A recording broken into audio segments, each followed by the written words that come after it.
example, I took a picture. I'm trying to search my phone to see. I took a picture in Kila. Kila is a market if you're going from Apata to Abeokuta. So Kila is a popular market. They spend they do every 5 days. I took a picture there on Sunday. Is it Sunday or Monday? In Kila on Monday, a vibrant market. Myself and my sister and our driver, we bought plantain. We bought a lot of things from that place. Then we actually did, a very simple experiment. So we came to Bodija. So we wanted to buy the same, volume of items. And we could see that from what we bought from Killer Market and then what we got. So let me just use simple maths. Let's say we buy something in Killer for 30 naira. So in Bodija, it's sold for about 120 naira. So that is times 4. However, there's transaction that's taking place. Typically, in other countries, government will get a cut from that money from Killer to Bodija. However, in this part of the world, those transactions take place, they were not recorded.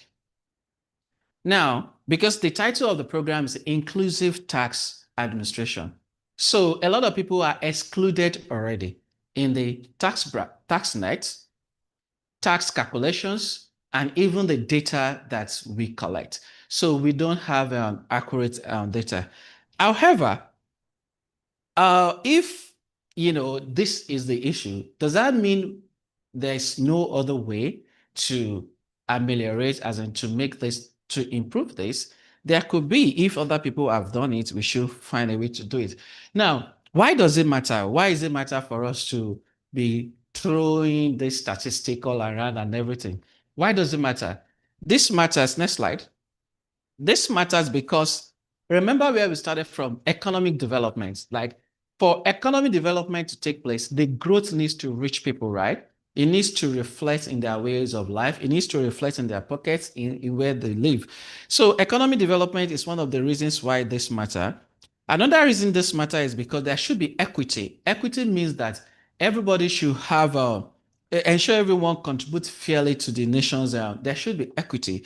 Then a public service, more taxes to the government means that at least presumably more taxes to the government should mean that more revenue for more security. Remember the security military spending we talked the other time, meaning that there'll be more revenue for government to spend.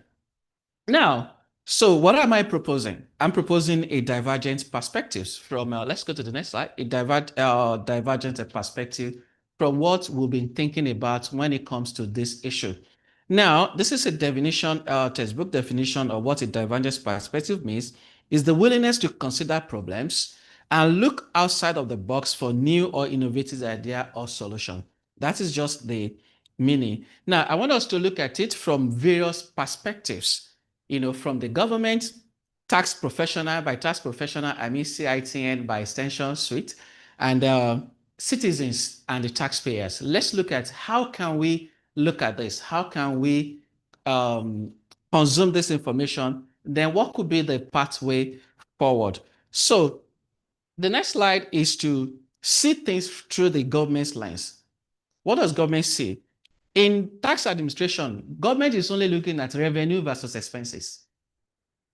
That is what government is looking at. Whatever we think, it doesn't matter. It's how much do I earn? How much do I spend? And anytime you see this yellow bracket, this thing is full and government is doing more, they are taking loan. And that's why another administration will come, the first of all settle loans of our great-grandfather. Because what government is generating is not commensurate with what government needs to spend. So that's the way government look at this. It's just revenue versus go to the next slide. So what governments always try to do in Nigeria predominantly is to make sure the expenses goes on the downward trend. Right? That's why they cut revenues, they stop doing some things. Some things that have been in existence before I was born, no longer available because there are no more money to do what? To fund them. So government's goal is to do what? To make the expenses to be on a downward trend, to reduce expenses. It's a very simple math. If your salary is 10 naira, then your expenses is 1,000 naira, you already have a village people running running after you. So government seems to have village people running after them every now and then. And the only thing they can chase these village people away is to do what? Reduce the expenses. Because the tax net is already capped, meaning that they are not able to move forward the tax net to get more people into taxation. And that's why we have all of this having to travel to IMF, to World Bank, to this and that, to China to take loan, because we will see people's expectation is different from government expectation. Government has to do more. We are 200 million. And just 9% of 200 million are tax compliant. And government will find a way, one way or the other. Sorry, do we have anybody who doesn't understand Yoruba? You know me, I like Yoruba a lot. So there is you don't understand Yoruba. Sorry, I'll look for an interpreter. Yoruba says that Okunrun diwo dingu. Yeah, Okunrun diwo digun. So meaning that if you are sick, you go to the pharmacist or a medical practitioner, they give you the bill. This is what you need to be healed. You know, I say, it's too much. You can help me reduce it. They will reduce the medication. And that is why our amenities, social benefits are shrinking, shrinking, shrinking, shrinking. Because we, one way or the other, the taxes is not going to the government. Let's forget about this corruption and this thing we talk about. Nigerians are not paying taxes. That's because data is there. We can't argue with data. So, and they started doing Ogun for us. They started reducing. So all of these things. So that's why we have shrinkflation. So you were buying biscuits, they had 20 pieces in the biscuit before.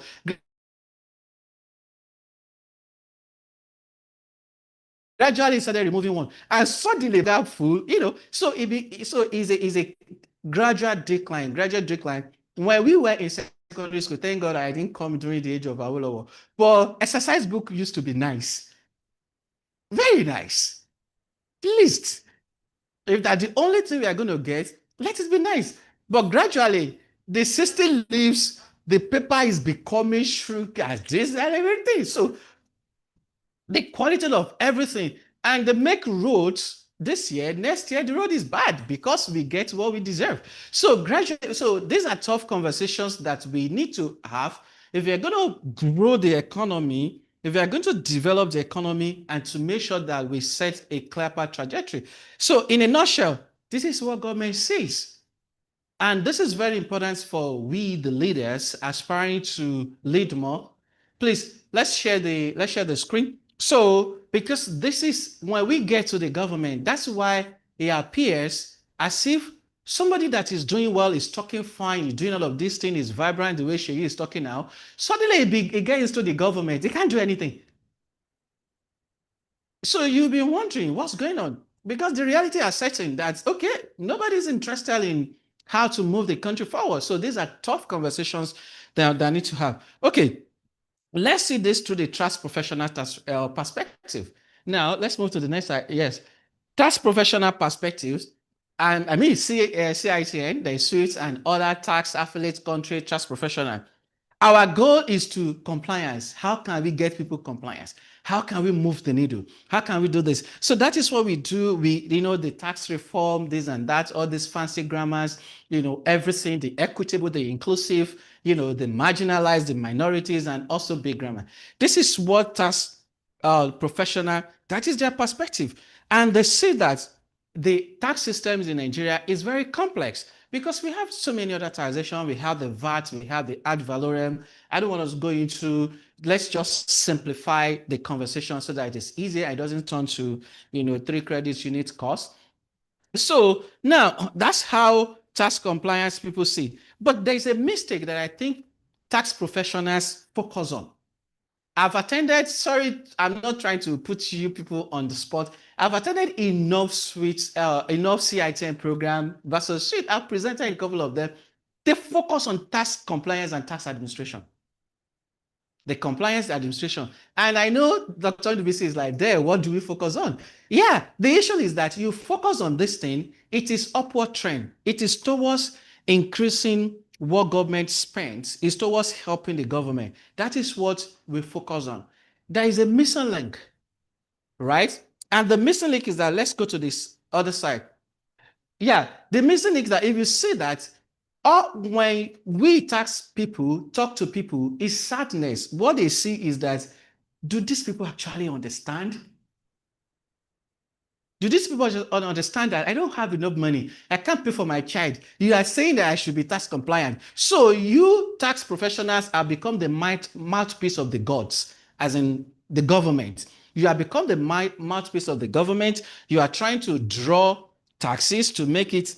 And that's why we say that inclusive, and that's the essence of this program. Inclusive tax what? Inclusive tax administration. You are saying that the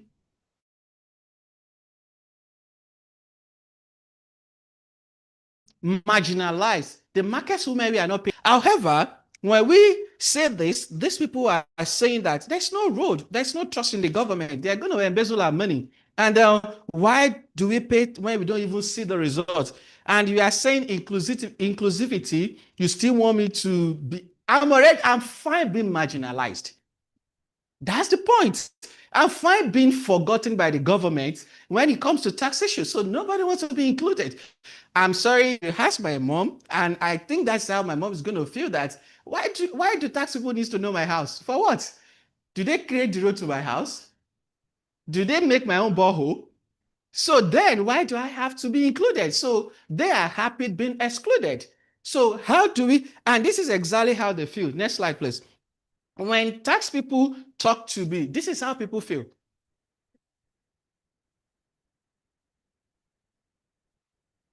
Yeah, j'avais power. So that is how they feel. So now, why do they feel this? Because, of course, we all know there's lack of trust in the government, right? No, but a lot of people do, but the majority of people, they don't trust the government. They be like, I beg, what's my business is whether you collect 50%, even the 10% you collected, where is the money? So that's the truth. Now, many citizens struggle with basic needs. They can't even, you know, afford to parallel, not to talk about square, because square is actually have to be four before it can become square. They can't even find two triangle or parallel. You're not talking about taxes. That is one dot. Yeah, you're talking about square. So none of this. So they'll be like, what is my business with this one? Now, then also there's poor infrastructure despite all these taxes. The road, the everything, the education, it's not fine. So they want to see results first before they can actually be compliant.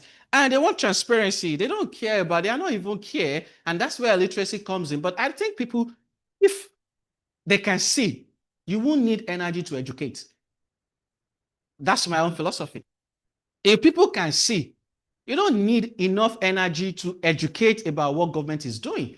If the road to my house is bad, I don't need any prophet to tell me the road is good, right? But if you are telling me where we are trying, I can't see in my kids, I can't see in my pocket. Remember economic development. You are telling me that the World Bank has improved the credit rating of United States, but I have big credit debt and paying. So how do you want me to believe that? I can't pay my children's school fees and all that, and you're saying Nigeria is on upward trajectory, and my own life is not witnessing that. So if it doesn't show to the majority, it doesn't exist. And that's why there is lack and, so let's switch gear. So where do we go from here? Next slide. So let's see. Wow, this slide is wonky. Okay, let's see other countries, how will fare in social benefit, right? In other countries. And remember, some of this country from the earlier speech, you can see that Nigeria outspent them in military. Remember, now we saw the tax bracket. You can see right here that this is Nigeria, this is South Africa, this is Ghana, this is UK, this is Estonia. So I'm coming back to Estonia right there. You can see that when it comes to healthcare spending, Nigeria is at 3%, South Africa 8.1, Ghana 3.5. So even they have better jollof rice and they still have better spending than us. So UK is 10.9 and Estonia is 6.9. When it comes to free basic education, in Nigeria is limited, in South Africa is yes. Now, in Ghana is yes, in UK is yes, in Estonia is yes. Social security coverage. Social security means that the people at the bottom, of the society, the basic things that can give them decent life. That is the essence of the social benefit. In Nigeria, it's minimal. I don't even know who is. I don't know if it's small. Well, minimal is a very good way to say that. It's very okay. Madam said it's not there. You didn't hear that from me. So it's minimal. Now in South Africa, it's comprehensive. In Ghana, it's moderate. In UK, it's comprehensive, and Estonia is comprehensive. And we are doing better than Estonia. That's why I'm comparing Nigeria and Estonia, not with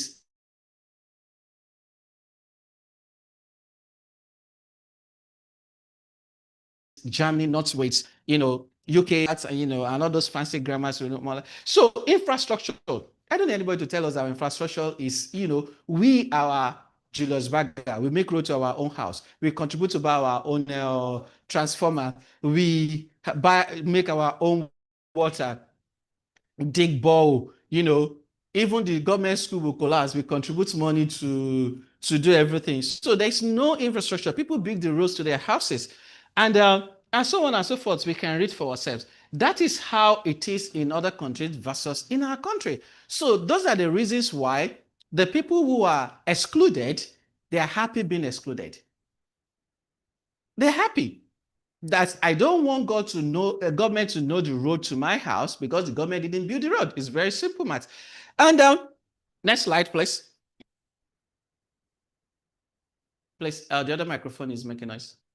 Okay, now the issue is this. Wally, I think you jump a slide. So now the issue is this. Okay, go to the next slide. Let's look at this picture. This is these people that we want to include in the informal sector. This is their office, their marketplace, their workplace. Right here, right? Is it familiar? Very. Now, similar places in Estonia. This is it. This is a picture. Is a stand. Okay. So this is the picture of a local farm in Estonia. Now, so you want to include these people, look at their environment, infrastructure. And now look at the similar people in the other country that was taken in September 2022, the other one on the left. And this is a similar picture taken in 2022 in Nigeria. So, and when we talk about inclusive tax system, we were saying you want these people to pay their own fair of shares so that Nigeria can be this, but we are not giving them this environment. That's the logic behind what we are saying. So the logic is not logicking. Let's use the Gen Z's English. So the logic is not what? It's not logicking. So what can we now do? Next slide, please. Now, we have to go back to what? A divergent perspective. How do we rethink what our taxes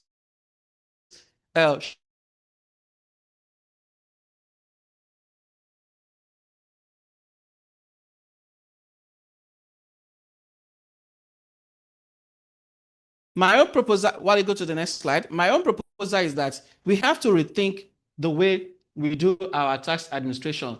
First of all, let's four of us forget about inclusivity, inclusive tax administration in our approach into taxation. Let's first of all forget about asking people to be included. Let's leave them excluded for now. We are not saying forgotten. We are saying for now. Let's pause the thoughts. Now, secondly, while it goes to the next slide, let's look at this from this angle. If you see this image, this is people, the people, right? This is the government. So government gets the revenue from the people, right? While it goes to the next slide.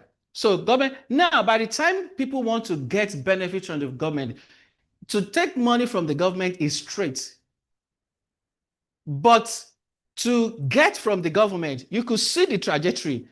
You have to go through the party chairman. So you get a letter from your father who will tell you are from this house, and that one go to the Olori Ebi who tells you are from this house. Now you go to the party, the councillor, to the party chairman. From there, it now goes to, when you now get to the secretariat, you now have the principalities and powers there, that because before your file can pass through my desk to this, to that, to that, before you get to the chairman that will now say, okay, which house did you come from?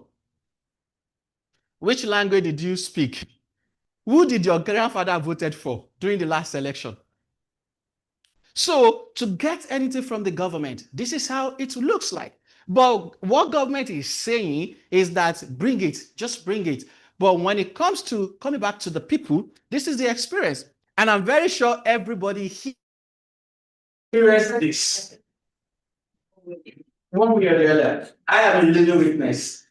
Ordinarily, you want to collect anything from the government, it is, you will need to able to complete identification. So now what we are saying is that when we talk about inclusive tax system, is that we want government to do this.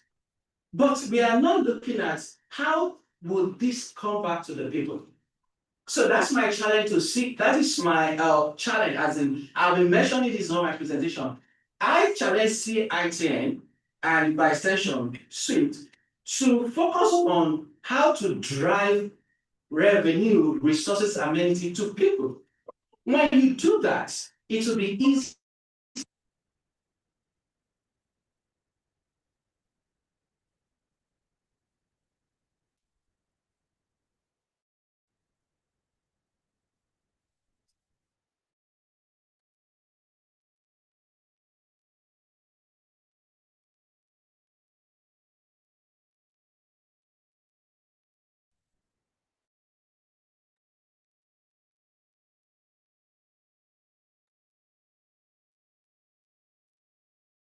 should come to the people who, as in, who comes to the something must come with what? Equity.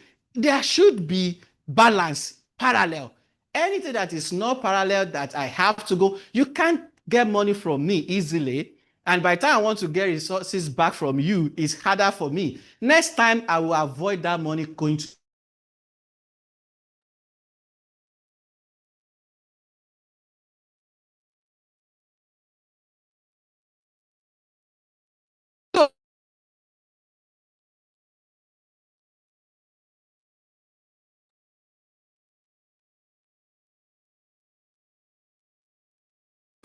Non-compliance.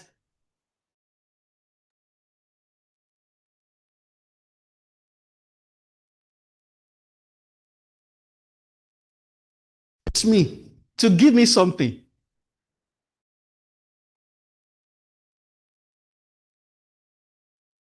So if government can devise a system, we cannot devise a system which I'll make proposition, then it will be easier for government to reach the unreachables. Instead of saying unreachable, bring your money, nobody is going to do that.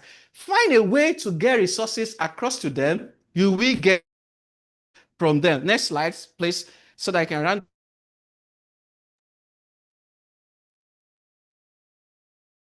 It's a very simple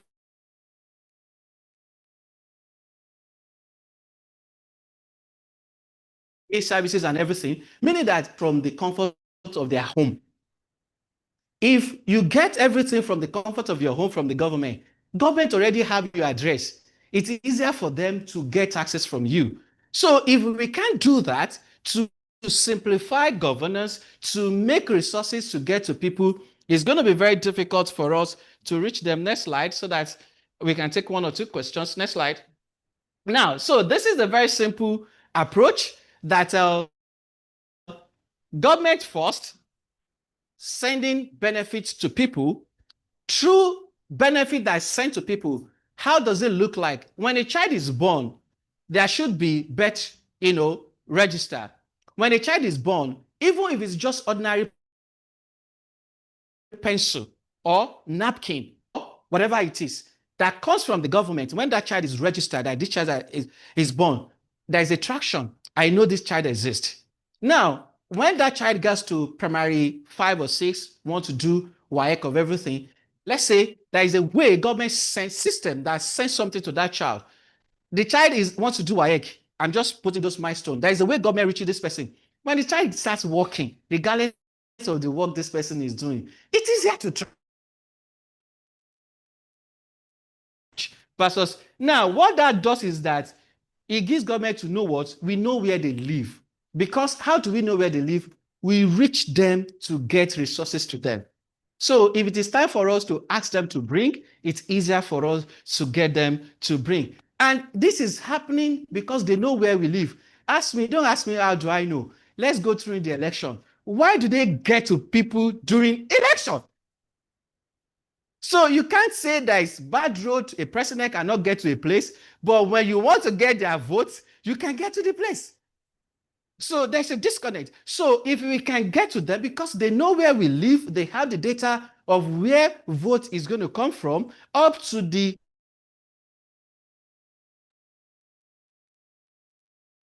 distribution, then it doesn't exist. But when it comes to vote canvas,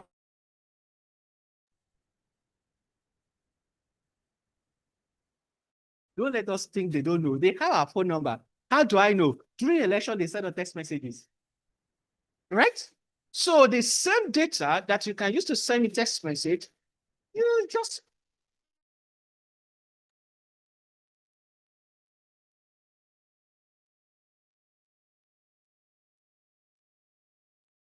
take it off from there. So this is my last slide. So how do we do this? There are systems. I know the other presenter, they'll be focused on the technical aspect, using the blockchain, using AI to do all of this. I am not the presenter. I'm just the presenter's presenter. So I'm just presenting what they're going to be talking on. So I hope I've been able to communicate my mind, and I know there's going to be a lot of questions. So I'm willing to take one or two, then I'll disappear from your presence. Thank you very much.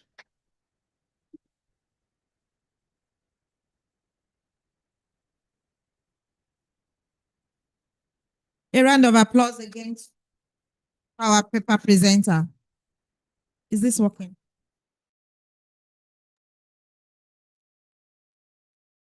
For question and answer. If we have any online, please let us know. Meanwhile, we are dealing with the physical participant first. And our task club students are really rolling out questions. I can see they're even writing it down. So I'll just pass it on to quickly deal with these ones before we go to the other members. The first question says that what lesson can Nigerian learn from Estonia? It's very simple. Digital government. Digital government means that you digitalize government processes that makes it easier for you to get resources from the government. For example, if I want to get my local government identification, digitalize it, ask for my NIN or BVN or passport. Once you do the digital verification, I should be able to download. I don't need to go and kneel down for one ayamatanga at the secretariat.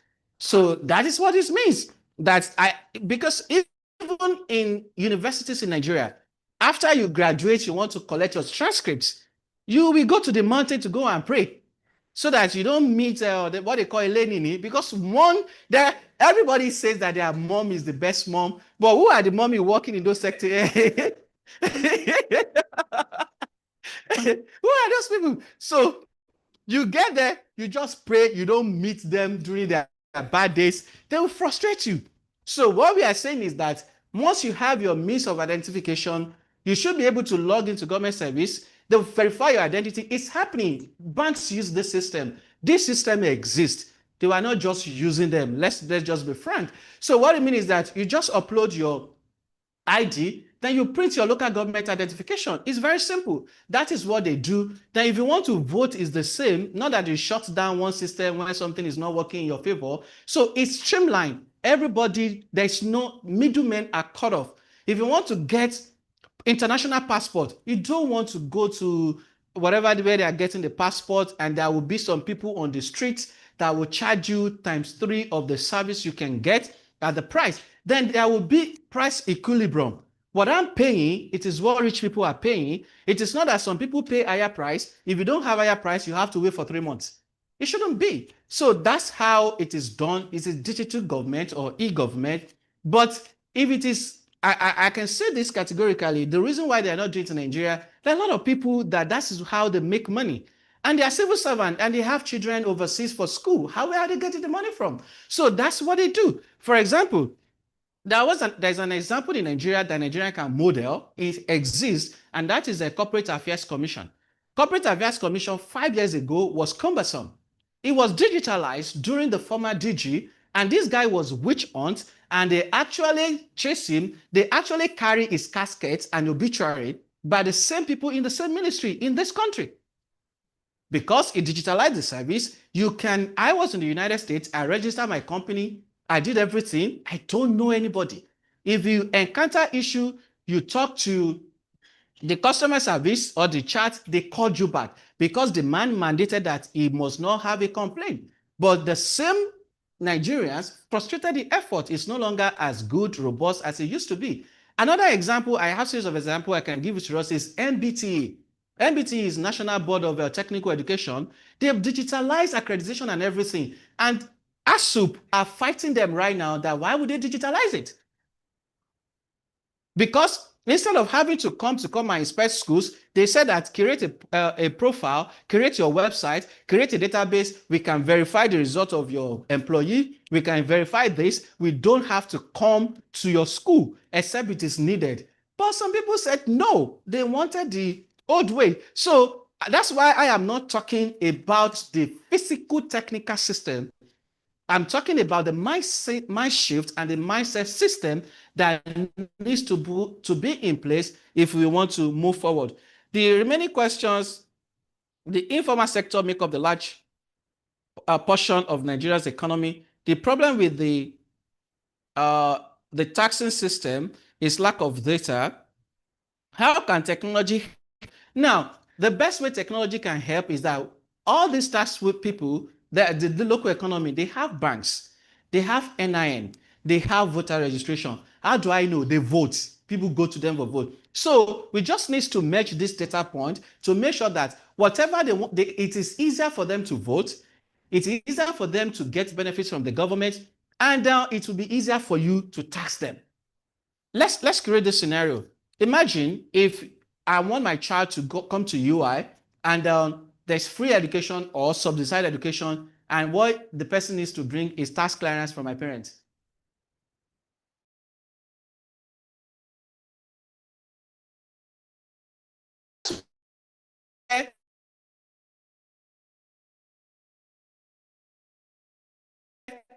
Resources, amenities first. That people who comply in the US, they don't comply because they love the government. They comply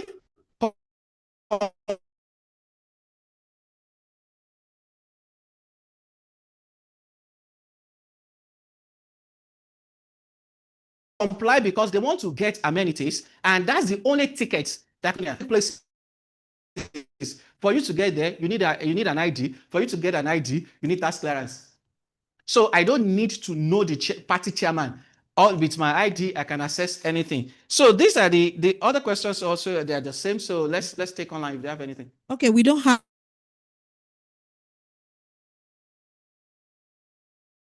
any epistemology during your presentation about killer markets and Bodija markets. It is unfortunate that in this climb, the closer you are to the soil, to the farm,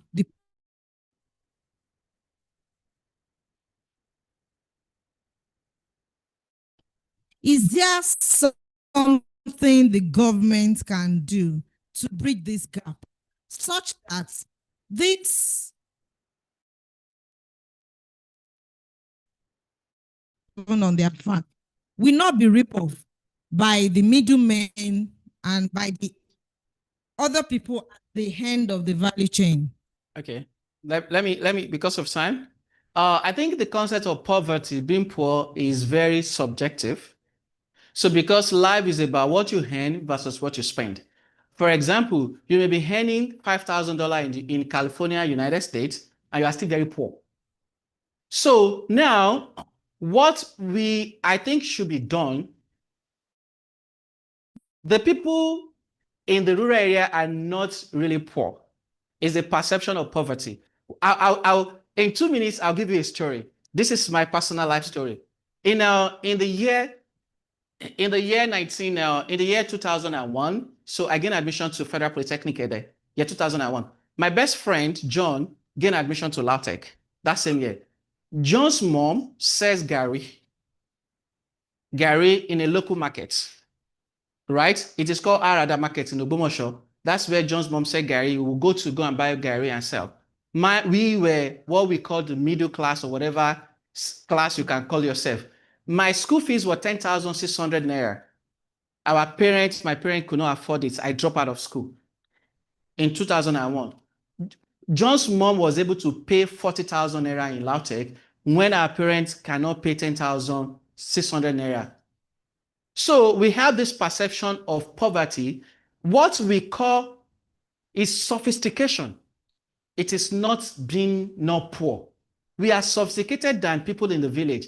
Most of them don't buy food. They live subsistent as in lives. So they don't rack up expenses.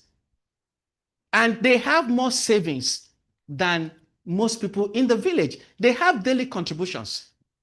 Some of them earn way more than bankers in what they have.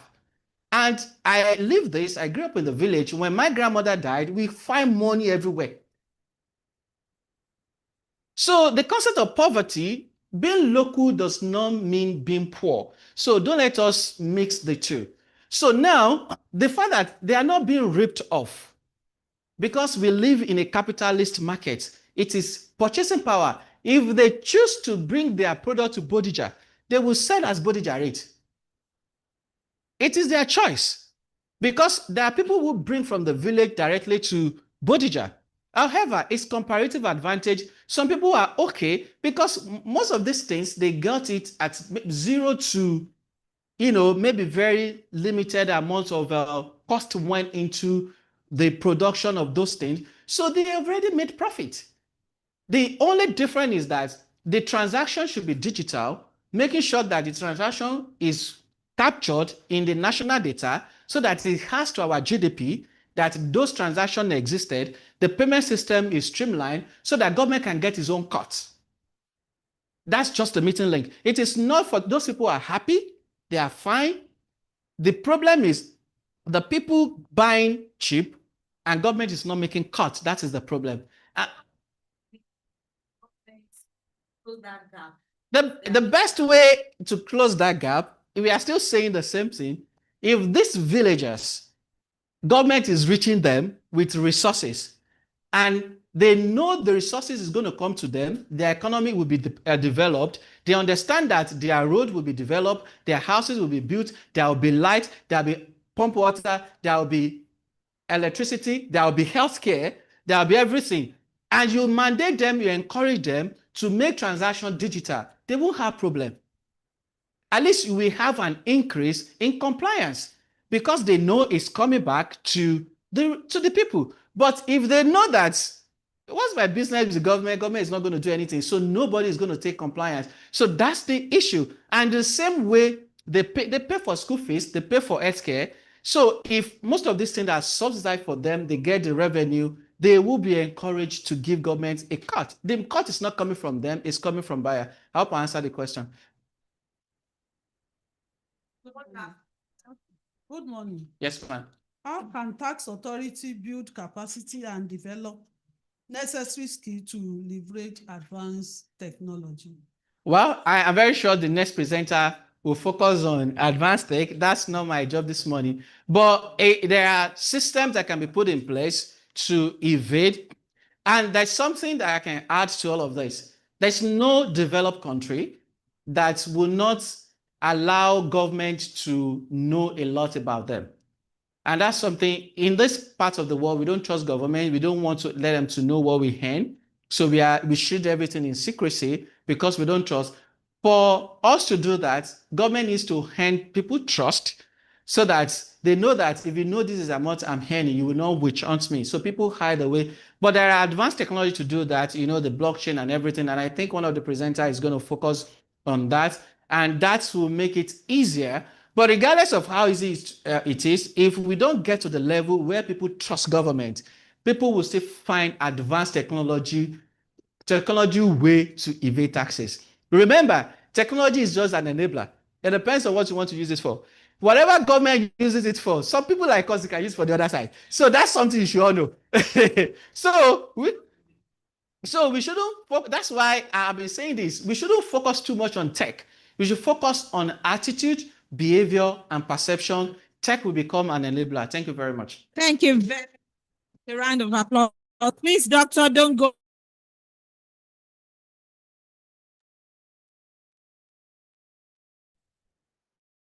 Chair.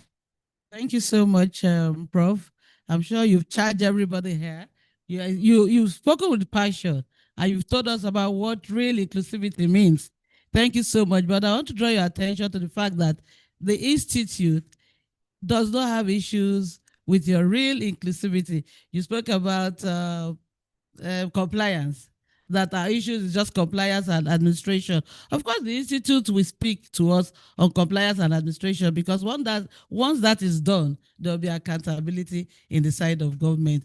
And the whole essence is to push for equity in fiscal governance. So we thank you truly, truly for your insightful presentation. And I want to present the little token of love on behalf of Society of Women in Taxation.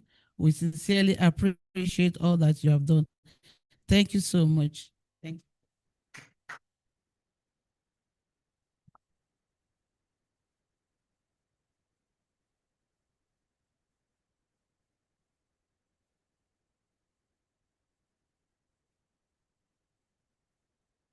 Thank you very, very much. Another round of applause, please. So we go straight into the second paper presentation, and that is going to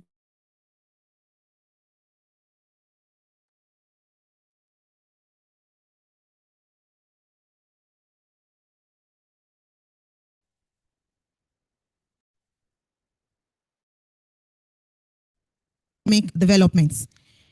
Mr.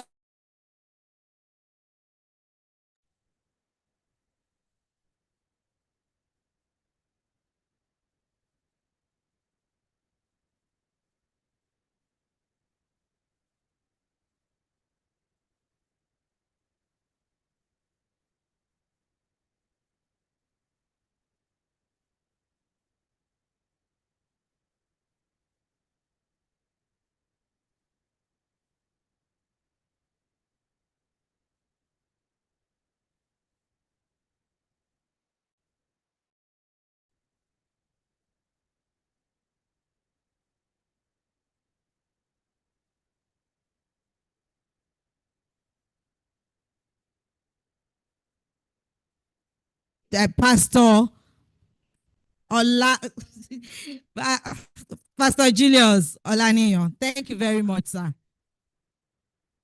Some directors from the Oyo State Inland Revenue Service staff and directors are also with us. You're welcome. Thank you very much for coming. We really appreciate. Okay, do we have Mr. Okunla ready?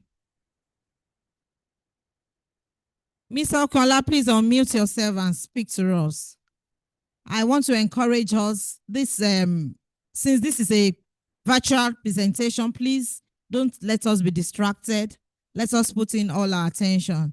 And I'm sure this next paper is going to be as fantastic as the first one. Thank you very much.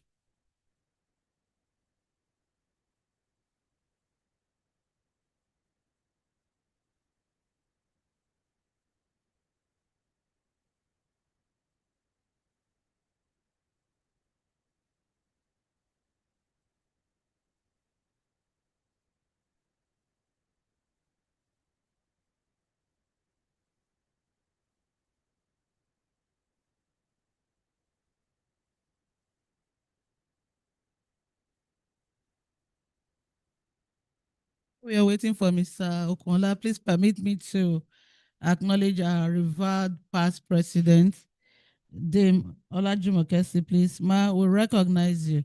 Thank you for joining. Thank you so much. And every participant on the call, we also recognize you. Thank you so much.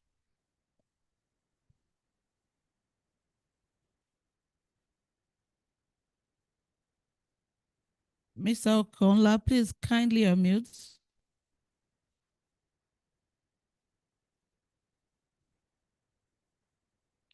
I've just spoken to him.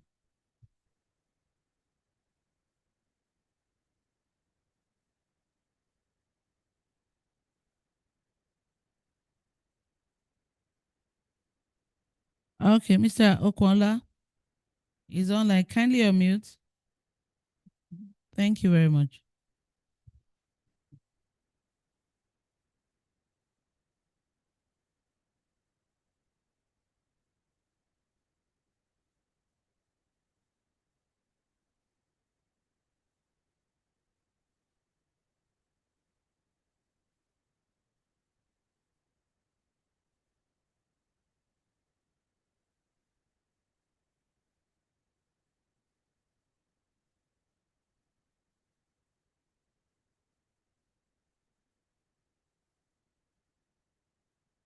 Technical, please allow him to unmute himself. Mr. Richard is waiting.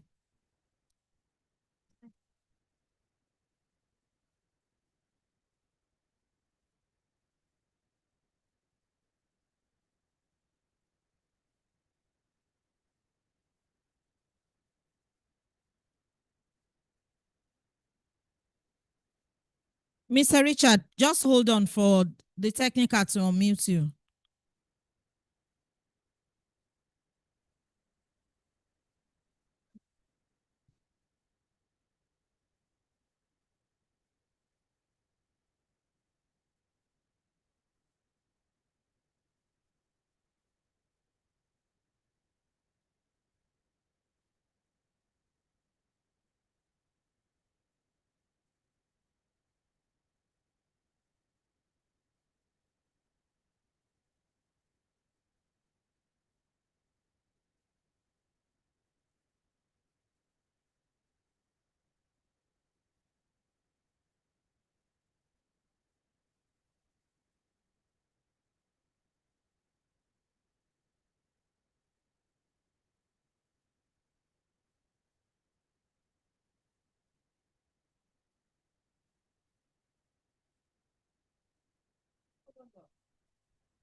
Okay, can you hear me now? Yes, we can hear you. Thank you.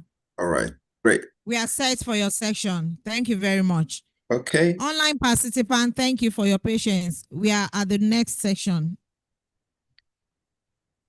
All right. So let me share my screen now.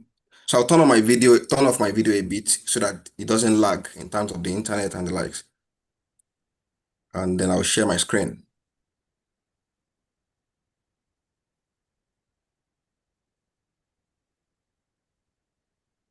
All right. Please, can you confirm that you can see my screen now? Yes, we can see your screen. Yes, yes, Okay. we can see it. All right. Thank you very much. Thank you very much to Swit and the entire planning committee for this invite. I do not take it for granted. And apologies that I'm joining a bit late. I missed the timing, so sorry about that. So yeah, today we'll be talking about, or my session basically is talking about taxation as a catalyst for economic development. And I know that we would have done a bit of introduction about myself, so I'll just quickly go straight to the objective of this slide for today. Okay. Yep. So the training objectives, or let's say the session objective, is basically to enlighten us. Participants should be able to, explain how taxation contributes to national and local economic development. Describe the current state of tax revenue mobilization in Nigeria, of course, using key data points. Identify major challenges affecting tax compliance and public trust in Nigeria. Outline practical reforms that are, of course, based on international best practices, and then assess the importance of public awareness, especially transparency and technology in tax administration. And finally, recommend ways to improve voluntary tax compliance in each person's organization and region as a whole, because we are all the taxpayers, even as consultants, as tax authorities, as administrators, we are all part of the taxpayers. So let's move faster to the next section. So what I try to do is that, because, let me see if I can remove hide. I'm sorry, hide video panel, hide floating panel. Okay, yeah. So due to the fact that I'm trying to make sure that everybody have access to this material subsequently, I haven't made this like a bullet point kind of presentation. I've made it kind of detailed so that anybody that wants to go back to read it can easily read through the material. So, but a brief introduction of what economic development is, because one of the major challenges I've personally have observed, and of course many scholarly reports, articles, and journals have reported, is that people do not really understand what their taxes are being used for. And as a result, this kind of drag down or drag behind the government's targets in terms of reaching tax revenue and growth. So I want to first explain what economic development means to us as a country first, and then of course globally. So basically, we can all read it. I'm sure we can read it, but I'm just going to talk through it basically. Economic development basically is often discussed in terms of rising income, reduced poverty, improved living conditions, and wider access to public services. So, and behind these changes that we see around these key factors used to denote economic development, we need to also understand that who pays for these roads, the projects we are looking at, the infrastructure we are talking about, light and all these things, who pay for them? Of course, is the taxes that we pay as individuals that drives all this infrastructural development. Okay, so now I'm going to talk about taxation itself. I'm sure most of us here are all professionals, so I don't want to go back to saying what is the definition of taxation. So, but at a high level, so taxation is, of course, the way, or let's say, is one of the vehicles through which the government, push or facilitate the infrastructural development and also the governmental needs of the state. And when I mean state, it can be country, like as used in government. You can use state for a country, a city, or a place. So, however, how that money is collected and managed and spent often determines whether it leads to real improvement or end up lost in poor planning and misuse. So, And one of the things I also did when I was preparing for this presentation was to read a couple of journals, Harvard Business Reviews, IMF policy documents, OECD guidelines, and the likes. So, and one of the things I noted that was constant is that taxation is one of the, of course, which we also know, is one of that source of income that gives government a stable and, let me say, dependable income that doesn't depend on loan or foreign aid. So, and this income can be used to support local industries, protect vulnerable, of course, through trade tariffs, and then build systems that can help the economy. Now, countries that collect taxes effectively tend to have more predictable public budgets and stronger institutions. So when you see countries like the US, the UK, Finland, you look at France and the likes, and even in Africa too, we have some other countries like that. I'm going to mention them subsequently. When you are able to project what your revenue would be like, then you can easily plan the necessary public infrastructure without depending too much on debt. So, but the problem that we have, or let's say most African countries have, yeah, I can generalize because it's peculiar to African countries too. Most problem that we have is that we have big ambition for public infrastructures, but the internally generated funds to finance these projects are missing, and that is because there is a big gap in tax collection and enforcement. So moving on from the introduction, I'll move to the next slide. I think I have a couple of slides, but I will have to be very fast. Yes. So interestingly, I'm tax resident in the UK, and of course, I've been tax resident in Nigeria also.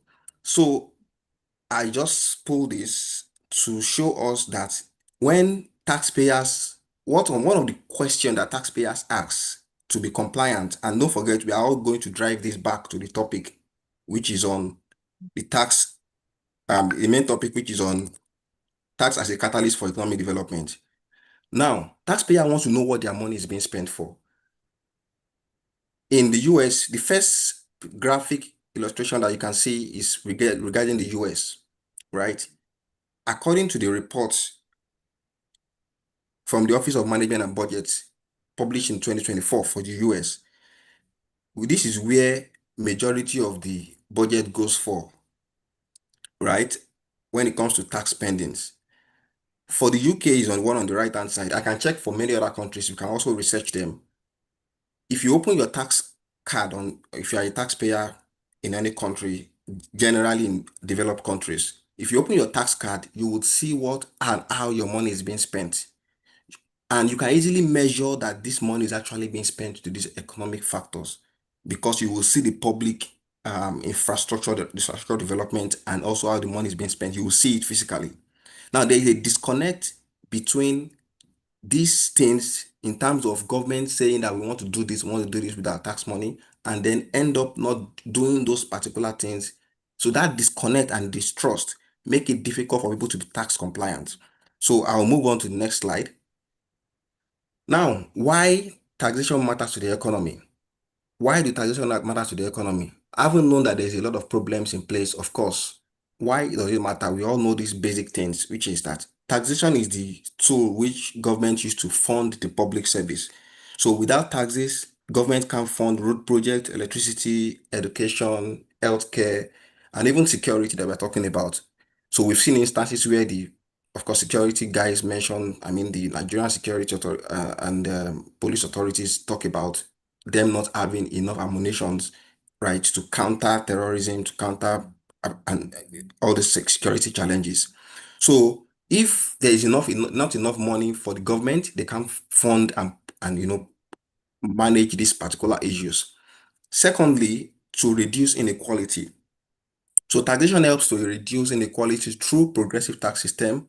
And then with this in place, the rich pay more to support lower income group. Please, I just want to confirm again. Can somebody confirm that you can see my screen? You can see my presentation? Yes, we can. Okay, perfect. Thank you very much. Okay, so now tax helps to reduce inequality. It helps to build independence also. So I try to link this back to strategic finance management. Some of us that did ICANN and then CIT, and you can relate absolutely. So when we talk about pecking order theory, it talks about the hierarchy of how funds are being utilized. And when we are going to look at it for government, taxation falls under the most efficient, cheapest source of finance for the government project. So, and as a result, tax matters to the economy in that regard. Also, it also drives behavior. Just like some of us know, sugar tax, for example, being introduced is a way of also reducing consumption of sugar, helps to reduce obesity, and then also tax on items like cigarettes is also part of way to discourage that habit. So tax can also be used to drive behavior of the citizens or taxpayers. And then also tax can be used for fund development. It allows government to build buffer for emergencies, just like the COVID-19 that we just had. And then the government is not significantly impacted or activities disrupted because they don't have enough fund. So moving on, tax and economic growth in Africa. Now, Nigeria presents a useful case. I'm going to read through this and then explain so that I can save on time as much as possible. So Nigeria presents a useful case for exploring the social disconnect between tax revenue and economic growth in Africa. And how does this happen? As Africa's largest economy by population and one of the biggest oil producer, Nigeria has significant potential, definitely. However, the country continues to face major gap in infrastructure, health, security, and education, right? And it also struggles with low tax collection, limited enforcement. I've tried to summarize all these things in writing. So we all know some of these things. Distrust in public and how public money is being used, especially due to widespread, deep-rooted corruption. So many of the taxable entities are outside the formal tax net, and the country relies heavily on oil, which is unsustainable and prone to political interference. So to compound the problem, there is huge tax burden. Of course, I know that the tax policy team, the presidential tax policy team, is currently trying to fix this. So there is a huge tax burden as at now, except they've passed it finally into law. An unending tax audit exercise conducted on those who are already making efforts to be compliant. So this is another big problem that also kind of causes disconnect, because there is a company A and company B doing the same thing. Company B is not tax compliant, is not paying any tax. Company A is tax compliant, is paying tax. Same company A is the one that is being tax audited multiple times and being drained of all resources. And the company B just pays bribe to somebody, and then they just pay like half of what they could have paid in tax as bribe, and then they keep doing business. So that discourages company A from being compliant. All these are part of the issues, economic issues, basically. Now, this presentation aims to, look at how tax can support this economic development in Nigeria and improve collection and, of course, improve the infrastructural development in the country. Now, the purpose of taxation in economic development, I've tried to also break this down a bit. So without repeating same thing I've said twice, I'll just go to some of the key things we should know, because this is a presentation, unlike if it's a training, it's a presentation more. So taxation plays a central role. So the first one here is that public infrastructure. So tax plays a central role in shaping how government fund its activities, and its most basic level, it allows the states to collect revenue without relying heavily on debt or unpredictable source of income from foreign aid. However, the function also goes beyond just raising money. It reflects government ability to organize and influence, like we've mentioned earlier. Now, a tax system that works well does more than collect revenue. It supports wider goals such as employment. So when the tax system works, more jobs are being created. There is industrial growth, there is income stability. And I give an example. For example, countries often use tax incentives to support key sectors. In South Korea, for example, during the second half of the 20th century, there were some breaks that were given to build local industries like steel and electronics. Even though we have pioneer status in Nigeria for some companies and pioneer incentives generally, it is, I would say to a large extent, there were some reports that we've got that says that some companies just keep applying for pioneer status, but in the real sense, they've matured more than that pioneer status, right? So as a result, they don't pay any taxes and they continue to enjoy these incentives. I know that the tax policy team is trying to work around how to make sure that these incentives is actually given to those that deserve it. So people are not just operating businesses and under pioneer when they are not actually a pioneer status. Some companies are actually trading business. They are not really pioneer. So those are the things that we need to look out for. Then this now, in the case of South Korea, these steel and electronic industries later became global players, helping to reduce poverty and increase income levels in the country. Similarly, in Scandinavian countries, right, they use high income tax to fund public service such as education and healthcare. These services are free or low cost at the point of use. So what this simply means is that, for example, in some countries, let me take, for example, in the UK, for example, the income tax, everybody says, oh, the income tax is very high and the likes. However, what that does is that it helps to reduce the point of access. For example, if you are going for healthcare, if you are going for education, for example, at basic primary level and to secondary level is all free. So those are the benefits that this tax, if a tax system is working very well, those are the part of the public infrastructure and public services that people get to enjoy. So you pay higher tax, fine, and then you know that you are enjoying some services for free. However, that is not really the case in Nigeria. I know that everybody have different school of thought and argument around it, but the fact remains that we pay lower taxes and then we will still want to enjoy those benefits. And it's contradictory to the government. The government will have to keep borrowing to fulfill those, public needs. Now, also, tax policy can also influence. I'm just going to check my time to be sure I'm not behind schedule. So I think I still have about 25 to 30 minutes more, if I'm correct. So tax policy can also influence behavior, like I mentioned. I don't want to go back to that. So, but a common thread in some of these examples is that people are more likely to pay taxes when they believe that the government will use the money wisely. So in countries where services are reliable and transparent, tax compliance tend to be higher. And I can tell you for free that, for example, at least I know for myself, practicing a tax in the UK and of course practicing in Nigeria, I can tell you for free that compliance in developed countries is very high because people can see what they are doing. I mean, you can see what the government is doing with your money, right? Maybe some people will still withdraw back, but on a high level, everybody knows that compliance is high because cost of non-compliance is also high. So moving on quickly, tax. So this one too, I've tried to, I'll jump some places. So I try to make example to developing country also. So a well-organized tax authority can make compliance easier by reducing paperwork, setting fair rates, and keeping people informed. So you don't just wake up one day, implement a tax policy, and say that next month everybody must comply to it. I'm happy that based on the national tax policy, um, there is now a reform that says that at least 90 days time period before a tax change is being implemented. So some of these things are already being changed in Nigeria also, but of course we want to see more of such. So in Rwanda, the shift of digital tax system has made it easier for small business to register and report income. In Nigeria also, small businesses, of course, they've achieved this. FIRS has done this seamlessly for small limited or private companies to register for taxes on tax pro marks and then do all the other parts of CIT registration, VAT if required, and then the other parts too. So, or of course, this has expanded the tax base in Rwanda, for example, without placing pressure on large firms. So, tax also has a redistributive effect. Now, for example, in Brazil, social spending funded through tax has helped reduce extreme poverty. So you can provide buffer for those that are in abject needs, people that are in, let's say, all these homes where you have less privilege, right?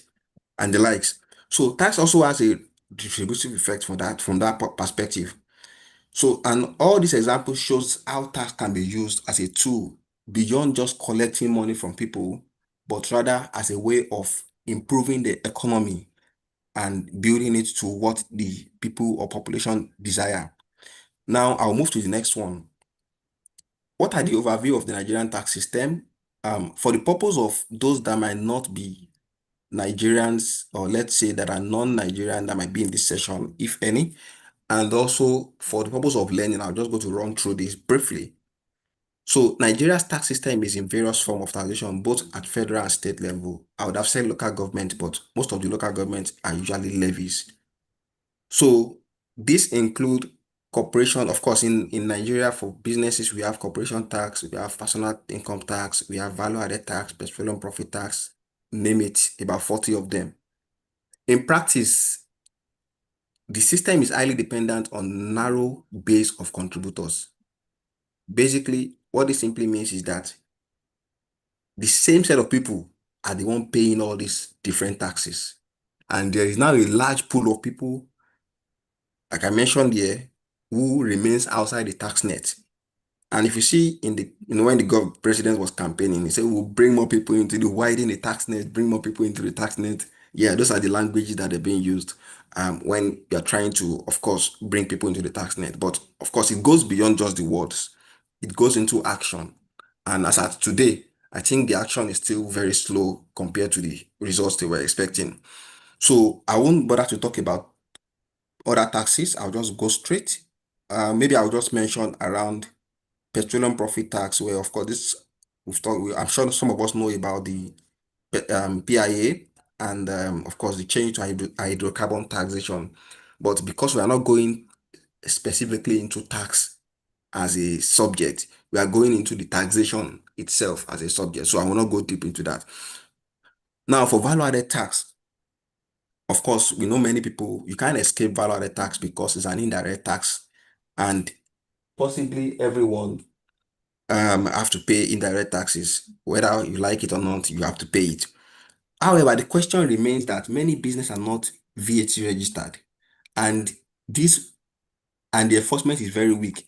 So even though the Finance Act have made it clear that okay, companies with revenue below 25 million, you don't need to charge VAT, you don't need to tax, and you don't need to pay it and all those things.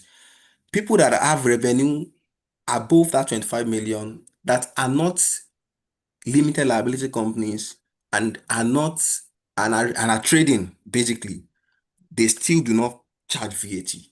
They do not register for VAT. They are not even in the tax bracket. They don't even have a tax code. So these are part of the multiplier effect. And in 2021, the OECD report shows that Nigeria ranks 191 out of 193 when it comes to VAT performance. Now, this is partly due to low VAT rate in Nigeria. And I'm not going to encourage that we are going to start talking about increasing VAT rate, as much as it is important to increase the VAT rate because it's the first point of contact to, let me say, everybody, right? That will drive up poverty again because there's a social disconnect with the system already. So possibly there are ways around it. Would first of all be to capture more people into the bracket so that you can increase the collection from everybody as against increasing the rate again. And then those same people that are still outside the bracket will still remain outside the bracket because you can't just capture them like that. So moving on, personal income tax is there. Yeah, there's been a couple of changes to personal income tax, so I won't talk about that. Corporation tax, of course, this is paid by most registered business. However, for people that are still outside the corporation tax net, I think there's still a need for the reform of that sector. When you have a revenue of a particular amount, you should be able to fall under the bracket of limited liability company, and you should be able to fall under this corporation tax. But all those are part of the mechanisms that I think we might still need to work on because the government is doing a lot of effort, and I don't underestimate what the Taiwo Dele team and the FIRS as well as other state revenues are doing on this aspect. So I will move quickly to one other factor is under the FIRS. We know if they've introduced the tax pro max recently in 2021, and that has been driving a lot of changes.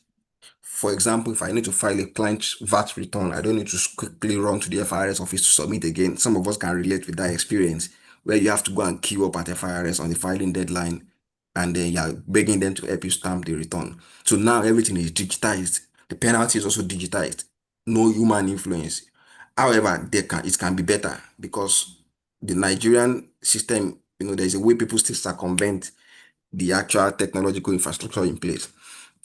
The last point I have on this particular overview is that there's also a lack of coordination between different levels of government.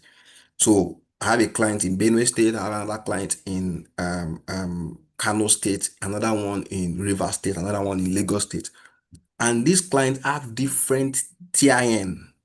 Of course, we call them taxpayer ID for filing payee for the different states. Why can't everything be harmonized and the company only upload, maybe on FRS portal, the company only uploads one payee for everybody, all the employees, irrespective of the states that they are, as long as it's the same country. Upload it, just put a parameter that shows the states and it allocates it, and then everything goes smoothly. The company does not have to file 36 returns just because they operate in 36 different states with maybe 2 or 3 and 1 or 5 staff in different states. So those are part of the issues. There's a lack of coordination between the different levels of government, and this creates multiplicity of or duplication of responsibility to the taxpayer. Okay, so okay, I think I still have one more point here. Now, overview of the Nigerian. Another thing is that informal sector accounts for more than 50% of the Nigerian economy. That is and of course, I mean in terms of the GDP, the informal sector contributes actually about 50% to the GDP. However, this informal sector is also very much undertaxed, or let's say outside the bracket of the taxation. So, and for government to be able to capture them effectively, everybody uses a bank account, right? Put a peg on it. If you operate a bank account, I know they have done all this, but the problem is also, and we will talk about the problem. I don't want to jump the gun, but one of the challenges is that there is a disconnect in database of government. To drive all these things, for example, a company is transacting 25 million and above every month. I've seen the bank statement just for me to alert FIRS that this social company is doing this amount every month. Please reach out to them, or everybody should actually know their tax responsibility as long as you are a taxpayer. If you don't know it, let us create a database where every information that company needs will be there. Now, I don't want to go too much into complaining because I'm only talking about taxation as a factor for driving economic growth. So now we talk about the issue of people outside the bracket. We talk about tax collection. So some people are willing to pay. I've seen, I know that way you gave an instance. I'm not going to refer to that now, but you give an instance of, or let me just explain that instance. There is a company that is tax compliant, the director is paying everything. If they say, oh, sir, the VAT is the amount, he pays it. The corporation tax is this amount, he pays it. Now, at the end of the day, FIRS or whoever tax authority comes to do an audit, and then they will still find something to say that this company has not done correctly. Now, I'm not saying that finding that thing is wrong or is a witch hunt. Definitely, they can find things if they see that the company has not done it correctly. However, the consistency of finding errors, even when it is clearly an allowable expense in some instances, and they say, "Oh, where is the receipt for this capital allowance that you claimed?" And you can see that the money went to the bank, it went to a supplier. The supplier is not a ghost, and then you say because they can't find the receipt, and there's actually a receipt, but they can't find it, you disallow it. So all those kind of petty things can be avoided because it damages that relationship that people are supposed to have with the authorities, and they can't really rely on the tax authorities, right? Another one is the burden on taxing the same people that have already paid taxes, leaving out people that are not paying at all. So, in short, there's a broader economic condition in Nigeria that, of course, deter people from being tax compliant. So, I'll move to the next one. How taxation has helped or driven development in Nigeria. So, this part, I'm going to just quickly scan through. Let me see if I can pick anything here so that everybody can have access to this material and I can save us the time of having to read through everything again. Yeah, so I'll go to the first one and then last one. In theory, tax revenue should allow a government to build roads, maintain public hospitals, improve schools, and provide safety nets. In practice, this has not been the case. Although tax contributes to government income, the link between that income and visible improvement in people's lives remain very weak. And of course, like I said, this is one of the major reasons why people are not tax compliant. At some point, when I started paying my first personal tax, highest tax that I started paying, then I was paying about 250,000 in tax monthly, 250,000 naira in tax monthly, payee. And I was wondering, and that was before I even got to a higher band again. So I was wondering, I still buy fuel for the generator.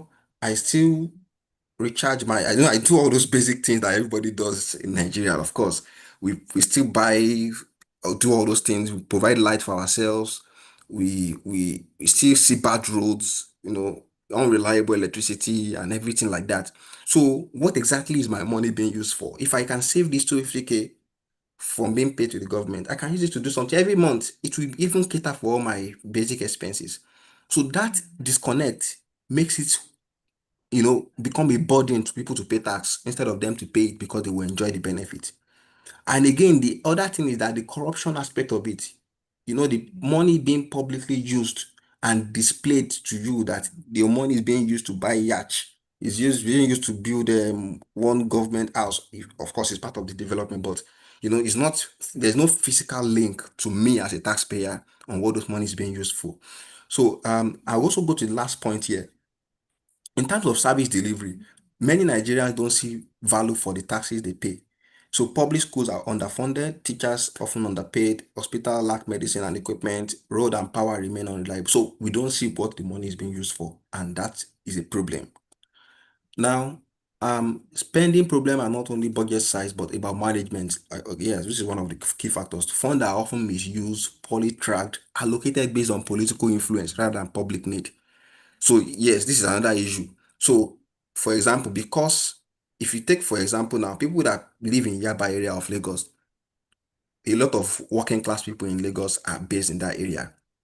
And there's another part of Lagos, of course, Lekki and the likes. A lot of people are working there, working class too, highly placed socialists. However, the parts that need those infrastructure, because the government say the purpose of taxation is to redistribute income. The part that needs those income the most, they are being deprived of those things. So there is a need for that reorientation, that this is what the tax money should be used for. So I won't spend much time on this again. We can always go back to read this part now. And I also have some points here. I'll just go to global comparison with Nigeria. Okay, this part too, we can jump it because of time. I know that I'm already behind the time. How many minutes do I have left? If I can confirm that, how many minutes do I have left? You have 12 minutes. 12 minutes. Okay. So let me maximize it I'll skip this part because we can easily read it. I'll make the material available to us all. So I'll move to Nigerian situation where we are now. So in terms of economic indices, right? So Nigerian tax to GDP ratio is under 11%, which is far lower than 30 to 40% in many of the developed countries, and also in average sub-Saharan African region is currently supposed to be at 18%. So we've had Tinubu, like in the last 2 years anniversary that was done, he mentioned that the goal is to reach that 18%, and we are currently at 13 points, I think 13.5 thereabout. So hopefully we should be able to reach that 18%. As a result of this low tax to the GDP ratio, public services often remain underfunded. So we keep seeing that the national grid keep collapsing every now and then because, of course, underfunded. Schools now you have to pay through your nose if you're not careful if you're going to the university. Well, university education should be. I also agree that university education should not be sponsored by the government actually, but I know everybody have different school of thought for that. But at least basic primary education, secondary education should be funded by the government. So all these areas remain underfunded. Nigeria also have the lowest VAT rate. I've mentioned the 7.5%, which is lowest. When taxes are low or poorly managed, government struggle to plan and execute development. So we can also liken this to normal day-to-day company that we run.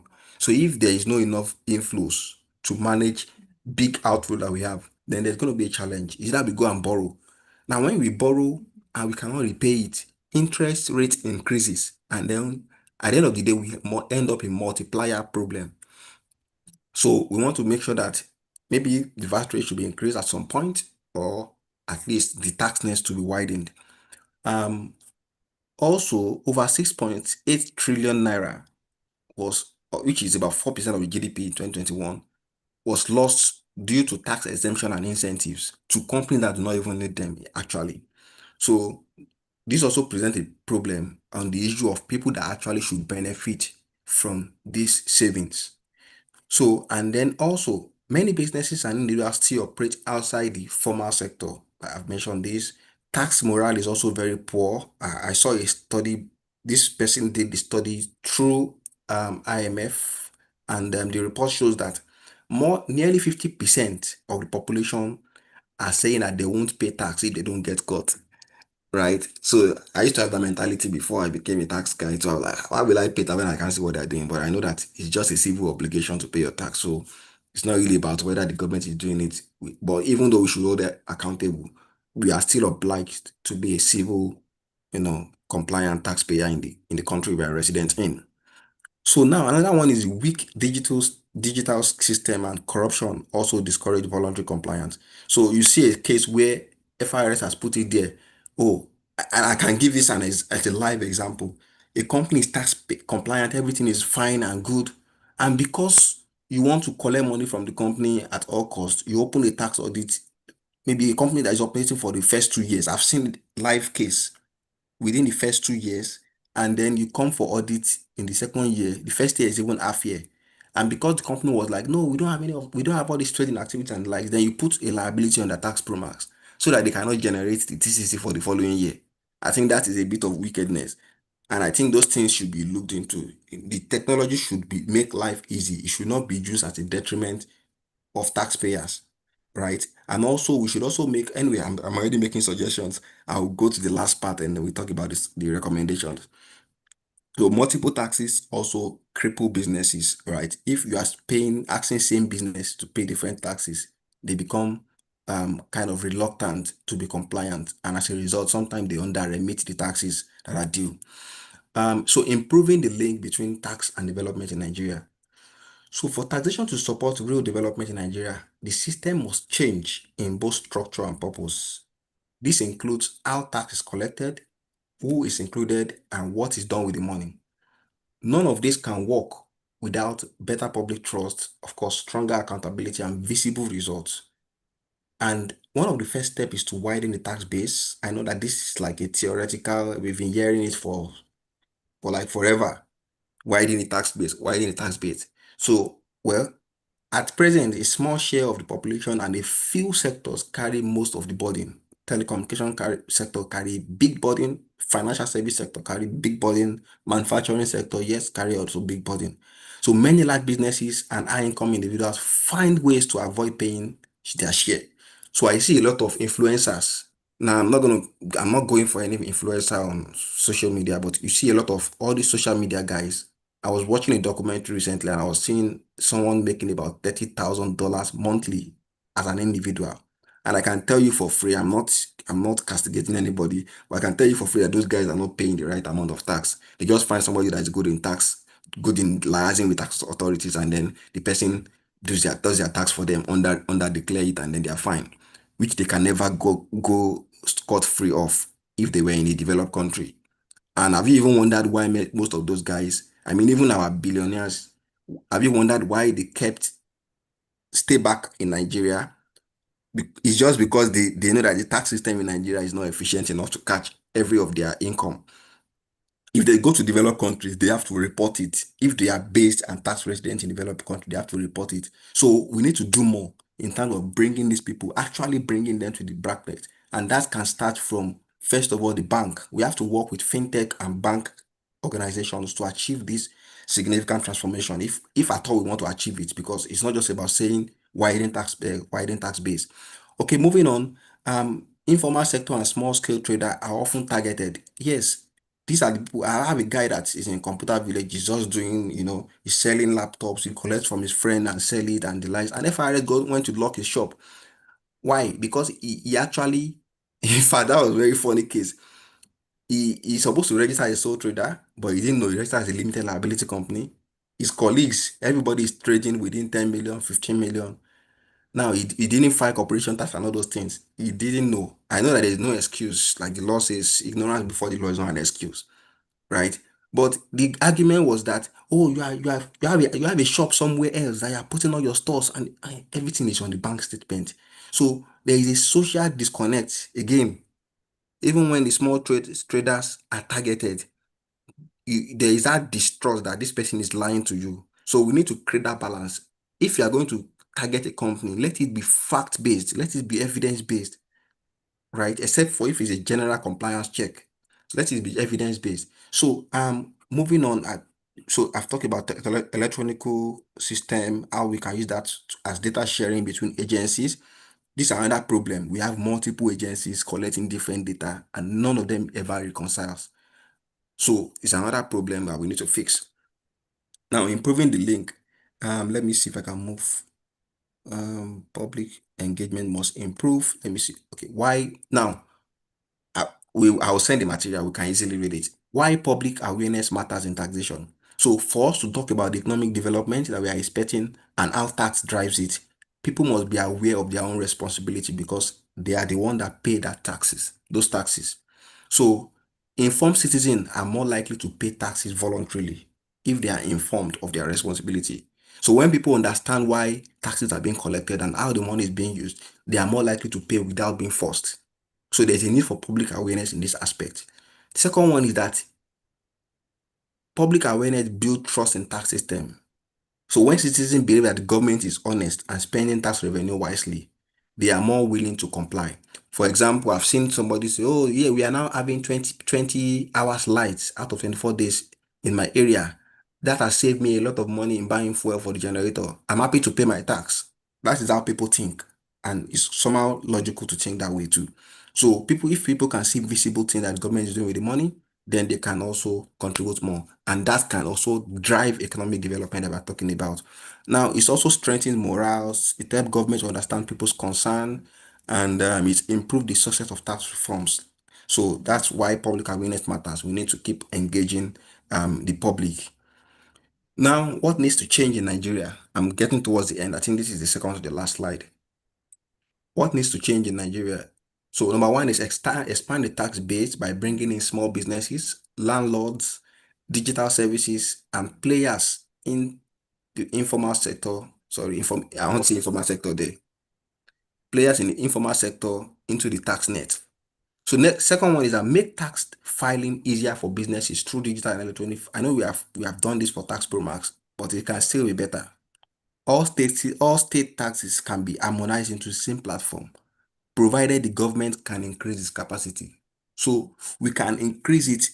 Let me give an example of the UK, for example. All form of taxes will pass through that gov.uk website. We can do something like that in Nigeria. That's tax program we've developed. We can, if we want to maximize it, let's put more functions, more nodes and features and modules on it to make it more robust so that anybody can log in and say, oh, click this drop down like we have on LIRS. What agency do you want to pay for?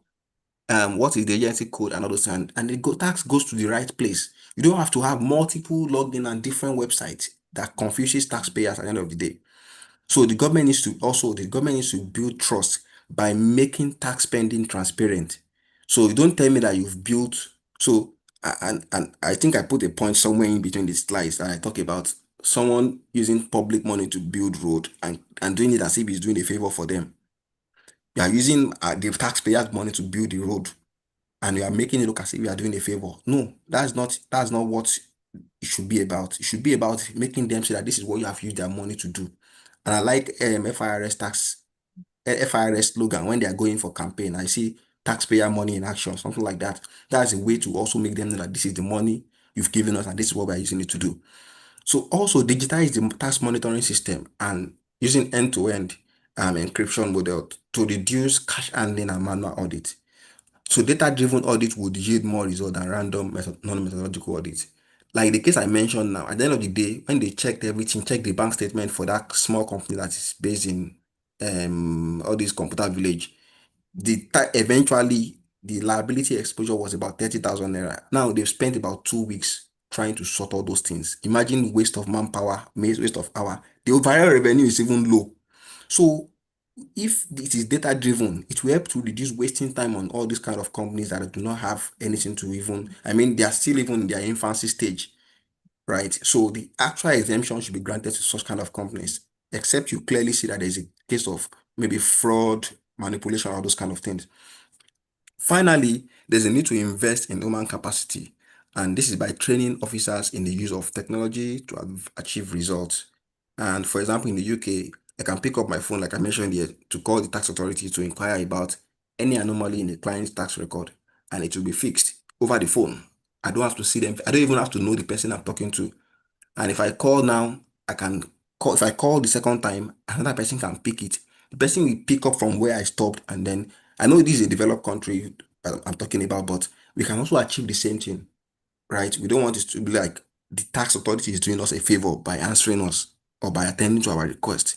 It should be that it's their responsibility to attend to our requests if we have any. And it should not operate like the secret court, like I mentioned here.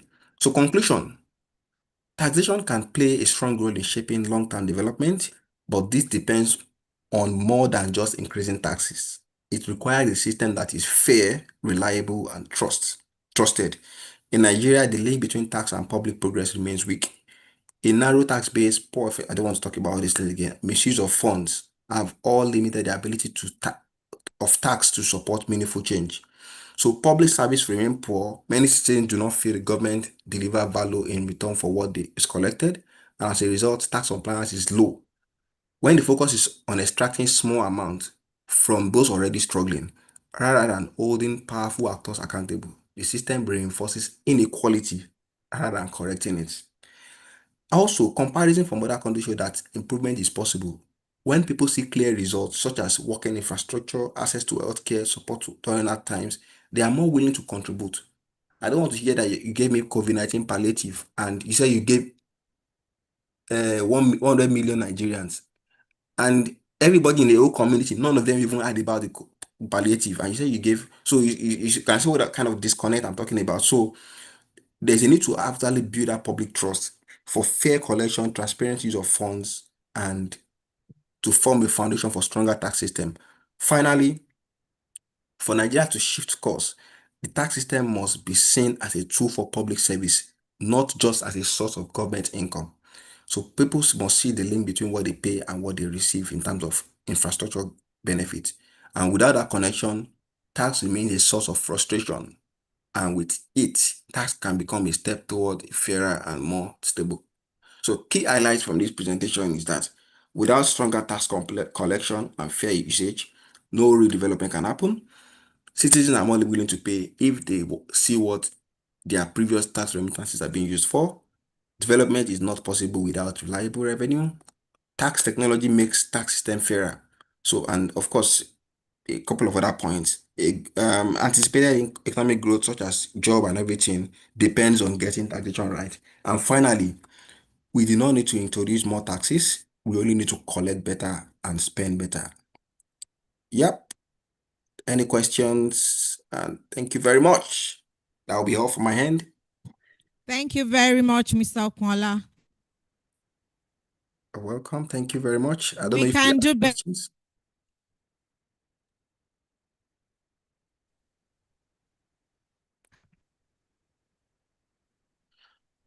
Okay, I can't hear you again. Can you hear me now? Yes, I can hear you now. All right. Thank you. We really appreciate. You're Okay, we are going to use the next 5-10 minutes to take questions. All So right. if you have questions, do we have anybody online? Online participants, if you have questions, please, you can raise up your hand. Then physical participants, do we have any question? Our students, do you have any question?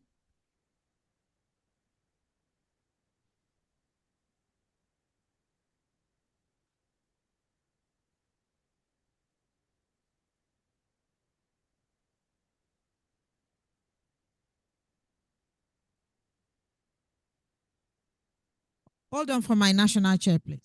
All right. Thank you. Thank you very much, Mr. Richard Okonla. Thank you for your wonderful presentation.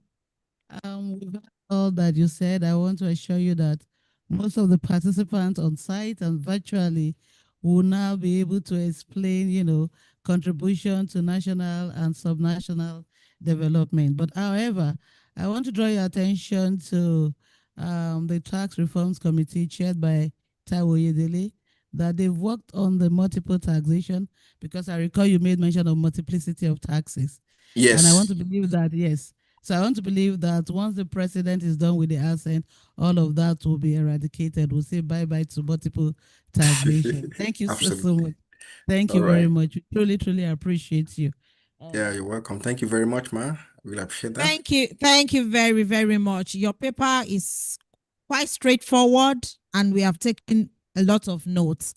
And Yeah. I can assure you, we will always come back to you. This has been very insightful, and we appreciate your contribution. As All right. much as you are a virtual presenter, we still want to show our appreciation by doing a virtual presentation of your plug.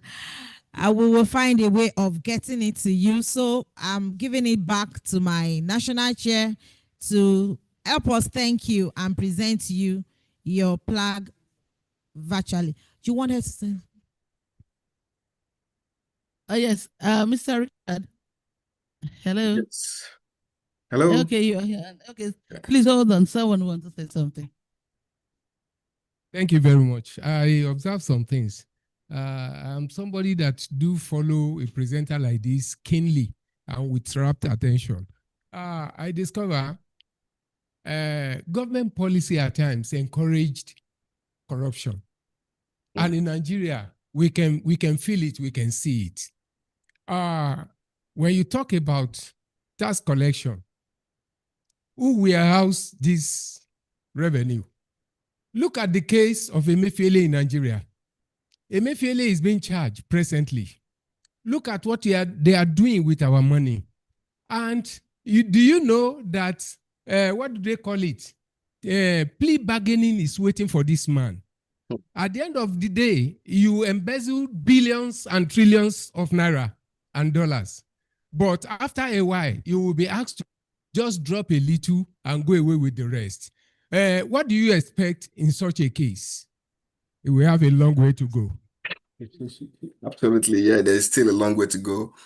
So anyway, one of the major issues that I think we have is data, first of all. So because there is a lot more people that are doing even more than what he has been caught off doing, that are not even, in EFCC custody today. So I think the bank, and I think from my experience, I've seen a lot of, countries, how they operate. The first point of contact, if the government is actually serious, that is, if the government is also not a complicit in this thing we are talking about. For example, if the government in power is also part of people benefiting for this loophole, then it's difficult to actually, breach that kind of loophole. However, if the government is very serious and objective about, bridging this, the first point of contact will be the banks, right? So if, in fact, there was a time I received a particular sum of money into my account. No, I did not receive. I paid a money out for an item I purchased, which was just about over £1,000, and my bank account was blocked immediately, and they stopped the transfer from going through. And they asked me that if I want to make the money go through, I must report to the bank. So when I got to the bank, I mean in developed country now, when I got to the bank, I said, "What is this money for?" I explained it. "Oh, okay. Can you tell us that you are not being forced to pay this money?" "I'm not being forced. It's my bill paid for it." And then, okay, then they released their fund to me, and then they noted it down. It's still on my file today that I paid a particular large sum, and that I'll be paying that regular sum, every now and then. Anytime it exceeds that amount, it'll be like 5,000 or 10,000 pounds, then I need to actually go back to the bank again and tell them this is what I'm using this money for. And if you receive money also, large sum, similarly happens. I know we've implemented something like that in Nigeria, talking about, I think, 5 million and 10 million, something like that. But people still circumvent it, and nothing is being done to them. So unless the government is actually ready to work with banks is the first point of contact, and then we can now go back from bank, we link it backwards to identifiers, tax identification number, unique identifier for everybody. So everybody in the country should have a unique identifier as long as you are above 18 years old. And that makes us, even police, if you go to the police station and any court case or anything, your tax identifier will be what they wish to identify you. Whenever they mention it anywhere in any database, it pops up your name. So those are part of the technology that we need to drive towards beyond just theoretical essays that is being written by the. I'm not saying now that I know the Taiwo Dele team has done a fantastic job, but beyond them, like I don't want to use Peter Obi's words, he said it's a systemic issue. So beyond this fiscal committee team, there's also the government itself, if they are ready to implement these things. So I hope that God will help us in Nigeria. Thank you very much, sir. All I right. want to talk in respect of the tax authorities, because a lot of blames on tax authorities. Let me give an instance. Last week, we were on monitoring. I work with Federal Inland Revenue Service. We were on monitoring to OTA.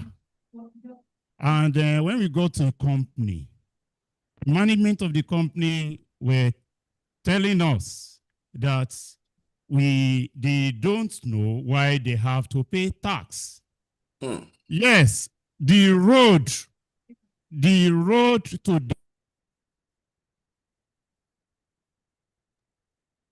I can't hear you again, but I heard you say the road to that place. yeah.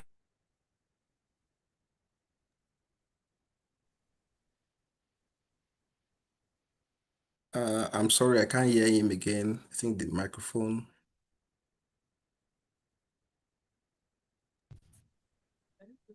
Hello? Yeah, I can see you, but I can't hear you. Can you speak to the microphone now?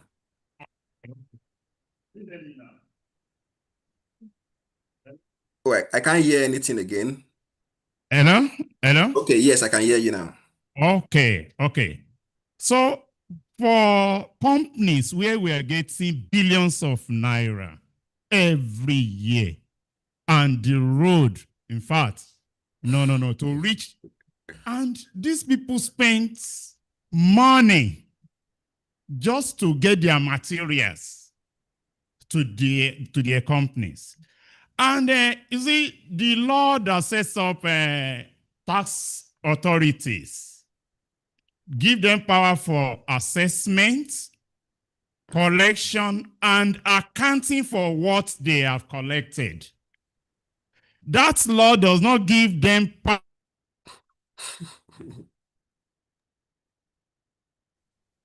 I think the microphone has disconnected again. Sorry. Yeah, okay, I can hear you. You said the law does not give them power to do something. Yes, the law does not give the FRS or State Board of Internal Revenue the power to administer the money they have collected. Once they have accounted for it to the government, it is the government that spends the money. They are disconnected. Yes. So, and that is the problem we face when we go out on monitoring, and people are complaining to you. We don't know what the government is using the money for. We don't know why. You see, it's the same. Probably we should recommend that tax authorities are put in a position to challenge.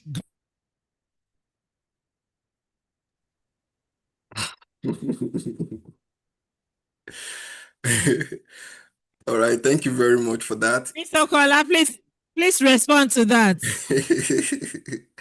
It's above my pay grade, but I will try. All right, so yes, I know that I wouldn't say the FRS or the tax authorities will be the one to challenge the government, because of course the Establishment Act clearly says the responsibilities of the administrators. However, the public, through their representatives, which are of course, from the local government to senators to ministers and the likes, provided that we have that voice, one unity, and of course, unity in voice and representation, we can actually challenge the government. The problem is that we don't have a fair system of challenging the government. And like you mentioned, that road, that particular road, my dad's house is around that area, and I'm not happy going to that route. I would rather go through Mowe Bafo and go and turn past Abeokuta, come back to Songo. And recently, I even discovered that even the middle between some of us that know that route very well, between the Jacko and Songo again, that place is also bad. So I'm escaping one bad road to go and pass a better bad road. So we need to really, hold them to accountable. But I'm not sure if or how powerful the FIRS can achieve that, because it's just like as if a soldier, you know, looking, telling the boss that what you are doing is not right. So because FIRS is also a part of that revenue collection team. So even though you are just collecting it and you cannot administer the allocation of that revenue, maybe being involved in the decision making, which I think the FRS chairman is, being involved in how that money is being allocated will be a very good tool. For example, if you know that many companies are funding the government from, and they're based in Agbara, for example, Ota, and most of these companies have bad road, the chairman of the FIRS or is very senior representative can actually make a case and say that, see, even our staff going to that place, it doesn't make sense that the road is like that, and we are collecting money from those people. Similarly, Apapa, I know Dangote did a lot of work in Apapa at that time too. And even though he got a tax credit, but I'm saying that these are things that we can actually push for as tax administrator. So like you rightly said, yes, you can do that, but there's a limit to which you can also go because you are part of the process that are collecting the revenue. And that is why people also point fingers at you and say FIRS, when you are actually not the problem. So we need to, I don't know how we can achieve that, but it's a very top level discussion that we need to have at tax policy, fiscal team, and then I think the tax committee, the tax policy and fiscal team can actually make this recommendation to the government. And then at the upper chambers, they can make decision on allocation of fund properly. But another problem is also, just to add, another problem is also beyond that allocation of funds is the utilization of the fund for what it's meant for. So you will see instances where they've actually allocated money. For example, you can go and do Lagos Calabar Expressway when Lagos Ibadan Expressway is extremely in poor condition, but you have started a new project. So those are part of the problem, misplaced priorities, or I won't say misplaced priority because it's part of priority too, but I'm saying that face the immediate issues and then you can always go back to fix the other long-term issues that are not immediate. So I know that we are in process of growth, and God will continue to help Nigeria. Amen. Thank you very much. A round of applause.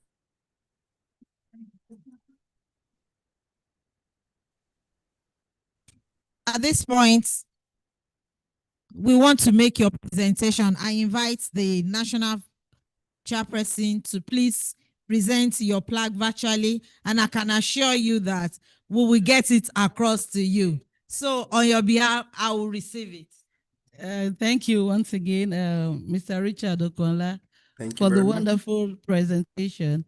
We are glad you did this. It's so amazing. Awesome. So on behalf of Society of Women in Taxation, just like the coordinator-elect had said, we are presenting this virtually to you. On behalf Thank you very of much. on behalf of Swit. Thank you so much. We appreciate you. Thank Thank you you. very much. Thank you very much. Thank you, everyone. Across to you. Thank you. Thank you, everybody. So, virtual participants, we want to go on like a 10-minute recess to have our tea break.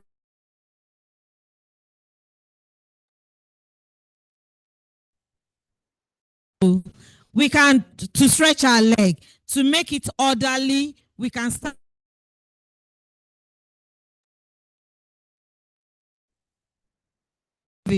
4 at a time so that we are orderly.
It's unmuted now. All right. So you can hear me.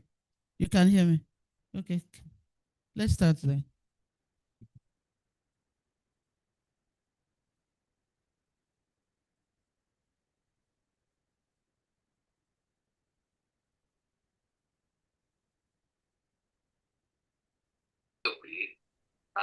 We get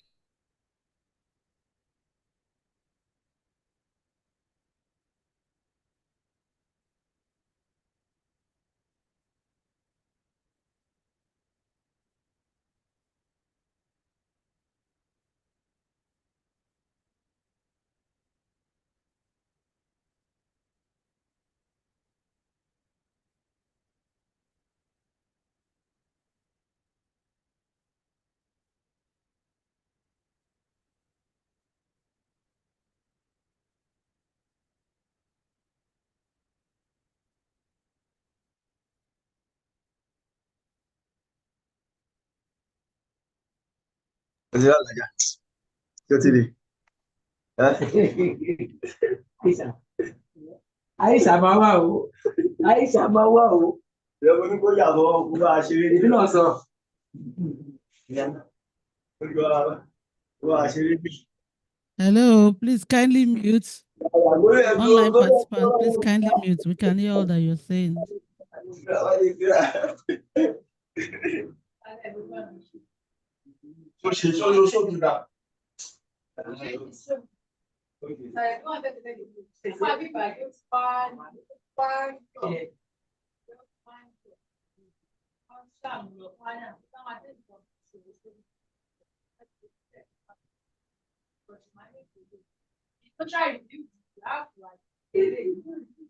We want to quickly have a photo session with all the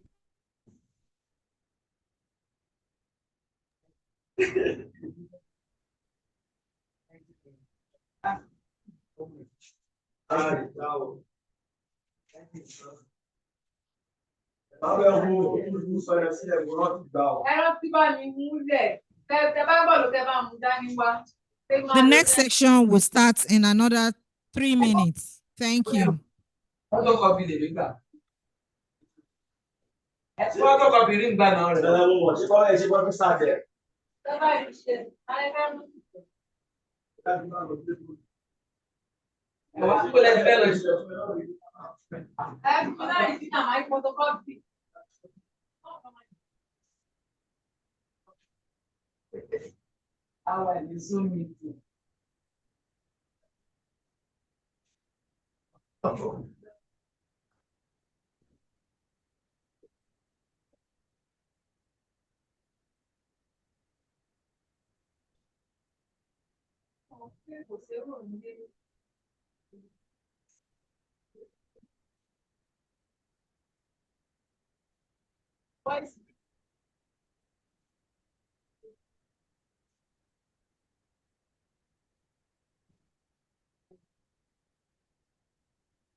Please, let's settle down.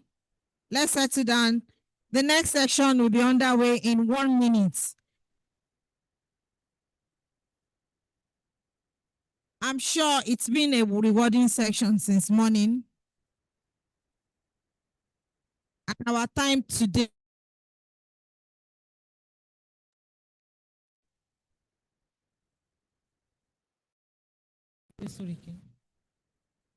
the next paper.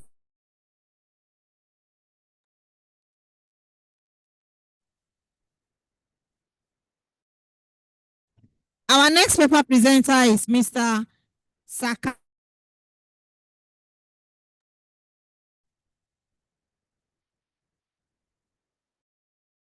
Heading the Relationship Management Unit of the Revenue Service. It's my pleasure to welcome him in our midst this afternoon to take the next paper.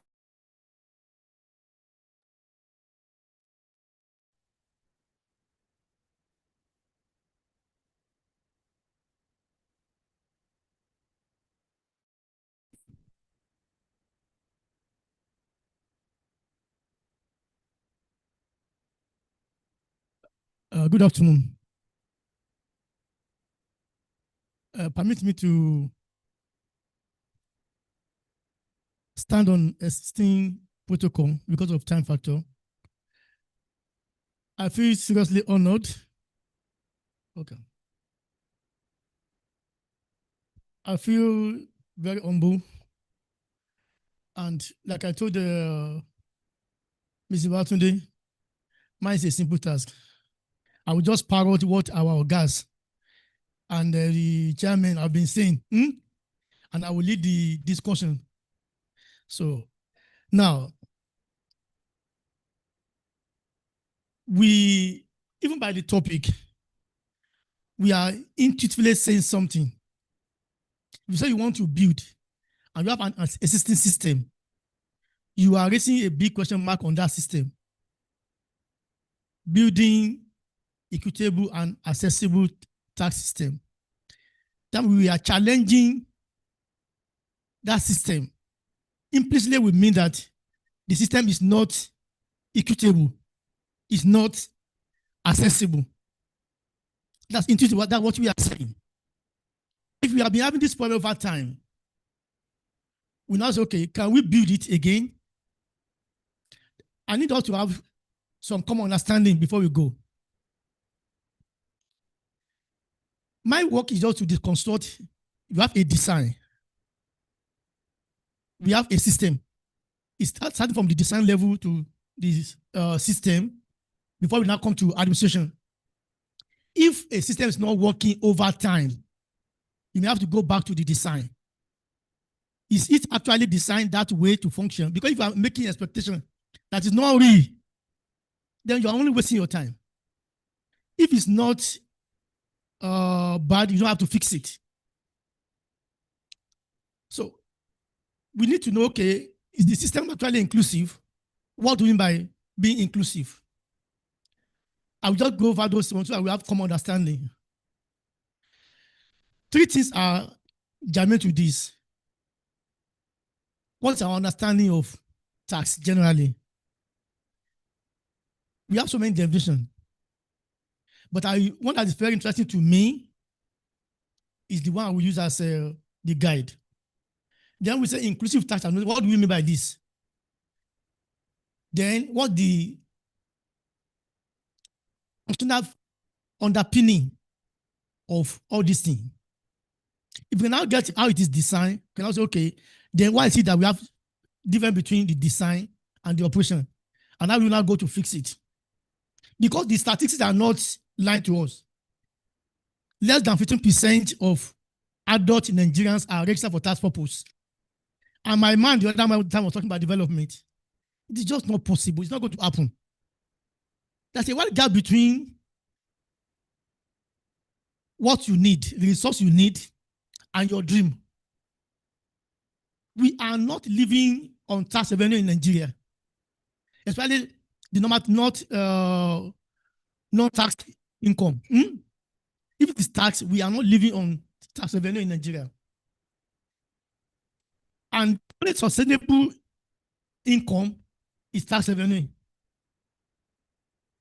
If out of 100 people working, only 15 are actually registered to pay. Assume you are in the cooperative society, I'll be very fast. And out of 100 members of the cooperative, only 15 people actually registered to pay their annual subscription. Not minding whether they are paying adequately or not. That cooperative cannot function because the gap is very wide. So now, I want to see tax as I'm using this definition: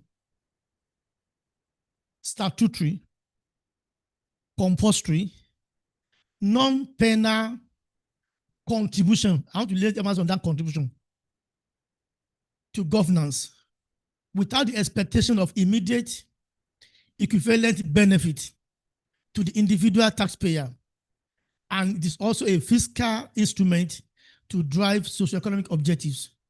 I definitely put in that last clause because as revenue people, we are always concerned with revenue. And that is not doing justice to the word tax. Tax is not just about revenue. In fact, most often than not, you do more work than getting the revenue. Because you have to, the government decided a lot of our behavior economically, and they use tax instrument. I mean, what you can buy, what you cannot buy, what you can consume, what you cannot consume. How they want to get revenue, where they want to focus for the revenue. The policy and the law will be made to drive that particular area. So if you are going to talk about inclusiveness, we should also note that aspect of it. So two things are important to me now: contribution and being a fiscal instrument.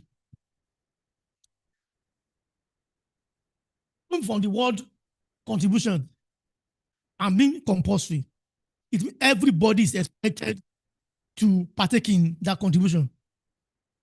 So if we are all expected, then let me go to the Constitution now. The Constitution has two dimensions.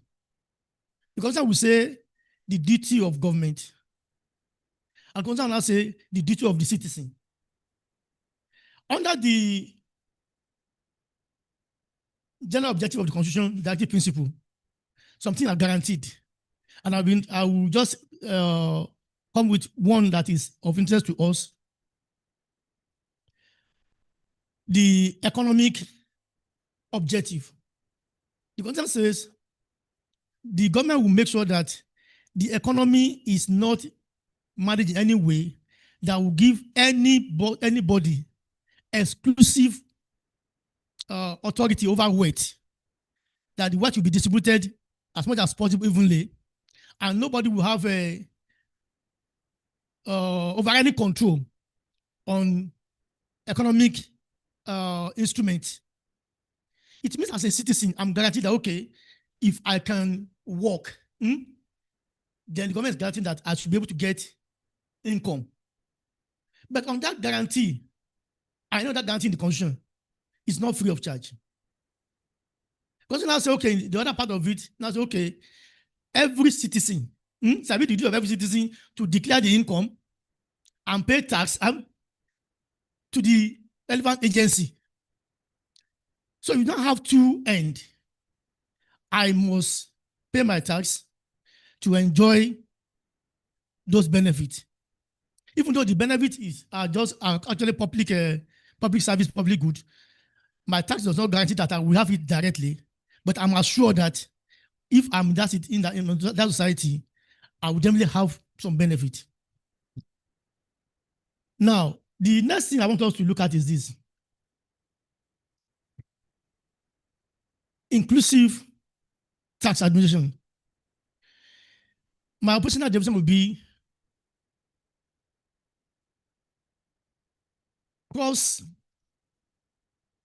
different dimensions. We have three different dimensions to look at inclusive tax administration. And all these dimensions point to one thing. But I want us just to look at it.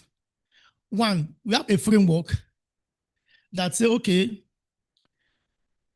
sorry. No, I've gone too fast. sorry, policy-centric definition.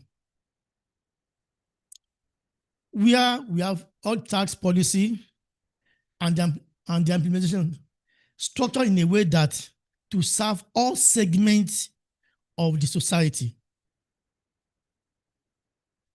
If the policy are skewed in favor of any particular set of the society, it will be contrary to the constitutional guarantee, and you cannot have inclusiveness.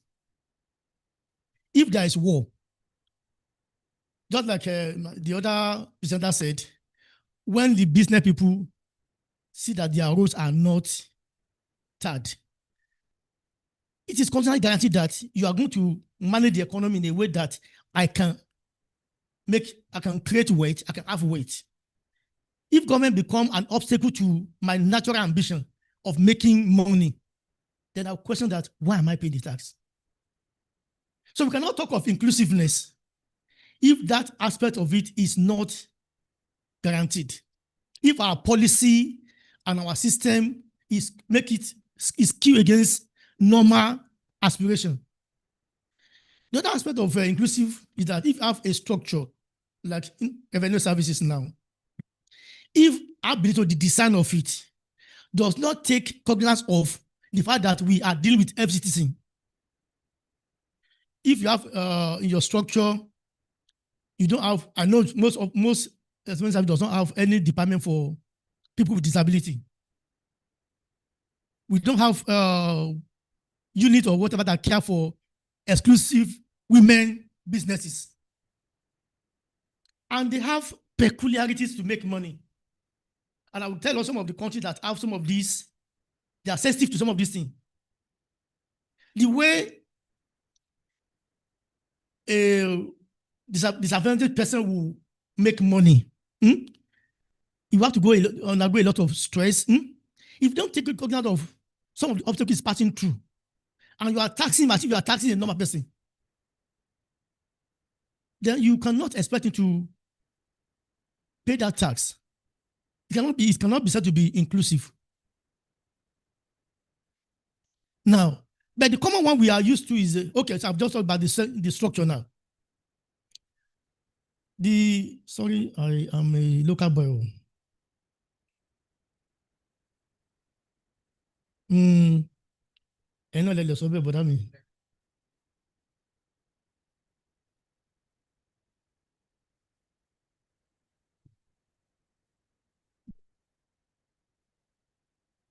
Now, stakeholder engagement.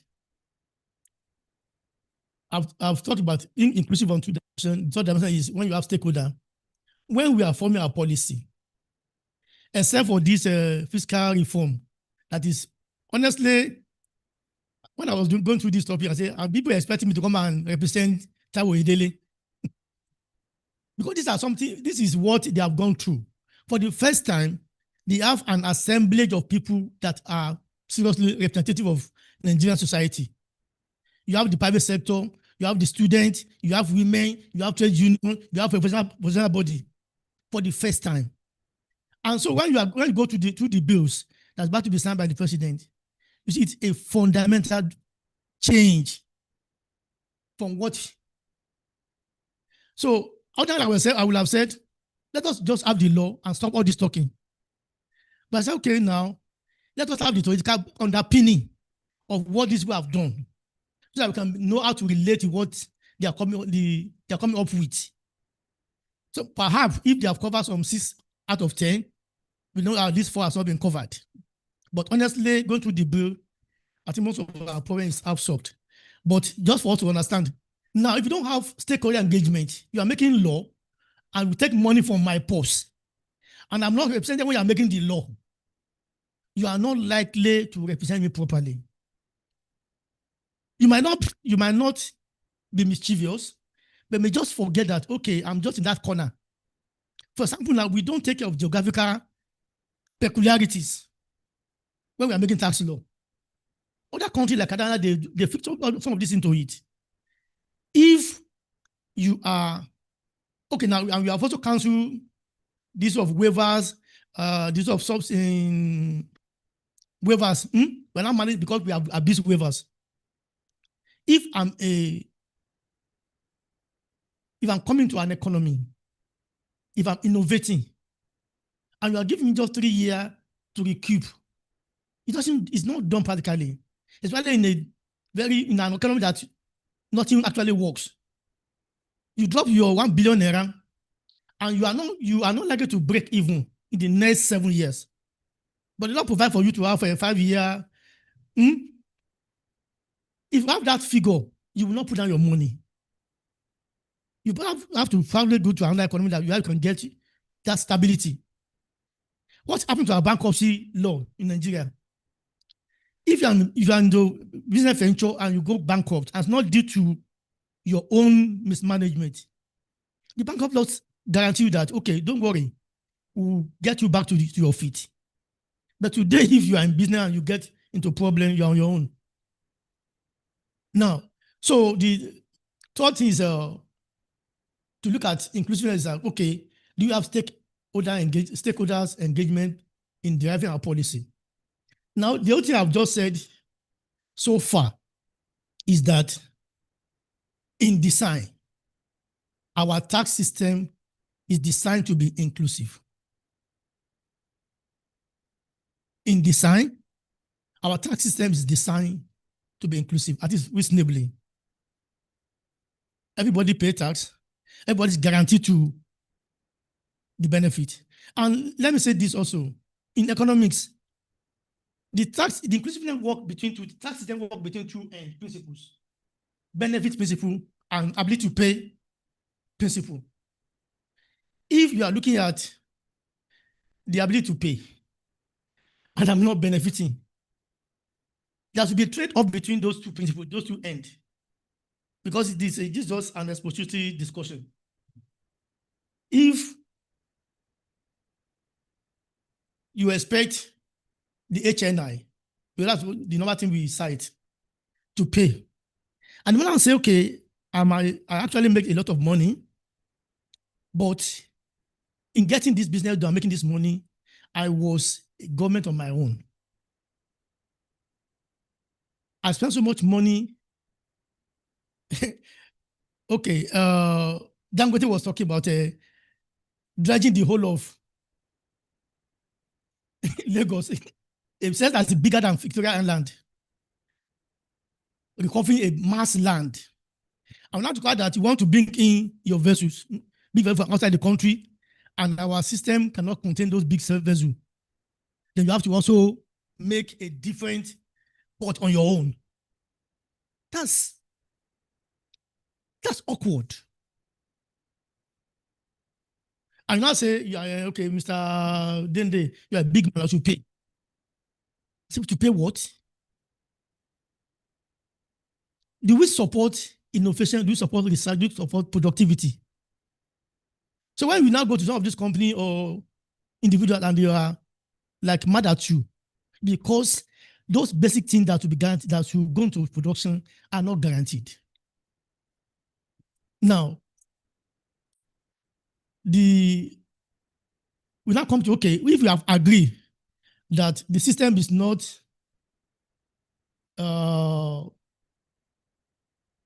fair, though it is designed to be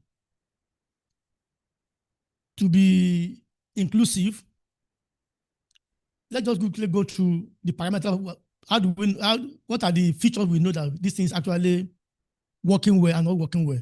If I have a car and it is having excessive smoke, I know it's not working well. But if I just kick it and say, this car is good, I'll go to the empirical evidence because there are so many signs that we know that this thing is not working well. I don't want to bore you with that. We know that a large chunk of the population, Nigerian economy is dependent heavily on informal sector. And I've just said only about 15% of Nigerian working actually register for tax. So most of this informal sector are not registered for tax. And that's the major problem we have today. How do we get them to the tax net? So we have a system that is more of informal sector, for the economic, but for tax, more of formal. So then we have a system of direct tax play marginal role in our revenue generation as a country. We make more money from value-added tax and petroleum profit tax than income tax and company income tax. Those are signs of non-inclusiveness. The way to determine that the system is inclusive is by the percentage of direct taxes. That we, because there is this issue of progressiveness of the tax burden. What you're actually looking at, is this. There are two ends, the burden and the benefit. If I'm not having a good share of the benefit, but I'm having the burden, it is not inclusive. So what I'm trying to draw out is that we should not look at this inclusion as a narrow system, that, these people are excluded. If it is skewed, the benefit is skewed against people, it is not inclusive. If the body is also skewed against some people, it's also not inclusive. It will not work well. If we expect the HNR to pay so much, but they are having less of benefit, they will not pay. It is not going to be inclusive. And so today, Justice Africa will say 99% of HNR in Nigeria are not tax compliant. That's because scary.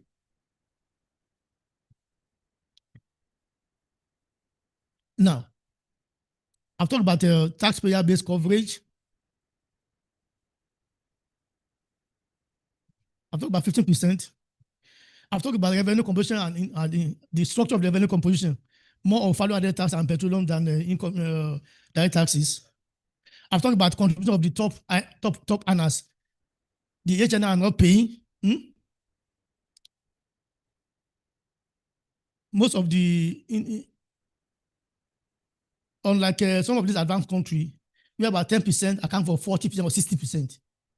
In the UK, they're talking about 10% of those people, even 1% accounting for more than 50% of the revenue. But in Nigeria, the tax to GDP ratio, we know tax to GDP ratio is about one of the lowest in Africa. It used to be 6%. We said we are moving to 7.5 now, but the African average is 17.5. It's still very far. Instead of you talking about increasing the tax rate, because we have this mentality of, how do we increase the revenue tax to GDP ratio? Let's increase VAT rate. The point is that people that have been paying VAT, that's the one that will be paying again. People that are excluded will still be excluded. So you are asking people to suffer for your inefficiency. That's what it means. I've talked about the financial sector contributing 50% to the GDP, but a small fraction to the revenue. Now, one instrument that can enhance inclusiveness is digital capacity. And I think that's our major focus. But I'm only saying that, the policy angle is as important. The policy, the structure of the system, and the digital capability are equally important. If you are building technology and the design of your tax administration is skewed, you don't make provision for those critical areas, technology cannot drive it.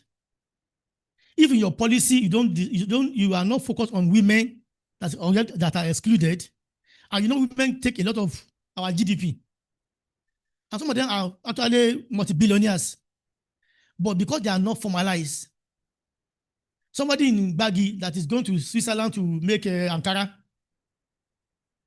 and distribute it to our colleagues, both in Nigeria and outside in West Africa, it's not a poor person, though it's a woman, but because the system is not formalized, she's excluded from the system. And when she comes to us, we want to pay tax, say, kill her one time now. Even by design, we are not even looking at them. We don't believe they are making money and they should contribute. So if our design of the system or our policy exclude people or particular businesses or economic interests, and we're talking of technology, it will not work. Now, why must we have inclusive tax system? We know, Abi, but just let me remind us, Abi. Socio-economic equity. Àwa nínú ẹgbẹ́, sorry o, àwọn kan ń sanwó, èmi kan wá ń jẹun ni, Abi. Tó bá di level wọn á ní pé àwọn náà ò dáwó mọ́, Abi. Because they are feeling cheated. So, and that is the worst thing we are facing as tax administrator. A medical doctor told me that, in fact, 5 years ago, look at me. You are saying, thank you. You are saying I should pay. But out of my colleagues, about 10 of us, I'm the only one paying. And you're saying I should pay extra. I'm saying, why do I have to pay extra now? So it discourages compliance.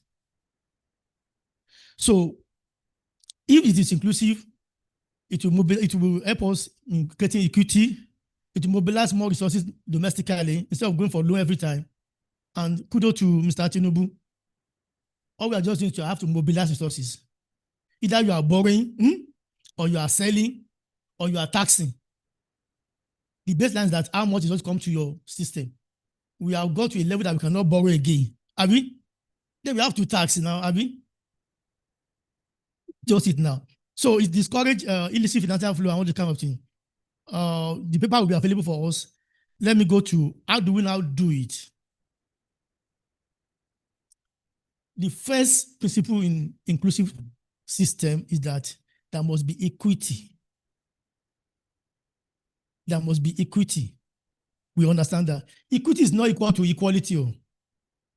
Equity means you are looking at the peculiarities of different business, different economic interests in the sign of your. Thanks to this new bill, we now say we have to redefine our small businesses. Abi? It used to be 25 million. Abi? But now say, okay, this 25 million is no more. Because it means many people that are actually poor and they are small entity. If our threshold is 25 million, they'll be feeling the pain. They now have to raise the threshold, 50 million or 100 million in the new bill. People have been handing 30,000, you exempt them from income tax. No, that cannot work again. People, the poverty level is very high. Then raise the minimum tax, minimum income for tax. That is take note of peculiarity of people's life. So the first is equity. When you are your neutrality, your design should not target some particular group at expense of others. I'm talking about design, the structure, and the working of the system. If your Internal Revenue Service focus only road taxes, then it is not inclusive. You cannot get, because the first thing you are going to notice is that you are not going to mobilize enough resources. You are not going to get enough revenue because your system has technically excluded some economic interests, which may be very vital to your revenue. Now, our agreement should be effective, then good governance, it must be transparent and accountable. And so let me explain several times. You make so much money, but we know how you are spending it. Abi, I cannot even feel it. At least publish the account. Some people read it. And let the account be related to the budget. You cannot see you are spending some 50 billion, and when you are making some 30 billion, there's a disparity. So now, digital transformation, women. Let me give an example of some of the countries that have done so much in the. You have to support small businesses, not just expecting them to be part of it. You have to support them. Now, let's look at, we know the exemption in the new bill that is coming. I specifically take this table to show that Nigeria is also moving in the right direction of reform. We exclude some business from VAT because we consider them as small. Let them breathe. We consider them not to pay withholding tax. We consider them, okay, employee to also not pay so that we can grow the economy. These are new thinking in Nigeria. And with that,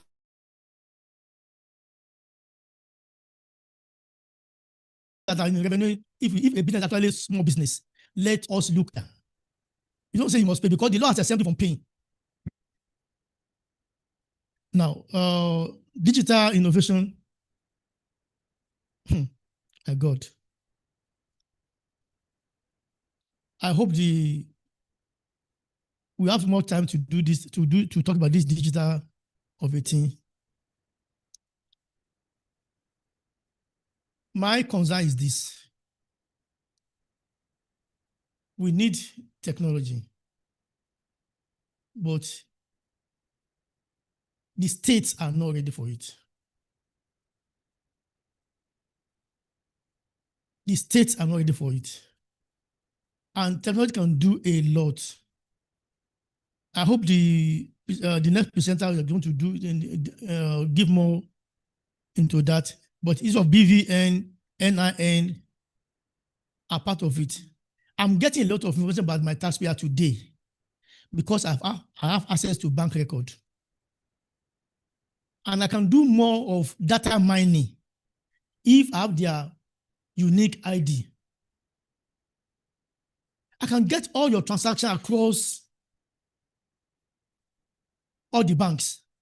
I even have a software that will tell me all your transactions in all these banks. But the problem is that we don't have unique identifier. I'm using telephone number. So the new law make a provision that I can give you NIN, even though you have not registered for it. But the important thing is that we will gain much in revenue generation by data mining. And this technology there are so many of them. Let us not talk about AI, whatever. With ordinary Excel can do a lot of things.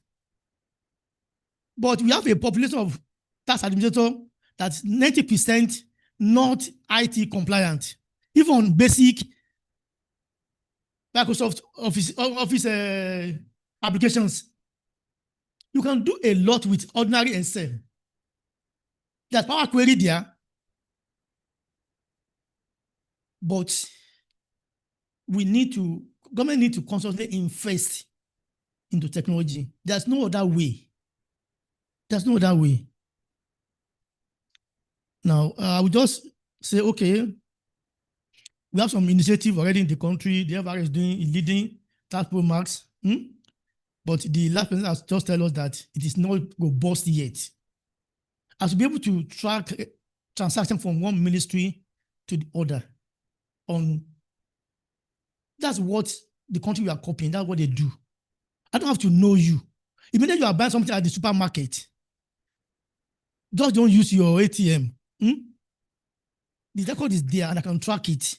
When you go to your booker again, I know you are celebrating your birthday in Banana Island.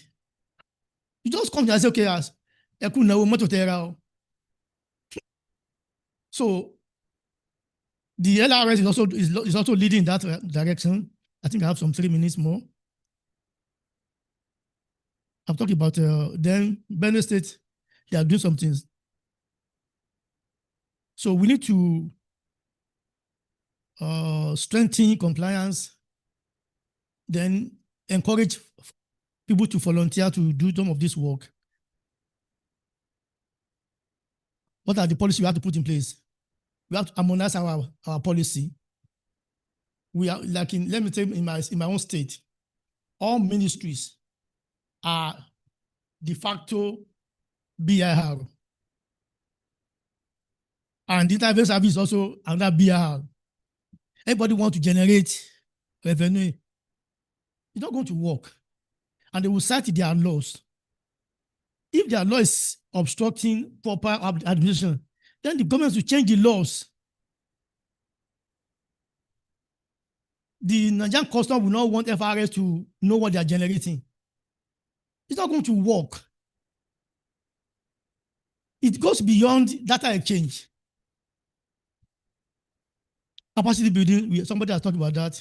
We have to monitor and evaluate. Now, case study, finally, the case study, Brazil has done it. UK has done it. Canada has done it. And this is sort of a tax incentive and tax credit. Those are the things that benefit, that make me to comply. If I am into a particular industry, and you know the peculiarity of that industry, please support me so that I can be happy, have the benefit that government is there for me. Then I will pay the tax. Then if I'm doing well in tax payment, let you give me some credit for it. If I overpay, the contract will always fight how to get refund. If I'm not sure I'm going to get a refund, I would rather underpay than being on delay, enthusiastic, and overpaying. I know the new law is put in place how to manage the refund now. There should be a sinking fund for it. Unlike when it go to government pause to recover it back become a problem. But even then, if there's a pause for the refund, let us manage it properly. So I could pattern the money has been borrowed for a project. Because it is reconciliation, you are interested in my underpayment. I want to interested in my overpayment. It can be either two way. But the government has been after underpayment. So Canada has a lot of tax credit and benefits, and that encourage the system. The end result is that all these countries, even as small as Singapore, Liberia, even after the war, they did the reform, and you now have the tax to GDP ratio increase, at times doubled. So it is a meticulous work. I've talked about Georgia, United States, and Nigeria is also working on our own reform. Inclusiveness is sine qua non to good tax administration. And the dimension of understanding of inclusiveness go beyond these people are excluded. It also has to do with the design, the policy, and the structure of administration. If you don't have presence in some area, and people have to spend a lot of time to comply, there should be ease of compliance. If your system so that it is difficult for me to make payment, I will not pay. If your technology is not working, I will say I will just marry. So at the end of the day, Nigeria is set to make history. Thank you so much.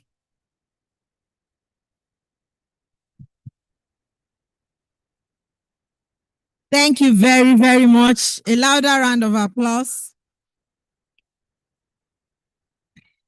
I am certain today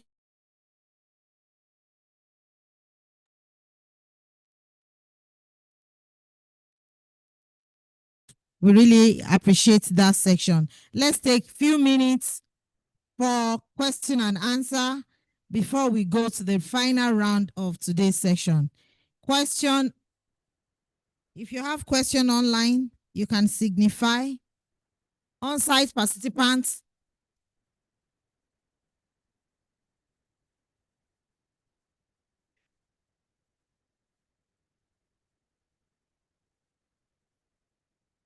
we are going to take questions on site, but please don't let us turn. This paper is really interesting and robust. Don't let's turn it to another debate.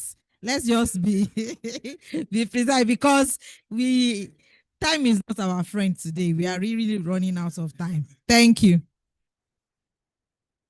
Thank you very much.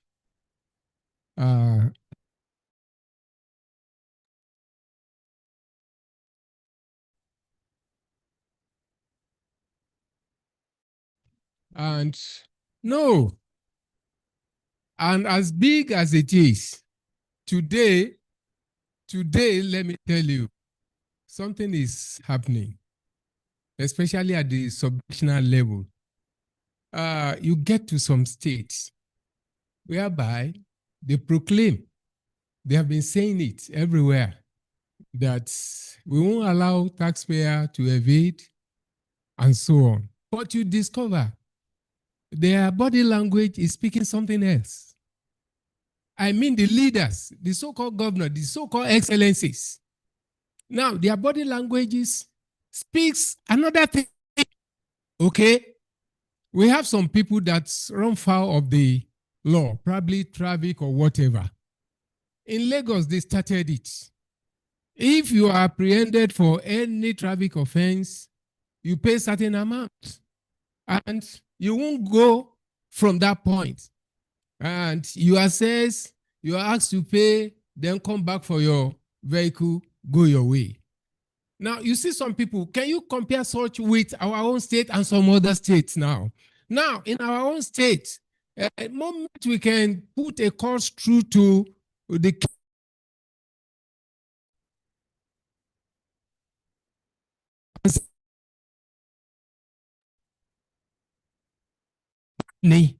will flat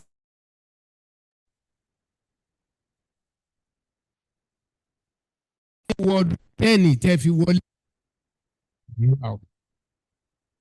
Now, there is no political will, indeed. No political will. If inclusiveness is to be embraced, then we must be ready to discipline ourselves. Whoever at the ends of the affairs, I mean in the position of the governor, if you know you have a relative that has actually run foul of the law, then pay on his behalf. Or give up that particular amount to him to go and settle government, then should go his way. But inclusiveness, as we have been hammering it, let me tell you, people will not pay. Moment government doesn't have enough and is unable to tar roads to the company that our chairman was referring to the other time, you just discover that things will begin to fall apart and the word inclusiveness will go its way. It's just it. That is just it. Note it. That is my own observation.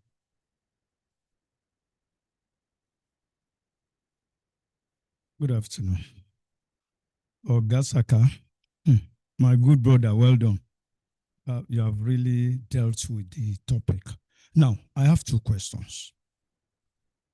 Looking at the topic given to you, sir, inclusiveness, tax administration, building equitable and accessible tax system.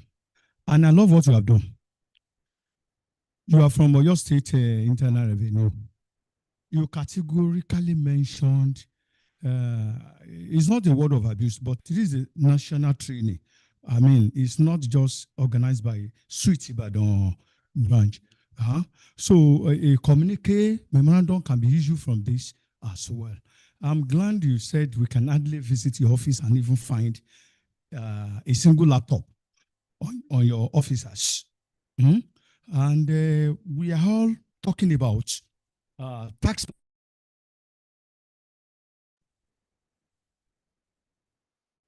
Use Oyo State as a kind of a case study and tell us what you think the state government needs to do to make sure all this inclusiveness, equitability, and accessible is realized. That is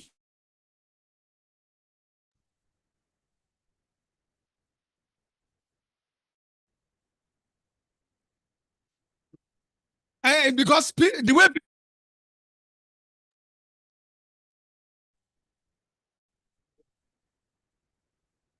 let me quickly go to the second issue. Yes, inclusiveness again and equitability. How do you think we can address in readiness for the tax policy again? We can address the issue of value-added and consumption tax that some states are enforcing on the taxpayer. Thank you.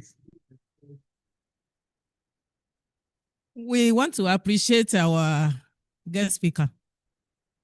He has done a very good work. And the first thing I want to mention is we ourselves, as we are sitting down, we are incoming politicians, governor, senators. Now that we know where the government is doing the wrong thing, having taxes money without spending it on properly, we need to take it and note it when we come in as a senator, as a governor. Please, let's help in this area. And that is for the part of the public. And the side of what we are doing as the staff of the government, what do we do? Now we have the new tax bill where some people, the lower income earners, are exempted. And we have the high net worth individuals, HNI, to be focused now. Then the speaker said where the progressive system of taxation comes in, that we need to focus the high net worth individuals. Then where we exempt the informal, the low income and the informal sector. Meanwhile, the government tried to introduce a system where we can take in the informal sector. We call it presumptive tax. Unfortunately, the government said, because of the rigor, the economic rigor on grant, do we need to go into that for the people? That is the governor of masses. But at the same time, every day, we need to generate revenue. The high net worth individuals are there trying to dodge, trying not to pay anything, telling us we are not, we are this, we are that. Then the political will is there. Then what do we do? If by leaving the low income earners do not pay, Abi, they should not pay, but we should focus the high net worth individuals. How do we generate the money the government needs to know to use for the expansion or for the development of the state? Thank you. Yep. Thank you very much, Mr. Speaker, for a robust presentation. The question I want to ask is this. From my experience, sir, I think the problem of non-inclusiveness in tax administration itself comes from the people at the ends of affair. So I want to align with what my August just said. I know the rigor you people pass through on the issue of presumptive tax in your states. It got to the Oyo State House of Assembly. It was passed, but because of the political will we have been hammering on every time, we are still on the same spots. And I know the governments always put pressure on you, the tax administrators, that you need to check up your revenue. And the government is not doing what will help you. Please, sir, what do you do?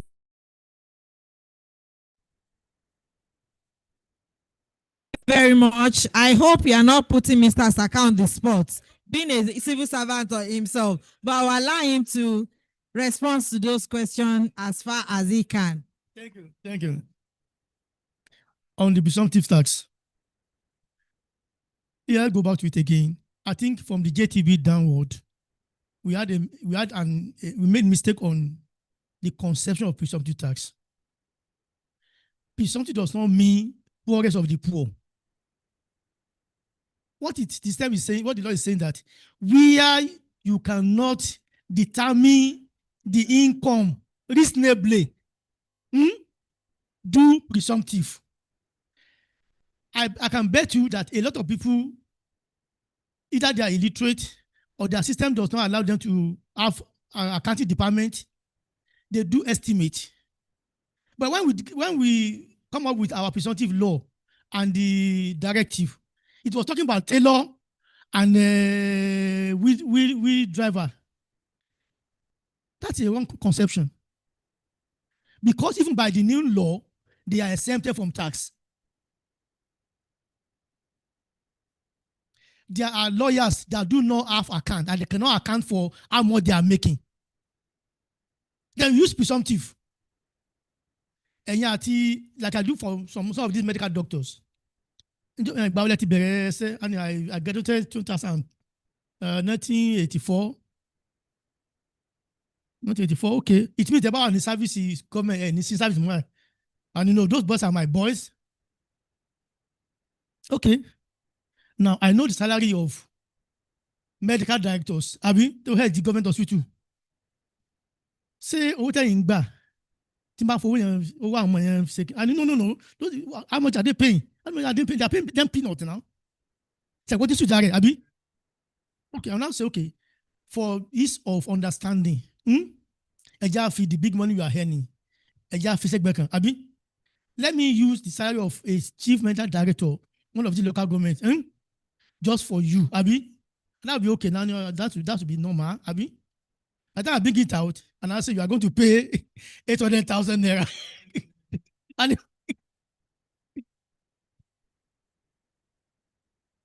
because he wanted to pay 100,000. So you do it even in your audit. You compare like for like. You are to the same in the same industry, the same size. Abi, you do presumptive. You cannot be telling me you are making lower profit than your counterpart if all the parameters are almost the same. It's not for you to wrinkle yourself out of my presumptive. Can you turn over in? Your turnover is 500 million. Turnover is 500 million. Abi, how many staff do you have? You have 200 staff. They have 180 staff. Abi, you have an accountant. They have an accountant. What's your personnel cost? Compare. Abi, can you have a profit in 10 million? 100 million. So I'm going to use their base for you. That's presumptive. It's not talking about shoemaker and bricklayer. But go and check the law and the chart, the schedule behind it. It's for typewriter and the typist. So that cannot work. If under the law, it cannot be operationalized. Someone that's already exempted by law from tax, Abi, we now want to say pay 500 naira per day. That's exploitation. So that law is dead as designed, and there's no begging it.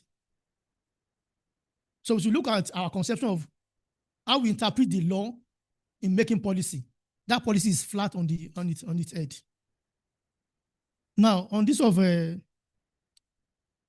what can government do? What will government do? When we play dictate it to Nabi, one thing Mr. Oyedele did, but probably did not get enough result, is to get the buy-in of the governor before the law passed. And the central thing is the autonomy for revenue services. They have administrative. If I have to engage consultant and I cannot pay that consultant, I can't have to wait for its money from the Ministry of Finance and wait for 3, 4, 5 months. I cannot work now. I cannot get the best hand. I be saying myself, madam, and get your payment after 8 months. Even when you have made money for the state, I should be able to pay my consultant immediately they get the work. So until the governor sign in and have a buy-in to the law, just do your best and mark your time.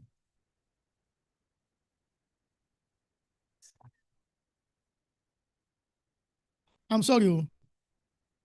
I need to train about 150 people in computer and I do not have a budget for it, and I'm expecting them to perform. It's not possible now. I don't mind pushing that is the time we turn on. So, so finally, fight and consumption tax. If the law comes out, most likely there will not be consumption tax again. Thank you. Thank you very much, Mr. Saka. Wait a minute before you go back to your seats. We are a grateful entity. We always show our appreciation. Silver or gold we don't have, but we want you to be proud of us when you get to office. So I will invite my national chair to present our show of appreciation for this wonderful presentation you have made this afternoon. Thank you once again, Mr. Saka, for this insightful presentation. But mo fẹ́ sọ fún yín pé àní kùṣẹ́. What did you just say the last one? He said, àjùjọba kùṣẹ́ ṣáà. Oh, push. Oh, I apologize. I'm a push here. Okay, thank you so much. And we should do our best and mark time. I don't think that is right. No, we can do our best, but we shouldn't mark time. Please do your best, not mark time. Oh, my God. It will be nice by the special grace of God. Yes, so once again, thank you for the presentation of inclusive tax administration vis-a-vis technology adoption. I think this will push for equity in fiscal governance. Thank you very much. So on behalf of Society of Women in Taxation, we want to present this plaque as a token of love to you for your contribution as a paper presenter at today's workshop. Thank you very much. God bless you. Thank you.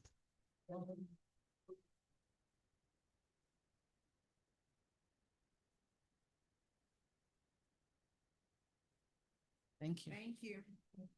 Thank you very much, my national chair. So,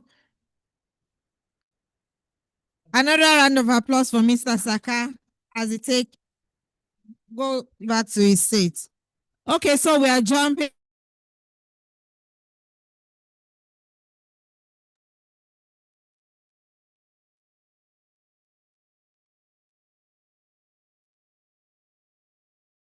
Head from the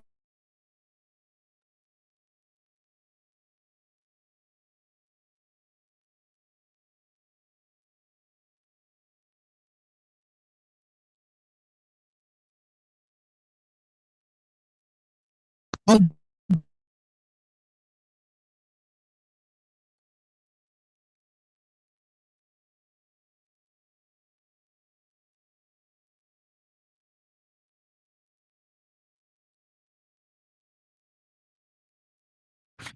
from the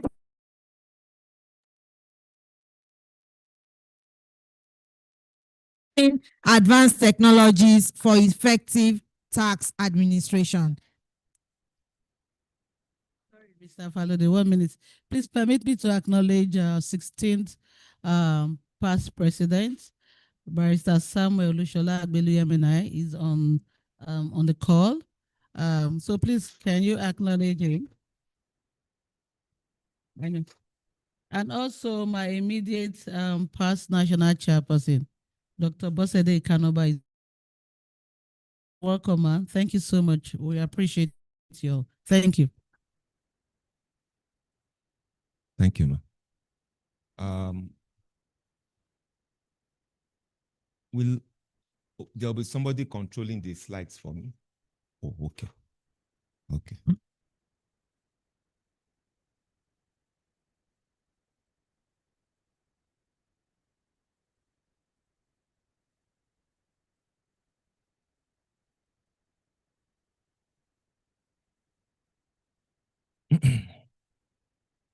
Good afternoon, everybody.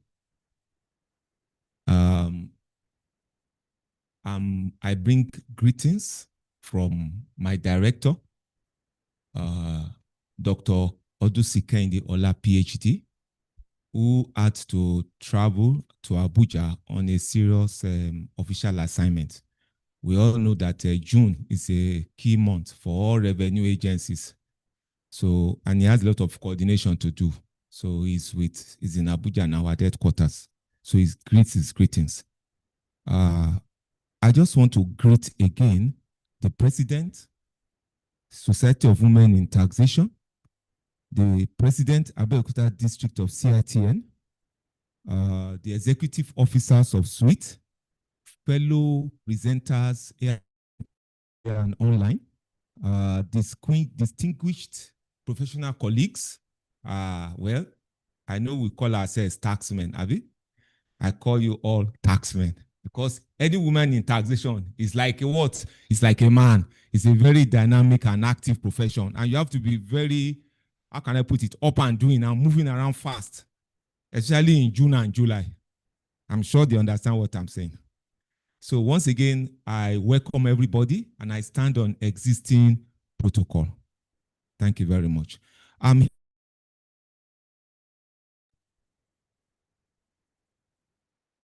Technology for harnessing advanced technology for tax administration. I'll be doing it in the context of Nigeria because we are Nigerians. So my references and my application of this.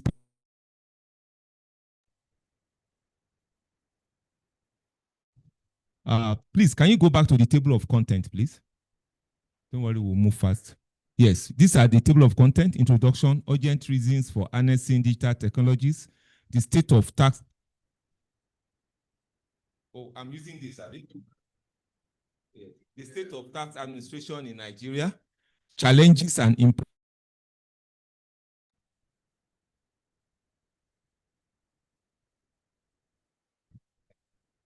Because I'm tall, yes. Then the legal framework, the relevance of key advanced technologies and administration, Nigerian specific challenges, strategic implementation framework, case studies and lessons for Nigeria, and then conclusion. Next slide, please. Now, let's start from the world view. These are modernizing the administration because tax is very dynamic. Tax authorities in both developing and some advanced economies, they have experienced declining tax compliance because taxpayers are becoming more sophisticated day by day. Everywhere in the world, we're having taxpayers that are increasingly educated, both on the net, on the social media, both under formal education, and they are aware of their rights and obligations. So tax administrators have to move up.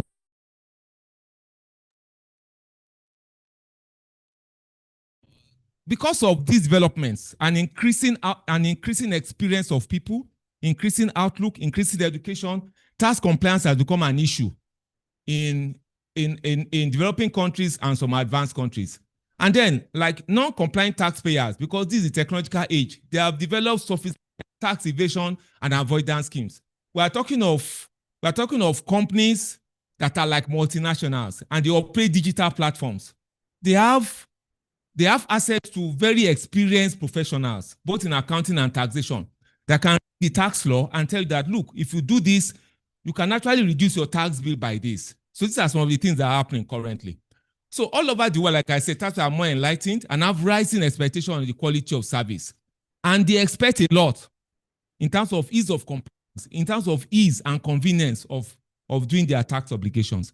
So in this regard, that's where we are getting to now. Advanced technologies have shown promise and potential to revolutionize core tax operation functions of tax registration, compliance, assessment, collection, audit, and where necessary, investigation in order to enhance efficiency. So what we are saying now is that tax administration has to buckle up and move forward.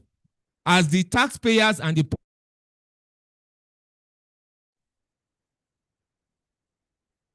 digital technology, because we're now in the digital age, so to speak. Let's go to the next slide, please. Let's go fast. Now, let's come to Nigeria. The issues we have in Nigeria is that we have a narrow tax base. We have been talking about it. There's a large informal sector. So we end up with the same people paying tax. And a lot of people are escaping the tax net. Now, but Well, we did, but before 2021, it was like below 10%. Actually, it was like 6% or 5.5%. It was awful. It was not a good thing for our reputation as Nigeria's largest economy, so to speak, at that time. But it was now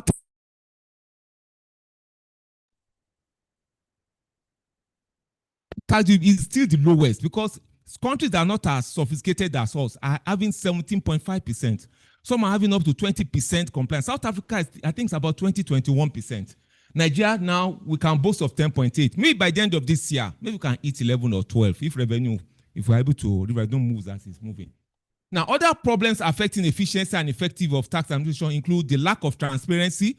You know, like somebody talked about, the last video talked about about reporting of tax revenues. So we need to improve our our transparency. And this has led to low public trust, poor accountability and reporting, publicity of taxes with so many taxes. When you're going from one local government to the other, you'll be paying tax. So many in fact, I personally, I don't know all the taxes. There are some taxes that just exist on paper. You just be seeing it as you are going. But FRS is not like that. Oh, I don't think so. We are not like that. So the purpose of this paper is to explore how tax administration in Nigeria can harness advanced technologies to overcome tax collection challenges, optimize compliance, and drive efficiency. Once you are efficient, you are effective. Next slide, please. So now, urgent reasons for harnessing digital taxation. The government is moving forward.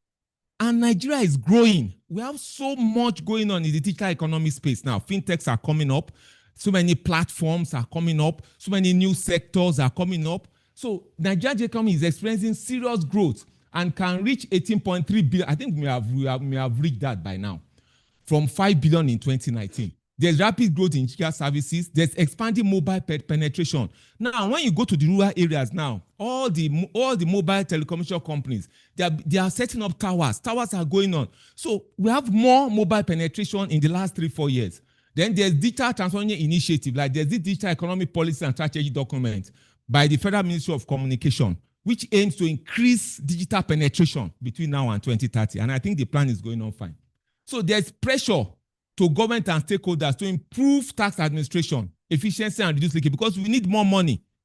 We need money to provide infrastructure. We need money for education. We need money for roads. We need money to fund security. So there's more pressure on FRS, SIRS, local government to provide money so that all this infrastructure can be provided. Then there's a strategic context-sensitive adoption of advanced technologies. It gives us a critical pathway to enhance tax compliance because when you apply the tax, when you apply digital technology, things become easier. Access is improved. There's universal access. There's strategic access. You know, anywhere you are, instead of physical movement, it reduces physical movement and increases access virtually to tax, which makes things better for everybody. But the challenge is overcoming formidable infrastructural, institutional, and societal hurdles to engender adoption of digital technology by government agencies and the population. Let's move forward, please. Next slide. Yes, thank you. So what are the urgent reasons for harnessing digital technologies for tax administration? One, enhance voluntary tax compliance and reduce tax evasion. When you digitalize, you remove errors in reporting. You remove errors in your ledgers. When you digitalize, things become more transparent. You have tracking, you have trails. You have things that will, things become clearer to everybody. And that improves trust. And that improves trust, efficiency, and effectiveness. Then we boost. Another thing about digital technology that it boosts operational efficiency and reduce cost by streamlining tax processes. We have said that. Then automate repetitive error-prone processes, like you want to register 14. You know, we want to register 14. You'll be filling form. Now, with Tax Pro Max, some of these things, you do it. If the form is not okay, the program will not allow you to go forward. It will show red and say you still have to fill this one. So you have to automate repetitive error-prone processes, thereby improving accuracy and convenience to the taxpayer. Improve real-time decision-making through analytics, which allow the tax authority to make immediate data-driven choices based on the latest information available. You know, when you are going digital, your information is updated hour by hour. Your information is updated minute by minute on the servers, in the cloud. So you are dealing with the latest information once your system are working perfectly fine. Then foster transparency and public trust. No, the clearer things are, the more widespread information is, The more accurate information is, the better it is from everybody. And then trust goes up. And once trust goes up, you have fairer tax assessments that you can defend. Trust goes up. Even you as professionals, you can talk to your clients and say, yes, I think this thing is okay. It's clear to us how it came to be. And at the end of the day, you have a higher tax yield. Or at least you have a fairer tax presentation. Let's move forward, please. Next slide. So now, what's the current state of administration in Nigeria right now? Now, we have a large informal sector leading to difficulty in taxpayer identification. You know, they are there. A lot of people are outside the tax net. And we're having difficulty in identifying them. But with digital technology, like things like TIN, BVN, and bringing everything together, we can actually improve our efficiency in identifying taxpayers and doing attribution so that they pay tax like everybody else. Because without attribution, you can't get a taxpayer to pay. You have low compliance culture, you know, tax evasion, avoidance, apathy. People don't want to pay tax in Nigeria currently. They'll give you reasons. But let me tell you, if you want to come to equity, you must come with clean hands. If you want to tell me that the government is not doing something, what have you done? Can you enter a supermarket and carry market without paying? You are a thief. So, but if you pay your money now and they don't give you the goods, what's that? Then again, so if you want public goods, pay your tax. That's what I tell people. Manual and fragmented processes. The FRS is rapidly automating and digitizing our tax management processes, but a lot of state and local governments. Oyo State is going fine. I did a project on Oyo State. I think they've done so. I think you have portals now, payment portals. Lagos State has payment portals, but some of our state governments don't have payment portal yet. Local government don't even have any. Everything's still manual. They are still doing Kalamazoo card. We need to update because the local government is closer to the people. So we need to update. Local government need to update and come up to scale. Then we have limited data integration. You know, we have data silos. Everybody is holding on to his own data. When you say data silo, your data is isolated, is fragmented, and you are unable to share your data. And once you're able to share data, inefficiencies cropping, poor assessments cropping, and tax sheet goes down. Resource constraints. You have the ICC infrastructure and software that are required, and they are all very expensive. You know, almost all are imported. Power is a constraint. So these are all issues that are challenging tax administration right now. Most of the equipment we are using, the laptops, the servers, the big capacity ICT equipment, most are imported. So we need to work on this, maybe source for resources, do some integration with multilateral agencies to get all this stuff. Then there's weak enforcement and perception of inequity. Like there have been complaints of selective enforcement of taxpayers by tax control in Nigeria, while other Irish taxpayers are left alone. We need to work on that. There's a high issuance of tax waivers, and FRS, you know, FRS, when there are tax waivers, it affects collection.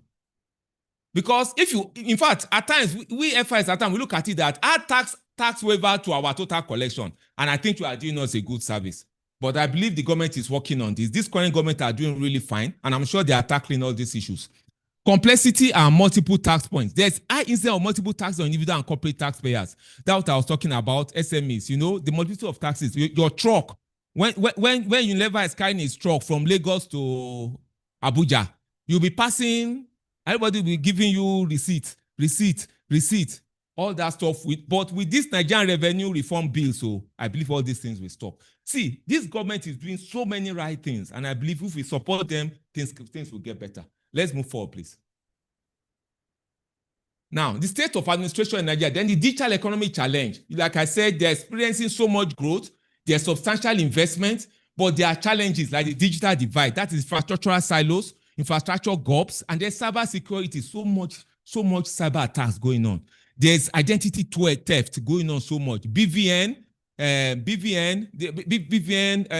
NIN, National Identity Card of Nigeria, and so many other education issues. We're having cyber attacks every day. People are stealing people's identity to do rubbish. So you know what is happening on WhatsApp now. They can steal your identity on WhatsApp and use that to collect your data and information.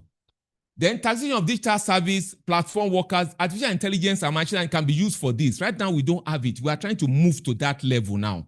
So these are some of the challenges we have. Then the FRS Tax Pro Max is an homegrown platform. This is one of the things we are doing to rectify some of these issues. to manage this tax rated within the jurisdiction. It enables users to register, file taxes, make payment, and even receive tax return certificates. So these are some of the things we are doing now to upscale, but the challenges are still there. The tax planners, the FIS is working on tax planners currently to expand its capacity and take care of some other issues that are not like we are working on linkages now with other government agencies. Like by the time we have this Nigerian Revenue Service, tax planners will probably be upgraded to link with other key government agencies. Then we have state initiatives. These are the ones, like I said, by Oyo State, because I did a little project on Oyo State last year, and I interviewed some of their directors on it. I know they are working hard on this issue of platforms, trying to do inclusiveness, this issue of bringing people to the tax net. I know things are going. I know Lagos State is doing it, like this GIS for their property. And I'm encouraging other states to do this GIS. It will stop all these issues of land grabbing all over the place. Then, while deploying digital platforms to facilitate tax payment for taxpayer convenience. Let's move on, please. Now, what's the legal framework? Now, the legal framework on harnessing digital advanced technologies, that the Finance Act 2019 provided a key amendment to Section 13.2 of CETA and introduced what we call significant economic presence. That significant economic presence is the key clause that came in 2019 that allowed Revenue Service for the first time FIRS to be able to concisely tax international organizations that have platforms in Nigeria, like Twitter, Instagram, Amazon. Significant economic presence means that even if you don't have a physical presence in Nigeria, once your transactions or the volume of your transactions is above 25 million naira in a year, you have significant economic presence in Nigeria, and you are duty bound to register for tax, through TIN, and begin to remit taxes. I think it was a positive development. In Finance Act 2020, that was when FIS was empowered to automate, and the SIRS, this is the clause in Finance Act that empowered the FIRS and other RTAs. When I say RTA, I'm talking of relevant tax authorities, to automate tax return filing and payment processing using advanced technology, which is what brought about the tax remarks in June 2021. And this is what you can do on tax man: register, carry out assessment, manual totally tax, my capital allowance, download tax clearance, communicate with the FIS on tax issues. Next slide, please. You can always go through this paper after. Now, the legal framework too, we have the Finance Act 2021 that introduced a deemed profit tax regime for NRCs that create a digital SCP. I think I described that in the last paper. The digital SCP means that, even now, even Nigeria now, we have big companies in Nigeria that are actually multinationals. Access Bank has branches in well over how many African countries now? In like 10 to 15 African countries. And they have branches abroad, you understand? It's a multinational. Dangote is a multinational. And most of these big companies have digital platforms. So, at times when you are saying that Twitter, even the big physical companies, they have structure on ground, they are also operating digital platforms. So for this now, for multinationals that are doing business in Nigeria from outside Nigeria and are busy doing their business, and they don't have a physical structure, a permanent establishment, whether a shop, a place to display, or a factory that you can go, FIS can go and say, come and pay your tax. This now introduces the deemed profits regime. Once we see them, we'll get their turnover assessment, and from there, we look for a reasonable and fair percentage, are we taking consideration of the capital allowances and other reliefs, and tax them appropriately. So that is a further update on the digital SCP that the Finance Act brought to bear in Finance Act 2019. Then in Finance Act 2023, it's actually the Finance Bill 2022 that gave rise to the Finance Act 2023. That introduced a digital asset clause. We know we have crypto now, Bitcoin, there's Bitcoin, sorry. There's Bitcoin, there's cryptocurrency, yes. The major ones are Bitcoin, Ethereum, Solana. Yes, because as taxman, you must know the name of all this stuff. A taxman must know everything. You must read far and wide. So when the taxpayer comes to me and says, I'm doing Solana as cryptocurrency, you say, Solana is Bitcoin, I know. Maybe Solana is not taxable. You have spoiled it. It has spoiled. So cryptocurrency, so the Finance Act 2020 introduced the digital asset clause in capital gains tax that whenever you buy and sell digital currency, there will be a capital gains tax of 10%. Then the Finance Act 2023 further stipulated that VAT on goods purchased via electronic or digital platforms from a non-resident supplier, either individual, I'm using non-resident supplier because either individual or corporate, and who is appointed as agent of FRIs to be charged to VAT. So if the non-resident supplier is not registered for tax, then the importer will be taken as his representative and charged to tax on behalf of the non-resident supplier. So that's what Finance Act 23 does. So this is the legal framework for digital technologies in Nigeria. Are we out of time? Yes, sir. Okay, ma'am. Sorry, I'm so sorry, everyone. The president is online, so I think we should acknowledge him. So good afternoon, sir. We truly appreciate your presence in this workshop. We acknowledge your support, and we say thank you, sir. This is our 17th president, Mr. Innocent Chinyere, FCTI. Thank you. You're welcome, sir. Thank you, sir. Please, can you help me acknowledge him? Thank you. Thank you so much. You're welcome, sir. Okay, let's go to the next slide, please. I think we have exhausted this. Yes, so the relevance of key advanced technologies and potential applications in Nigeria. Like there's something we call in digital technology, we call it big data analytics and advanced data integration. You know, Nigeria has to build a single view platform. A single view platform means that most government regulatory agencies should have a particular platform where information coming from FRS, state, CAC, NMPs, NIMC, MBISS is all collated and integrated on a single platform. So when you click on a particular BVN or a particular name, the details, relevant details of what the gentleman or the company has done in the past 1 year, for example, will come up.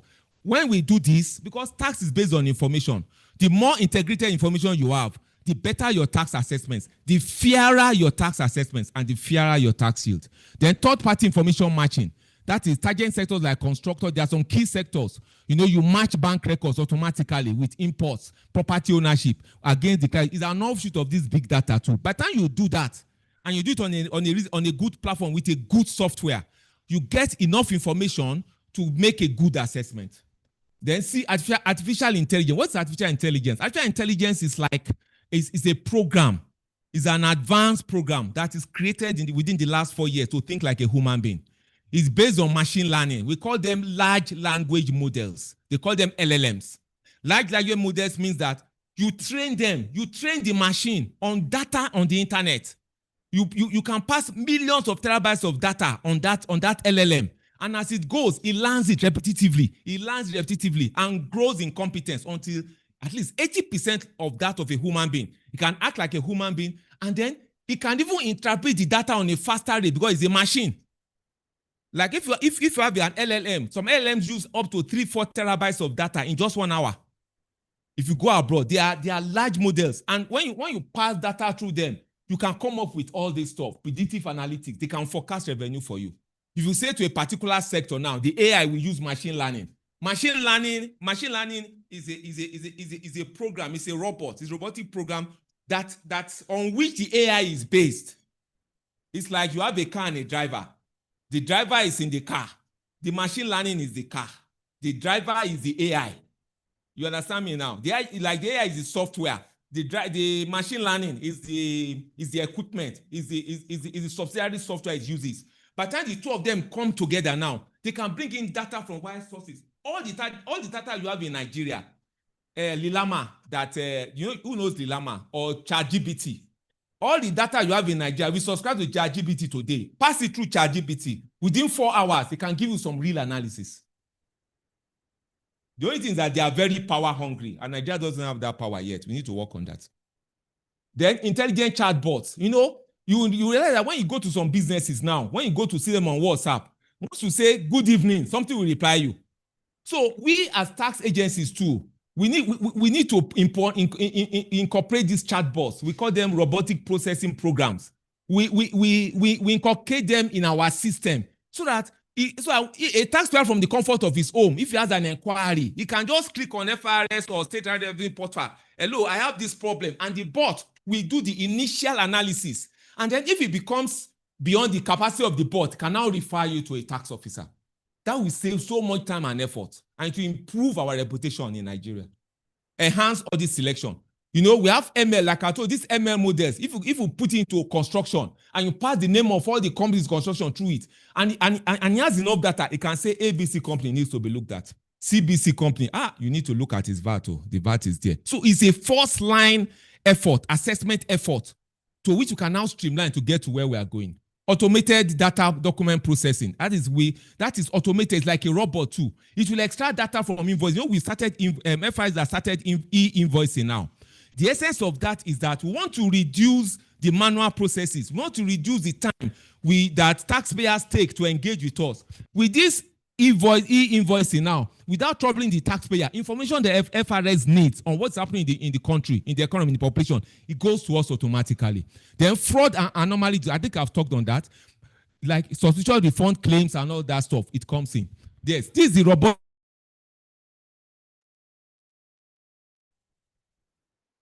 entry validation, routine compliance checks, without the tax inspector being involved. These machines can do a lot of work. Identify anomalies, identify exceptions, identify areas of significance on which the inspector of taxes or even the professional seated here with me, representing your clients, can work on to see what is happening. Automated notice and reminders, like 21st is the VAT return deadline. For payee, I think it's payee is that 10th of the month. Yes. So if you have this robotic process at the automation now, it can send the notices automatically to emails, to WhatsApp. You know, without the tax office doing anything, it will send for the mails to all registered taxpayers, and the taxpayers is reminded to comply. Then we have the blockchain technology. See, this blockchain technology is a very good technology. It enables transparency. Any transaction that's occurring, once you have the blockchain software, it records it and it cannot be deleted. And because it's recorded, it cannot be altered, it cannot be deleted.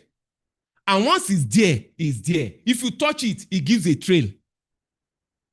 So by that, there will be no errors, there will be no manipulations, there will be no argument. One problem we have in tax now is that taxpayer will say, oh, the tax office doesn't understand what I'm doing. We're having an argument on this issue, that issue. Once you put blockchain technology, it's clear to everybody. You either did the transaction or you did not do the transaction. Simple. The next step is, what is the implication of that transaction? So, and the blockchain uses separated ledgers.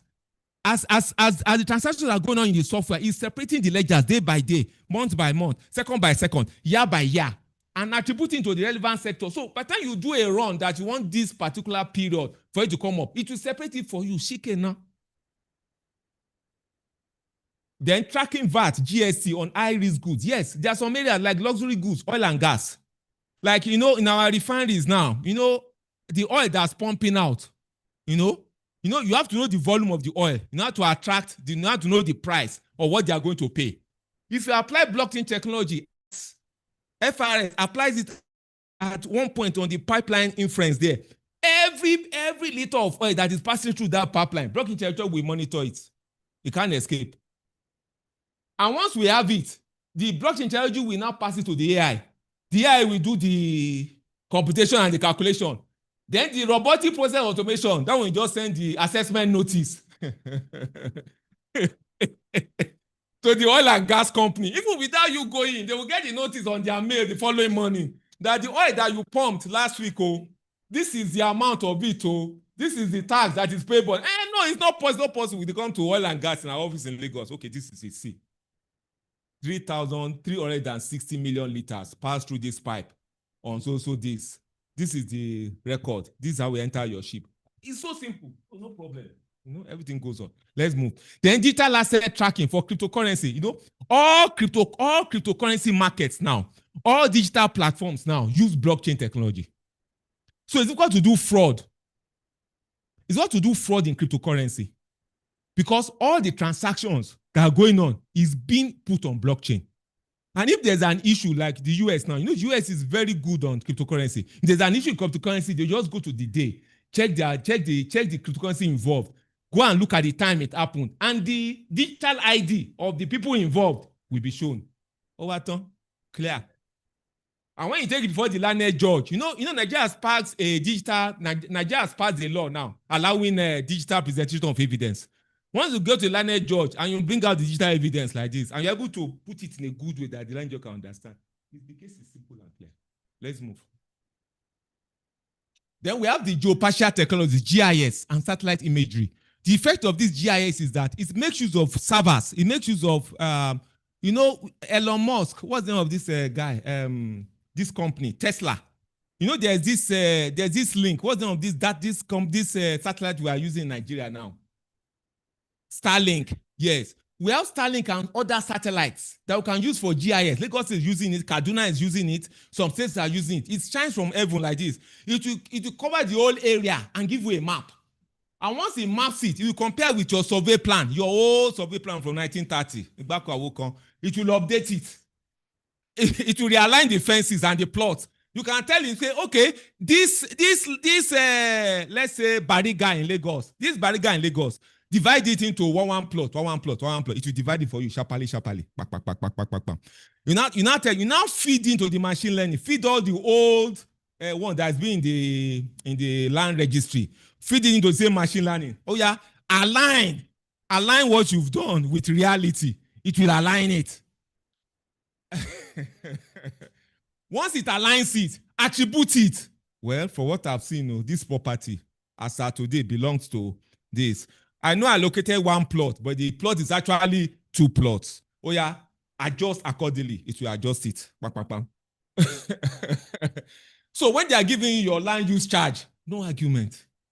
They will just tell you, this is it. So Lagos is used and it's very profitable for them. Very profitable. So, yes, property tax administration, that is tracking property, Lagos and Kaduna. Mining, we have so many illegal mining going on. Oh, I encourage the government. If the government can put in GIS and time, you can see the miners as they are mining it. Even if you want to know their face, we need to improve our database in Nigeria. You can even ask Zai to do a close-up of the face of the person doing the mining. And then link it to your data. What's his name? You get the name of the miner. Then if you have GIS, where is he living currently? Where is he paying rent? The whole thing will attribute to where he's staying. You can send the letter to him wherever he is. So mining and charge, the large construction projects, mining, plantations, oil and gas, field tracking. These are things that can, it will encourage transparency, accuracy, fairness. Nobody will be expecting. No, it's not a case of where you have paid tax. I'm not paying tax. Once we have digital technologies, everybody will be identified. Bang, bang, bang, bang, bang. And then things go on. Then we have the cloud computing. Cloud computing is very, very good because with cloud computing, you can host tax promax and future systems. The good thing about cloud computing is that it can reduce your capital expenditure. If you're able to get, if you go to Starlink, Elon Musk and say, look, all my servers, I don't have money to buy all that equipment. Let me host me on the cloud and give me security. They will do it for you. But the only problem is security consideration because the people you are dealing with are non-Nigerians. So whatever information you are giving them can also be used against you. That's the only problem with cloud. Enabling remote work. Once you have cloud systems, anywhere you are in the country, you can work. We do it on Tax Promax now. Anywhere I am now, once I have my laptop, this laptop. Abisa, once I have my laptop, whether I'm in Abule, I have my Airtel wireless there. Once I put it on and I put in my password, I can do work. There's no work I can't do on Tax Promax. Then leveraging mobile. This one is for financial inclusion. All our people in rural areas, they may not have laptops, but they have phones. You can also use phones to communicate with them and bring them into the tax net. Let's move forward, please. Next slide. Because I'm trying to work with time. Next slide. Then these are the benefits of advanced technology for tax administration: significant revenue enhancement, operational efficiency, faster tax registration, faster assessments, better assessments, improved tax compliance. You can now comply from within your bedroom, from within your sitting room. You can pay your tax to me, to LTA Ibadan or LTO Ibadan. You can pay it from Enugu. That's all advantages. Enhanced fairness and equity is data-driven. Everything is now data, audit investigation. There's no analog again. No, how can I put it? No vagueness, no ambiguity. Everything will be clearer. Strengthen institutional capacity because, we for you to operate this, the last speaker was talking about getting our people to be more laptop compliant, more ICT literate. For this, for us to make use of this institutional capacity, we have to train. FIS is doing a lot of training. And we're also encouraging all our other tax agencies too. We have to train. In fact, we still need training. Even me that I'm talking to, I need training. So we need training and retraining because this ICT field is a very dynamic field. Every month, new things are happening. In fact, they are telling us that by next year, 2026, we'll have a synergy point between human intelligence and artificial intelligence. What that means is that by 2026 to 2027, we will have AIs and MLs that are equally, if not more intelligent than a very intelligent human being. Yes. There's another name they call it. I call it synergy point. When you say synergy point, at that point, the AI you are dealing with knows as much as you. Even knows better than you in some cases, yes. Although there are some other issues, no. But by 2027, in terms of technical competence, they will know better than human beings. So improve data-driven policy making. When you have improved data, improved technology, your policy making is better. And then when you are efficient, you are fair, and there is trust, then opportunity for corruption will reduce. Things get better, things get clearer. Everybody is happy, and everybody will pay their tax. Let's move forward, please. Now, the specific challenges we have, I think we have been talking about it. Unreliable power. All these things I'm talking about, this infrastructure I'm talking about, they are very power hungry. You know what I mean by power hungry? They are very energy hungry. A single server, a single AI, even the smallest one with machine learning, the amount of data, the amount of energy you take, you can take the whole energy down low. Yes, that's the issue. And it takes lots of water because you have to cool down the servers. But whatever you want, they will give you. And let me tell you this, sir.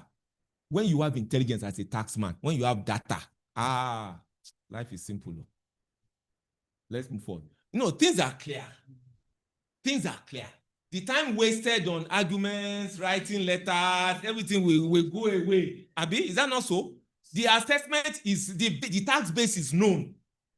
The transactional base is known. The entities involved are attributed. What else is left? Data challenges. Poor data quality. We need to improve our data collection. Our MDAs, we're having data silos. When I say data silo, Lagos, LIRS, and FRS, we have to merge our data. NIMC, merge data. MPA, merge data. Let's stop fragmenting data. Once we have good data, things get better for everybody. Then acute shortage of technical skills. We are losing people abroad.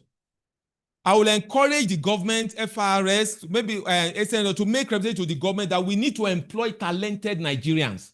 We need data scientists. We need AI blockchain experts. We need cyber security. There are a lot of youths there. You will see one youth like this. You think he doesn't know anything. When you see him operate, you know that this one is a data scientist. We need to bring them in and make use of their talent. We need to build our people. A lot of our best talents are going out. I know of people in FRA that are very, very good. Once they send their CV in Canada, I'm telling you, within 6 months, they will say, even when they say I have family, they will tell you only you can come. You want to read. No, not lie. For the really good ones, they say bring your family, bring your mother, bring your daughter. You have extended family, bring them. I know somebody like that, a lady. They took her husband, her children, her whole household. They took her. I've not heard from her since that time. So we need to stop this. We need to look for a way to employ our people, use them. They are the next generation, so that they can develop our capacity for us. Then another problem with digital is cyber security and data privacy. Infrastructure will be very vulnerable. If you don't protect your data, if you don't protect your technology, it can be subject to cyber threat and attacks.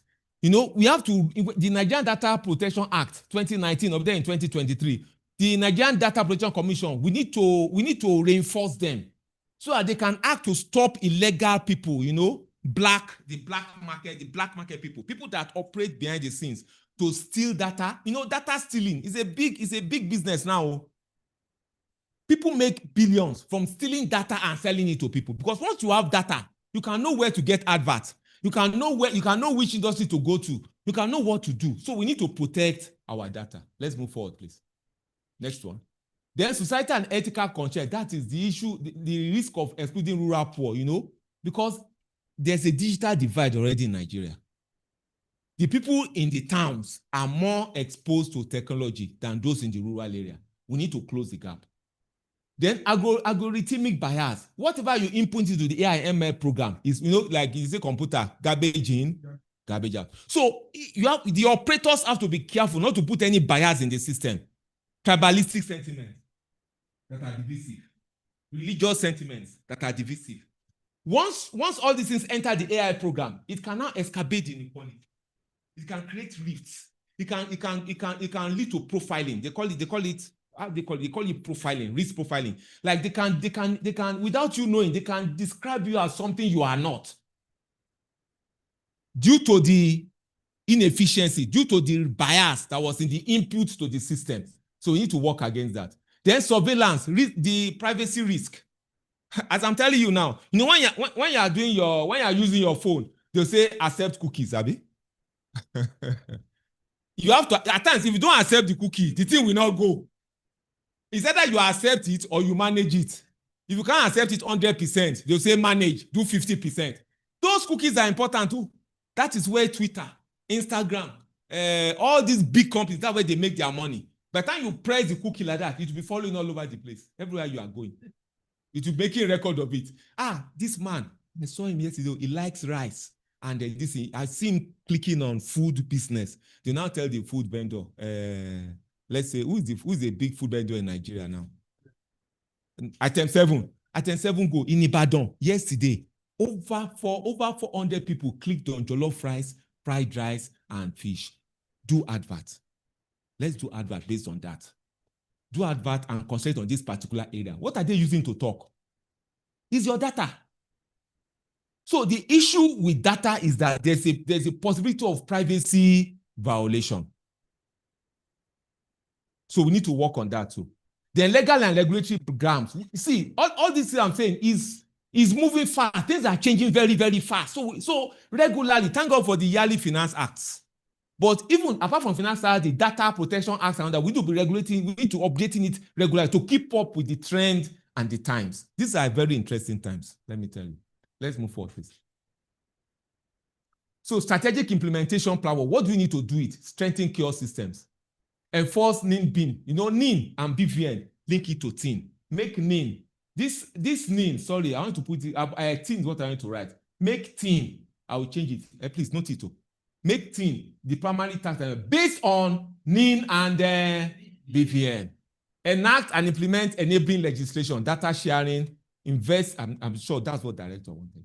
Invest in critical infrastructure, power backups and all that. Then short-term quick wins. What do you need to do in the short term? RPA, that robotic process automation. Expand big data integration, you know. Integrate your data. Medium term, invest in a parallel blockchain software. They are very expensive, but man, they are good. They will pay you back within a year. Invest in parallel blockchain, advanced analytics. Then the long term, develop your own homegrown AI ML models. Comprehensive real-time data updates. So that at the end of the day, there's higher efficiency, effectiveness. The tax official is happy. The taxpayer is happy. Nigerian economy is happy. Everybody is happy. That's good. Let's go. Well, I don't know about that. My job is to assess, collect an account. I don't spend.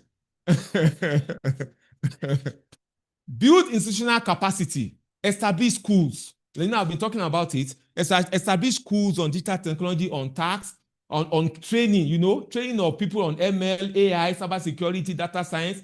Foster public-private partnership with tech firms. You know, all these tech, there are a lot of good tech firms in Nigeria coming up. Some of them are offshoots of tech firms abroad. We need to enter into collaboration with them so that we can make use of their knowledge. Then leverage international cooperation, OECD, World Bank. These are people that have excellent data contractors. And then they keep good records. So you can tell them, they can give you good people that will make changes and help us in the country. Implement robust governance and ethics. That Nigerian Data Protection Act. Let's implement it. Develop Nigerian tax administration, ethical and AI frame. That's because of this privacy issue. Ensure transparency and accountability in algorithm use and data. Be transparent, be accountable. Let us stop phishing. Phishing is identity theft and so many other things that goes on in the data space. Continuous monitoring and then always go back to check the progress on what we are doing. Next slide, please. So strategic implementation framework, that's the last one. Internal, we need to train our staff, address their fears, improve their competence, and train them in and make sure that they are involved in the technology that we are using. I always say, if you want to implement a technology in an RTA, a relevant tax office, the inspectorate must be involved. The users of the system must be involved. If they are not involved, you have already lost 50% even before starting. Then external, taxpayer education, like things we are doing now, sensitization, simplified interface. Make your platform simple. Don't use too much big grammar. If you can use Yoruba language for Yoruba, outside, so that they understand what you are talking about. Yes. And if it's going to be English, make it simple. In fact, in some spaces, we can use what's the name of this in Tamanlo, Pidgin. Can use Pidgin English. The essence is for them to understand what we are talking about. Let's move to the next one, please. Then case studies. I have like 3 studies in Africa, one in abroad. Rwanda. Rwanda is like an example in Africa now. They've gone so far, and their tax to GDP ratio has gone up. In the last 3-4 years, they've gone up more than 9 places in their tax to GDP ratio. So whatever they are doing it correctly. Then the Kenyan Revenue Authority, they do this M-Pesa. Airtel that's here in Nigeria, they are using Airtel in Kenya, Airtel money. So they are using for the rural areas for mobile money tax payment. That is when you have your phone. Whether let's say anyone Abule, you can pay your tax from there. Then South Africa, risk engine. These are all MLs and AIs like I talked about. That will focus on a particular sector, try to identify anomalies and exceptions and do the right thing. Then Estonia is a worldwide example. In fact, paper presenters today, like 2 or 3 have used Estonia as their case study. So we need to study Estonia. In fact, they are so good. They are now the most competitive now amongst the OAs. And it's a small country. If you look at that Estonia and Europe like this, it's very small. Let's go, please. Next slide. Conclusion. So embracing advanced technology is not an option for Nigeria. It is fundamental to achieving fiscal sustainability, economic diversification, and building modern, trusted, and effective tax administration system capable of serving a dynamic 21st century economy. Success requires unwavering political will, significant investment, and a collaborative citizen-centric approach. So we have to adopt it. It's important. We have no choice but to do it because we have an increasing population. We have a complex economy. The economy is becoming more complex.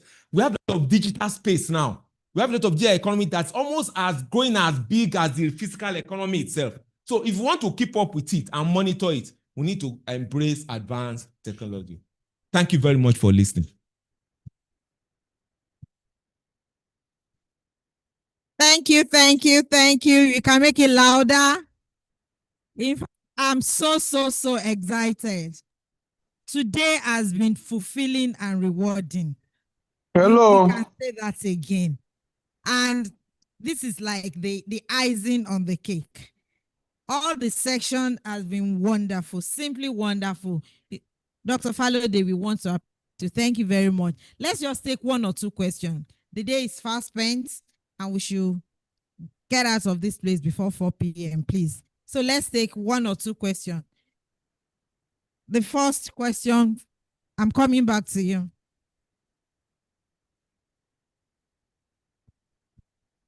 Thank you very much, sir. I need you to attend to this. To what extent do we place public account? Account. Which premium do we put?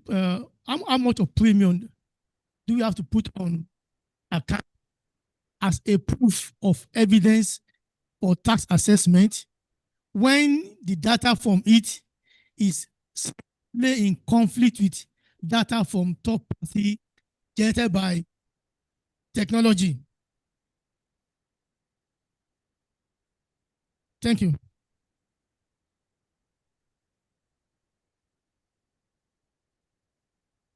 Thank you, sir. The question I want to ask is this. I know for sure that Federal Land Revenue Service has gone ahead of every other tax authority in Nigeria. And I think there's one thing I usually read in tax issue. This is information sharing among the relevant agencies. I don't think that one is working because I've not been seeing any information shared with state internal revenue services from Federal Land Revenue Service, despite that clause. Thank you. Before any other question, my 17th president is waiting online. Sir, we want to have you now. And when you take the floor, we want to have your remark for this one-day workshop and maybe your question. Thank you very much for being part of this. We really appreciate you. You have the floor, sir. Okay. Yes, good afternoon, distinguished ladies and gentlemen and resource person. I'm really not wanting to ask questions, but so I want to know the details of the last speaker. I think the only person that I listened to. I was in another program in Abuja here, so immediately we finished, I now switched on, and the man has actually impressed me. So I need his name and where he's based and what he does. Those are essentially what I enjoyed his delivery. It was very, very excellent in his presentation and delivery. So I commend the Swit officials and also commend other speakers. I know that from the MC's remarks, it appears that other speakers must have been very great. But I want to have the names and the details of all the speakers so that we can think of using them more, in future endeavors. I commend all of you, and I encourage you that we should keep up with the good work. And may Almighty God continue to protect and bless each one of you in Jesus' name. Amen.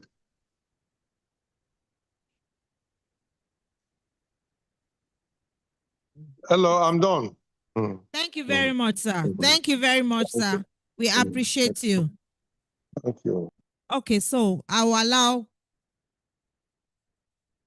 Oh, you've not finished your question. Okay, let's just round off this section before we come back online. So the second question I want to ask is this. We have any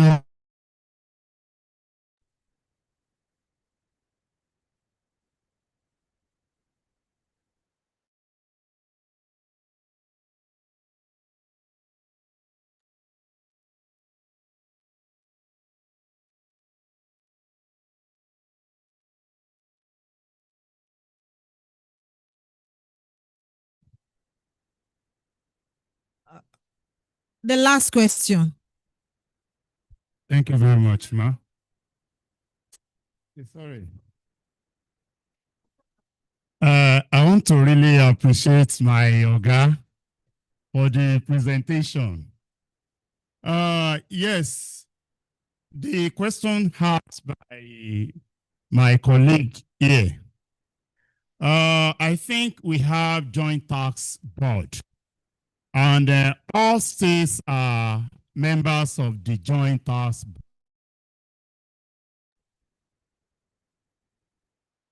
They discuss and they all join hand. All this, even with the team, now the issue of give me's government, this give me's payments. Government now makes use federal governments for the ministry, department, and agencies whenever they want to make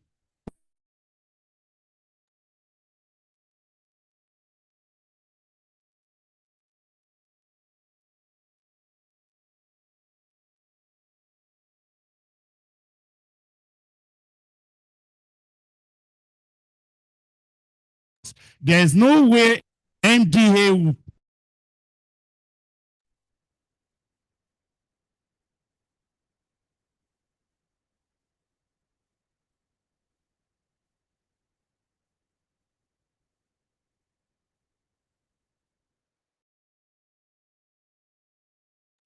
an agency, and we audit state ministries, federal ministries. But what we see is when you go to federal ministries, in fact, you have little work doing there, because before they make payments through give means, the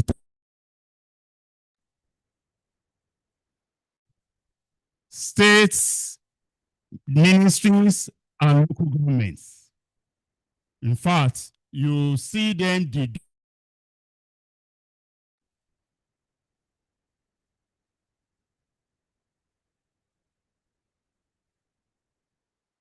the JTB has to do something on this to enhance voluntary compliance and reduce tax evasion. Thank you. Thank you very much. The last question. We have 2 students, so we need to take them. Please, let's give them chance. Thank you, sir, for what you have said. I have 4 questions for you, sir.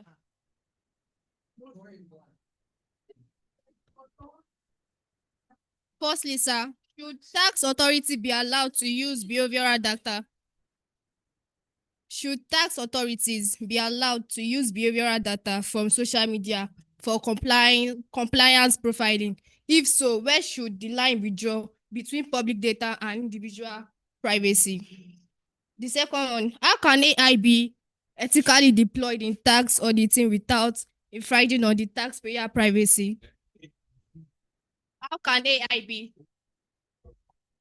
ethically deployed in tax auditing without infringing on taxpayer privacy?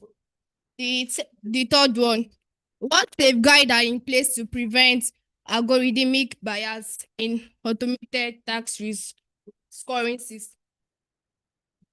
And the last one, could gamification be used to educate and intensify tax compliances among youth and informal workers? Gamification. Yes. Yes. To educate and intensify tax compliances among informal workers. Thank you, sir. Thank you, sir, for your lecture presentation. So my question is about the informal sector. When you were speaking, you said that how AI can help to tax these people. But now the thing is that they actually pay tax, but to like illegal people, like those are the ones that they actually have no authority to collect from them, but actually collect from them. So my question now is that how would AI work in the sense that they will not pay to government and also have to pay to those people? Would there be like a framework for them to something that yes? Yes. Thank you very much, everybody. I'm very impressed, and I thank you all for the quality of the questions we have been having, even since I was around. It just shows that we have so much potential in CITN, and I believe that we are go-getters in this institute. We agree, Abby? Say.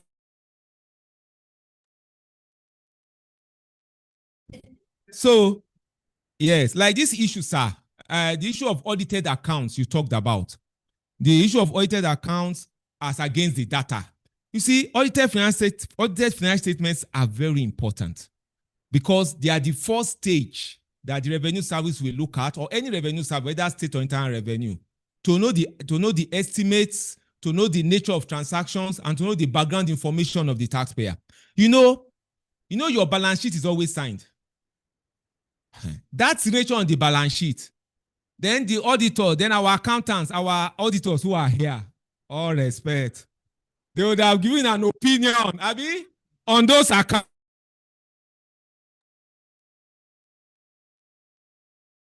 The AI is generating, or you're saying generating, and it's not in line with what is account. Life is simple. They know what you tell them that, look, sir, this account you are looking at, give us your ledger. You just do some little things, and then you talk that your accounts is not reflecting the full nature and the content of your transactions. That, and you now give the details, because machine learning, AI will give you more details of where the transactions occur. And if the data is linked with BVN, with NN, with all the other sectoral data, you can come up with concrete information, and that gives rise to additional assessment. You know, when the taxpayer learns from this error now, next time, they won't repeat it. When the auditor says, please, when they write management letter, that in view of the last year and the unnecessary interest and penalty that was, we wish to say that before the director sign the balance sheet, they must ensure that it reflects in total the content and the nature of the transactions on the company. And they will remember it's very soon. And what happens? You have a fairer annual financial statement. So the AFS is very important. In the tax law, if a taxpayer does not file, there's no basis on which to say he has done well or not done well.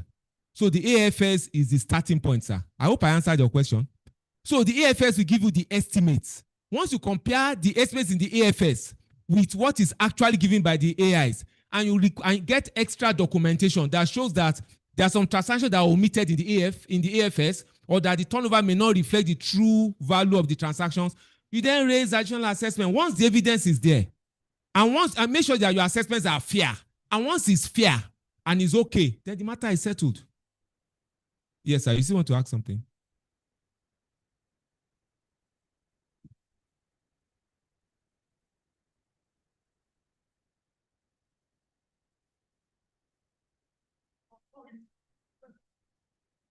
Yes, sir.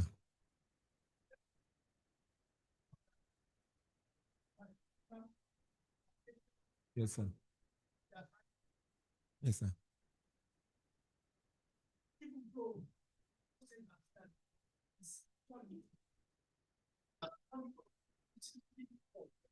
Okay, sir. No, this is what I'm saying, sir. You know, section 55, sir. If you go to section 55 of CETA, your AFS is part of your tax return, your annual tax return.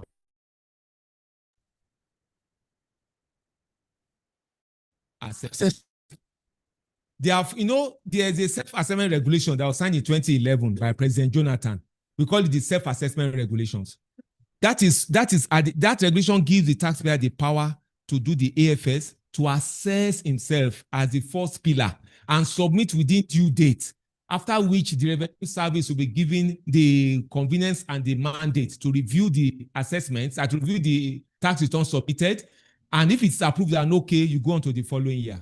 So what you are saying, sir, I know what you are saying. The AFS is a primary legal document and is the content of the tax return. Apart from the AFS, you'll have your normal tax computation, your capital allowances, all based on what is in the annual financial statement. Once you submit it, it is the job of the relevant tax authority now. You've done it on self-assessment, you've paid on time, you have avoided interest and penalty for not doing the right thing. It is now the job of the relevant tax authority and its inspectors now to go over these tax returns that were submitted and check for anomalies, errors, arithmetical inaccuracies. Even when we let me tell you this, sir. When the AFS shows that you have paid more tax than relevant, it's job of revenue service to give you a refund. No. You understand what I'm trying to say, sir? Yes, sir. So this is where machine learning and AI comes in now. If you are now reviewing they do something and you have data from ports, Nigerian Port Authority, that says that the input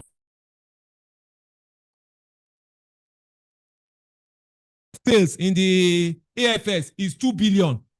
You know that means that turnover is somewhere there. You can relate. Do you understand what I'm saying, sir? So there's no argument there, sir. It's just the self-assessment issue, sir. Of the relevant authority to give an assessment is not in doubt. Yes, sir. The accounting is where we are now because we meet auditors on daily basis.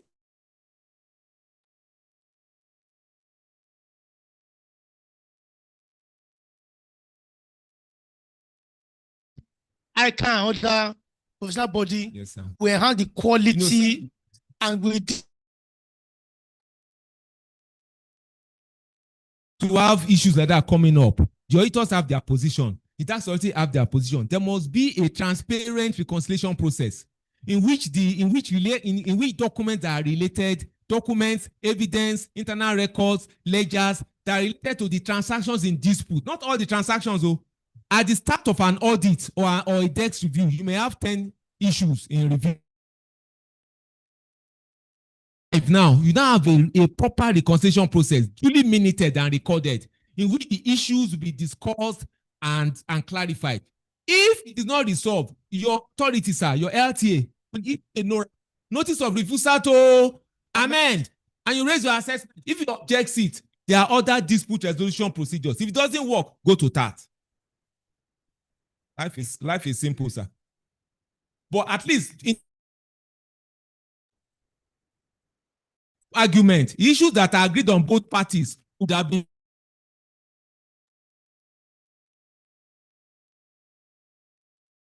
whether state or federal. We give you your TC to continue your operations because you have done the right thing. You have declared your returns on self-assessment basis. It is the lack of declaring returns on self-assessment basis that will cause the revenue service to refuse to issue you a TCC.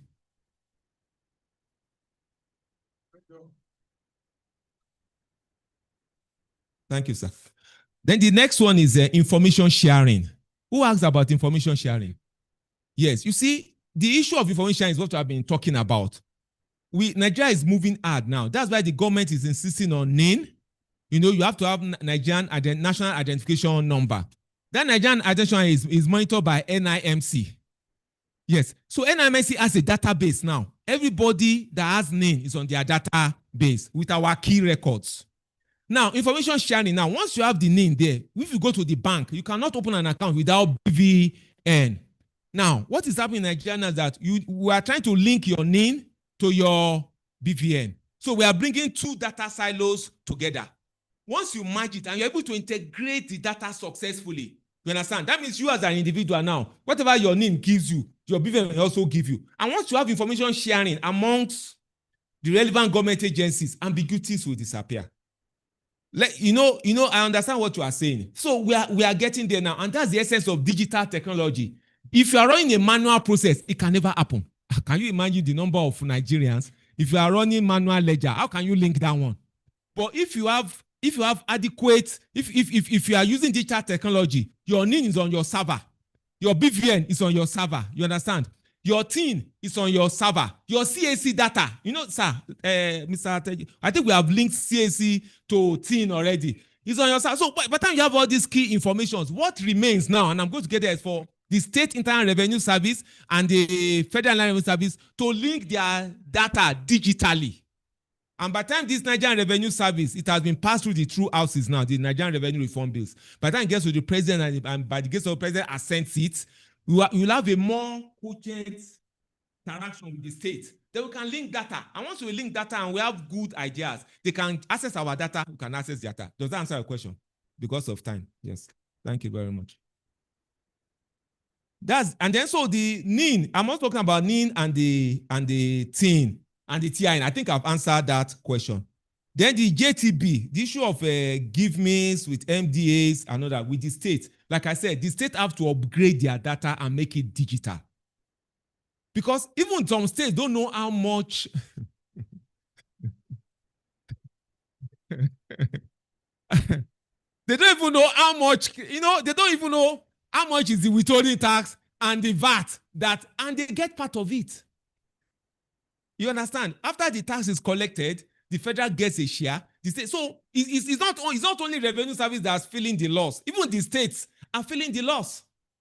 So once the data, when you have the appropriate database, you have the appropriate servers, you have your team, and you can link and the states cooperate and the state and revenue cooperate with FRS, and they allow us to link their own unique team with our own unique team, and then we have a kind of MOU with them.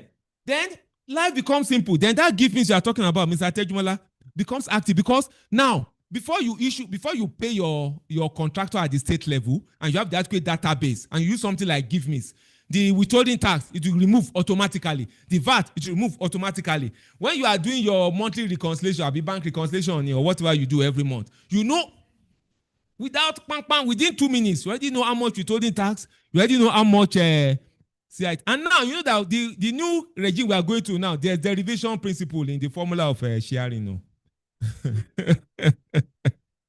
So if states have to step up their game, use advanced technologies, so that the withholding tax and the VAT that they are deducting and remitting, let it be properly remitted to the FIS. So when it comes to issue of sharing revenue based on that percentage for derivation, they will get more, and everybody wins. I think I'm okay with that. Yes. Then, so like I was talking, state ministry, you have to stop manual recording. All this Kalamazoo all this Kalamazoo carrying fire. You know, when you go to some ministries, you see fire Gatwele for the last 10 years. All that fire, if they put it on the system, it will take up to 50 megabytes. Because revenue is going, even FIs now, we are going paperless. In the next 2-3 years now, already the auditors are here. They know what I'm talking about. You file online now. What I do now is that all I need the hard copy for is just to cross-check what you filed online. That's all.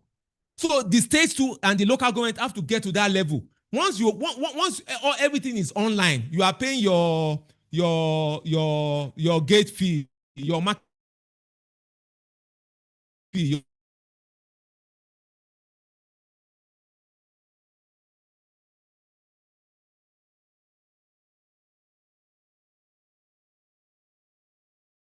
your collecting money, but nobody has any track of the money. For example, the people in the market, tell them, Emma receipt for one. Do this thing that they did in Rwanda. This the one that they use phone, MMSD. Give them a phone application software that every month.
That is intelligent. That's not privacy violation, because the information you are looking at is available to the public.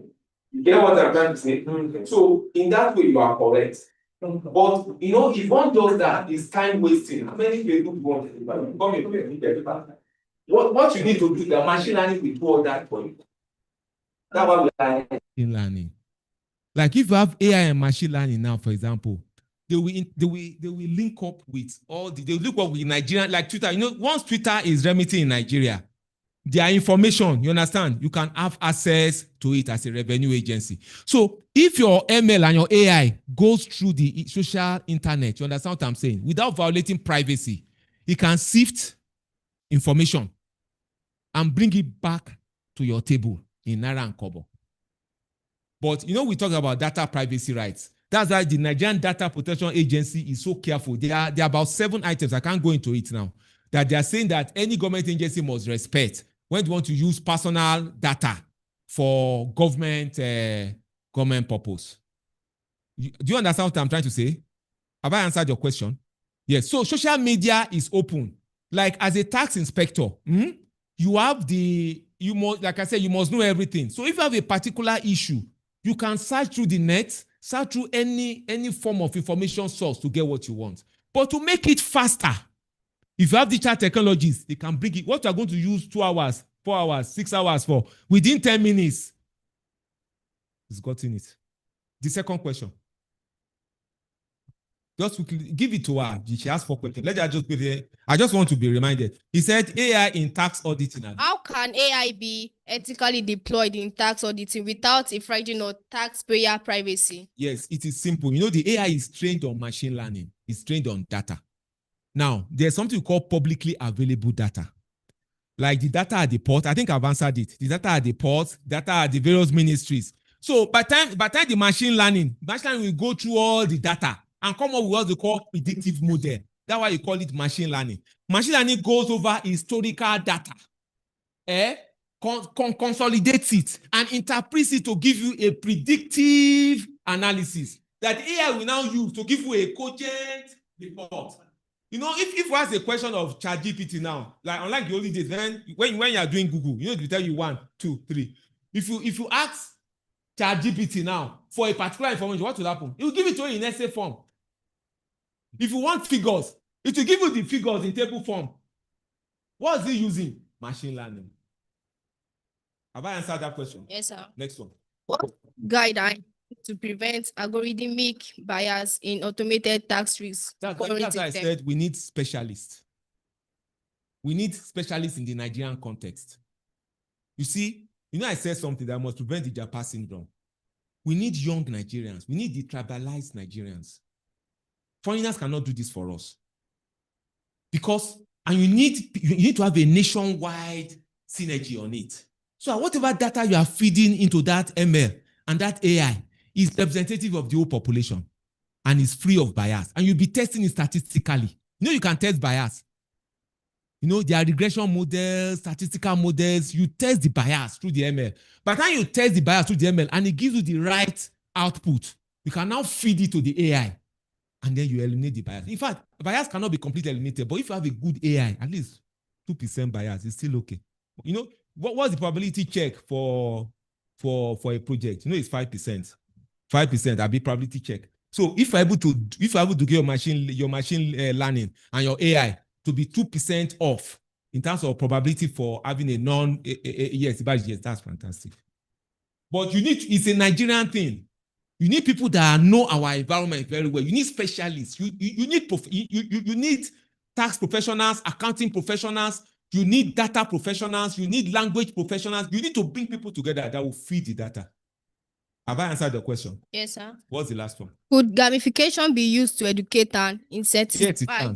Because the youth of today, they like games a lot. So most of all, we have them at home. Are they? Game. It's even, in fact, just so if you can do a cartoon, a cartoon game, you can do a level game that pay your tax, you will get this.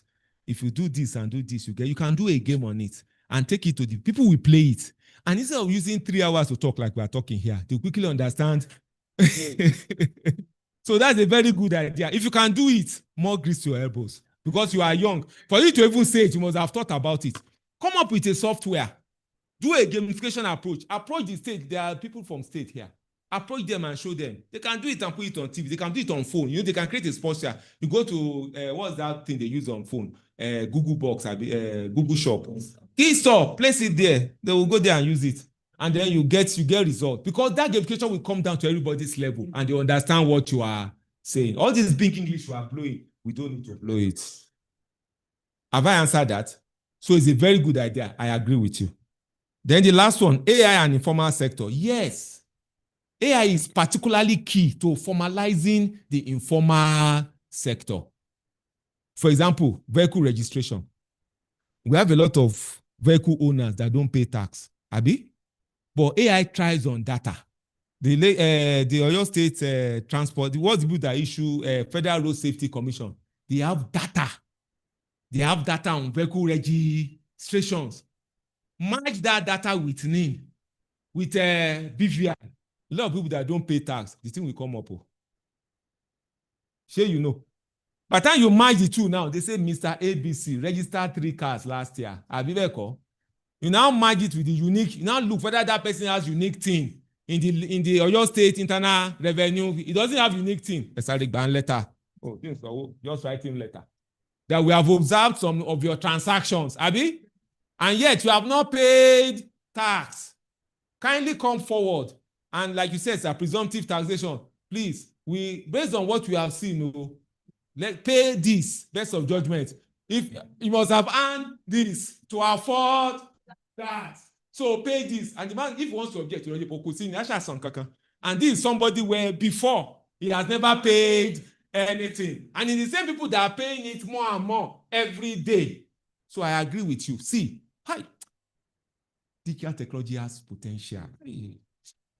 But as a taxman, whenever I think about it, it makes me feel good. So thank you very much. I think we have answered all the questions. Louder for Dr. Falode. Thank you very much, sir. Thank you. Before you go, we want to extend our appreciation to Dr. Odunsi through you. I'm sure if he was here, he wouldn't. I'm here representing my boss. My boss, people that know my boss well, they know my boss well. Oh. He mentored me, Dr. Odunsi. If he was here today, you'll get more stuff because we went through all this. He tutored me on it carefully well before I even came here. Continue, ma. So we want to express our appreciation to him. Over to my national chair. Thank you very much. So, Dr. Falode, it means you are a better student. You have learned, you learned a lot from Mr. Odusi, or Dr. Odusi. And you made mention of a lot of technology terminologies. You made mention of AI, ML, cryptocurrency, what do you call the robotic chatbots, and what have you. So what that means is that you have reiterated the fact that technology is actually a tool for transformation. We truly, we thank you. And it may interest us to note that FRS is one of our institutional patrons. Is it not evident in what he has done? So we didn't make the wrong choice. Thank you so much, Mr. Is it Dr. Falade? So sorry. Thank you so much. So on behalf of Society of Women in Taxation, we want to present this to your boss, Dr. Kehinde Ola Odunsi, for doing justice to the job. I thank God that my president is on the call and he appreciated your job, your effort, and all the presentation. We truly appreciate you. And we look forward to having more of you. Thank you so much. Thank you.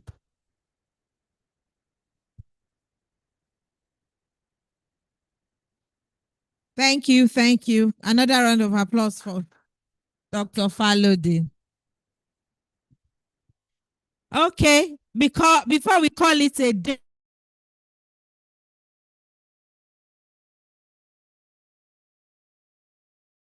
and to my amendment, we've had our past president, who is also a matron or a patron of Swit, a life patron of Swit, on the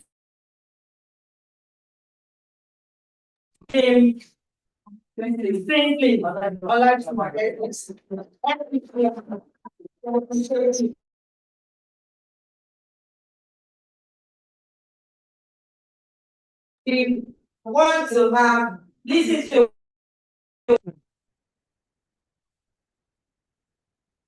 if you can hear me, ma, please unmute yourself and let us have your remark.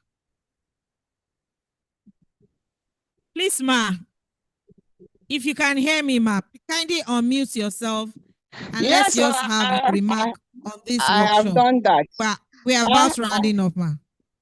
Okay, I have done that. And let me just tell you that I am very educated. In fact, it's like I am starting from kindergarten.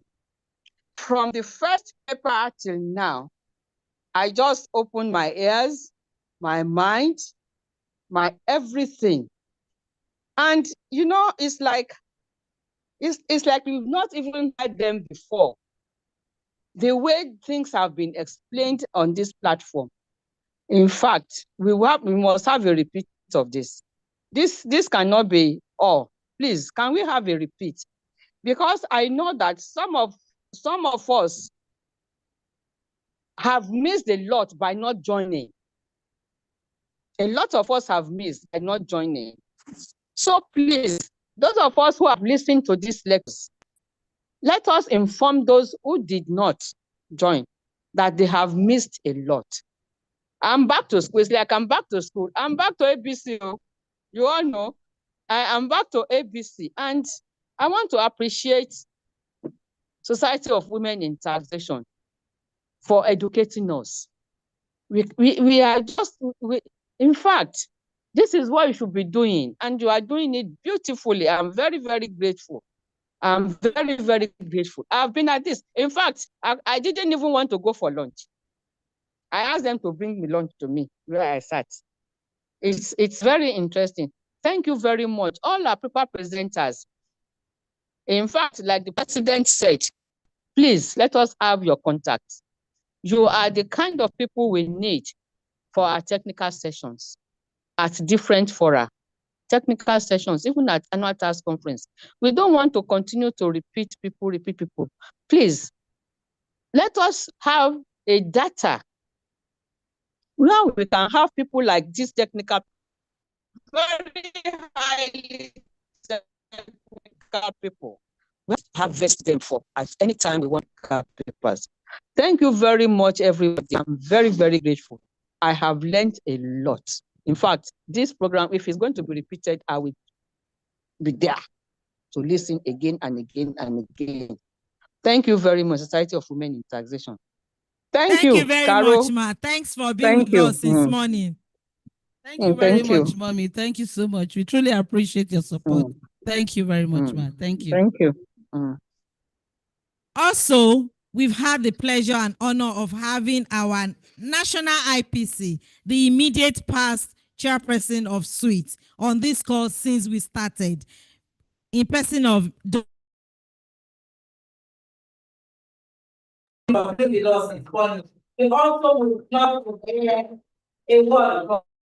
Mute yourself. If you can hear me, please unmute yourself. Dr. Bosede Ikanuba, please, we want to hear your remark on this program. Thank you for being with us since morning. You can unmute yourself, ma, and speak to us.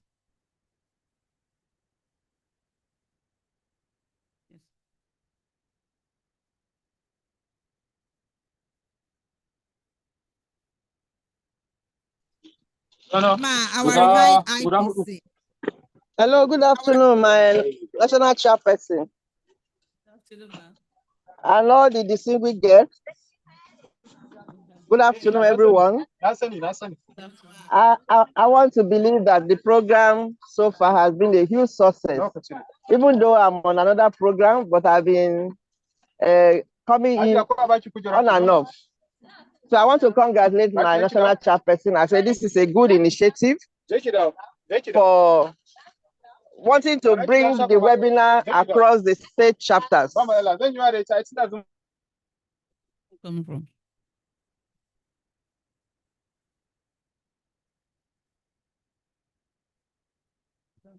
Go ahead.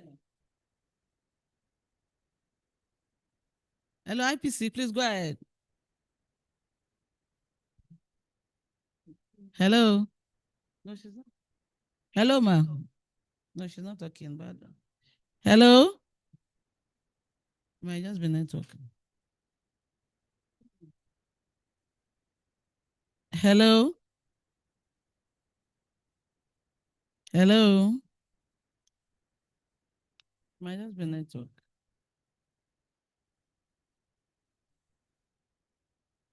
Okay, so let's go ahead and. Okay, that must have been a network glitch.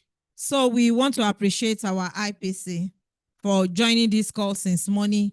And I also want to extend my appreciation to all participants. Meanwhile, It is not my duty to do that. I'm going to call on our own IPC in Oyo State chapter, and who is incidentally the Assistant Publicity Secretary at the national level, Chief Amure Oduwaye. Please come step forward to help us.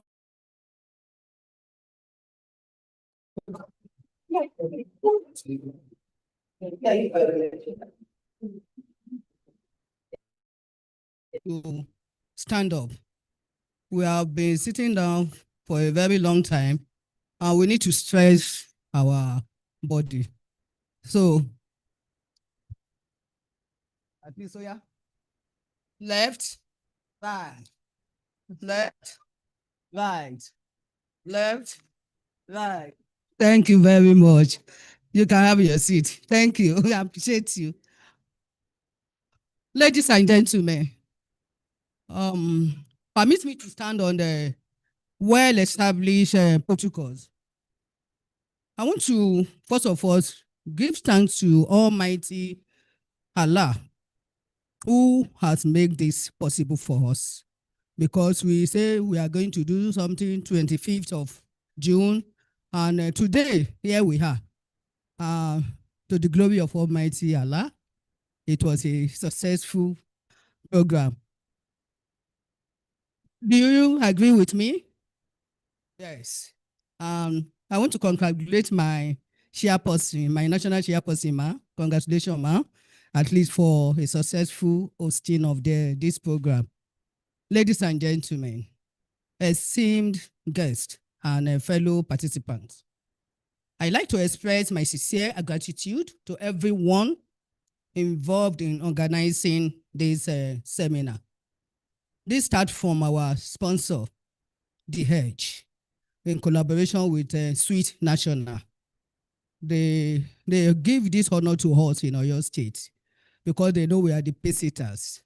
If we start it well, it will end well with other state chapters.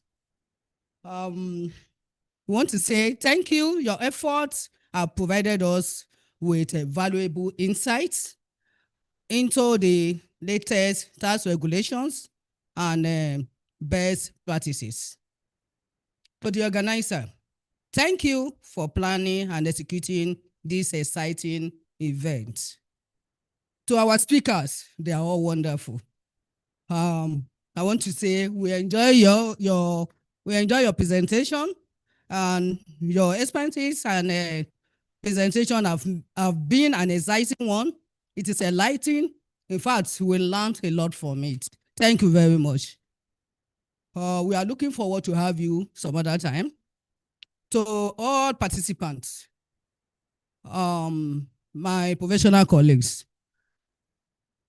my CITN chairman, my past CITN chairman here, and great Nigeria students, great Nigeria students, great Nigeria students, great. I appreciate you all, at least for sitting, listening attentively, and I believe by the time they set question for you on this, you should be able to answer it. No. Then, to everybody, I say this seminar has been informative and engaging. I hope you have gained useful knowledge and we apply it in your professional endeavors. Thank you, and thank you again to everyone. Up.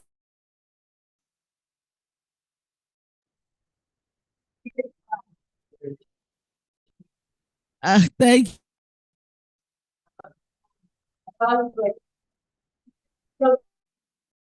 Closing remarks after vote of thanks. MC. Anyway, let me just say. Let to say thank you very much. Oh, yeah, you people have impressed us. It's highly commendable. I'm happy. This is the first of its kind. It's sweet. And you did wonderfully well. So give yourself a round of applause. Thank you so much. Thank you for your insight. Thank you for your time. Thank you for your commitment in this discourse, in advancing inclusive tax administration via technology adoption. We truly, truly thank you. But I want to say something, that you shouldn't drop this knowledge here. You should please take the ideas to your institution, and those that are in practice, take it there, and your communities. Please, this will be, helpful to every one of us. Thank you so much. So Swit is just here to support initiatives, collaboration to advancing inclusive tax administration via technology adoption. Thank you very much. And I wish everyone safe journey to your respective destination. Thank you so much, and God bless you. And for the students, we are grateful. We appreciate you. We are catching you. I hope you will take tax as your profession. I hope you are going to take tax as your profession. Or are you already a tax professional? Thank you so much. Thank you. Thank you for coming. So closing.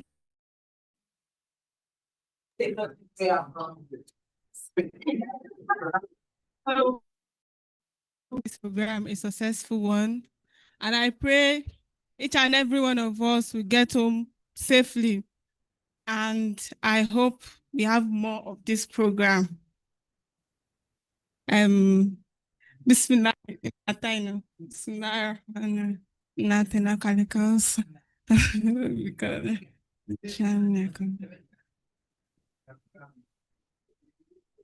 Thank you, everybody, for coming. Online participants. Thank you.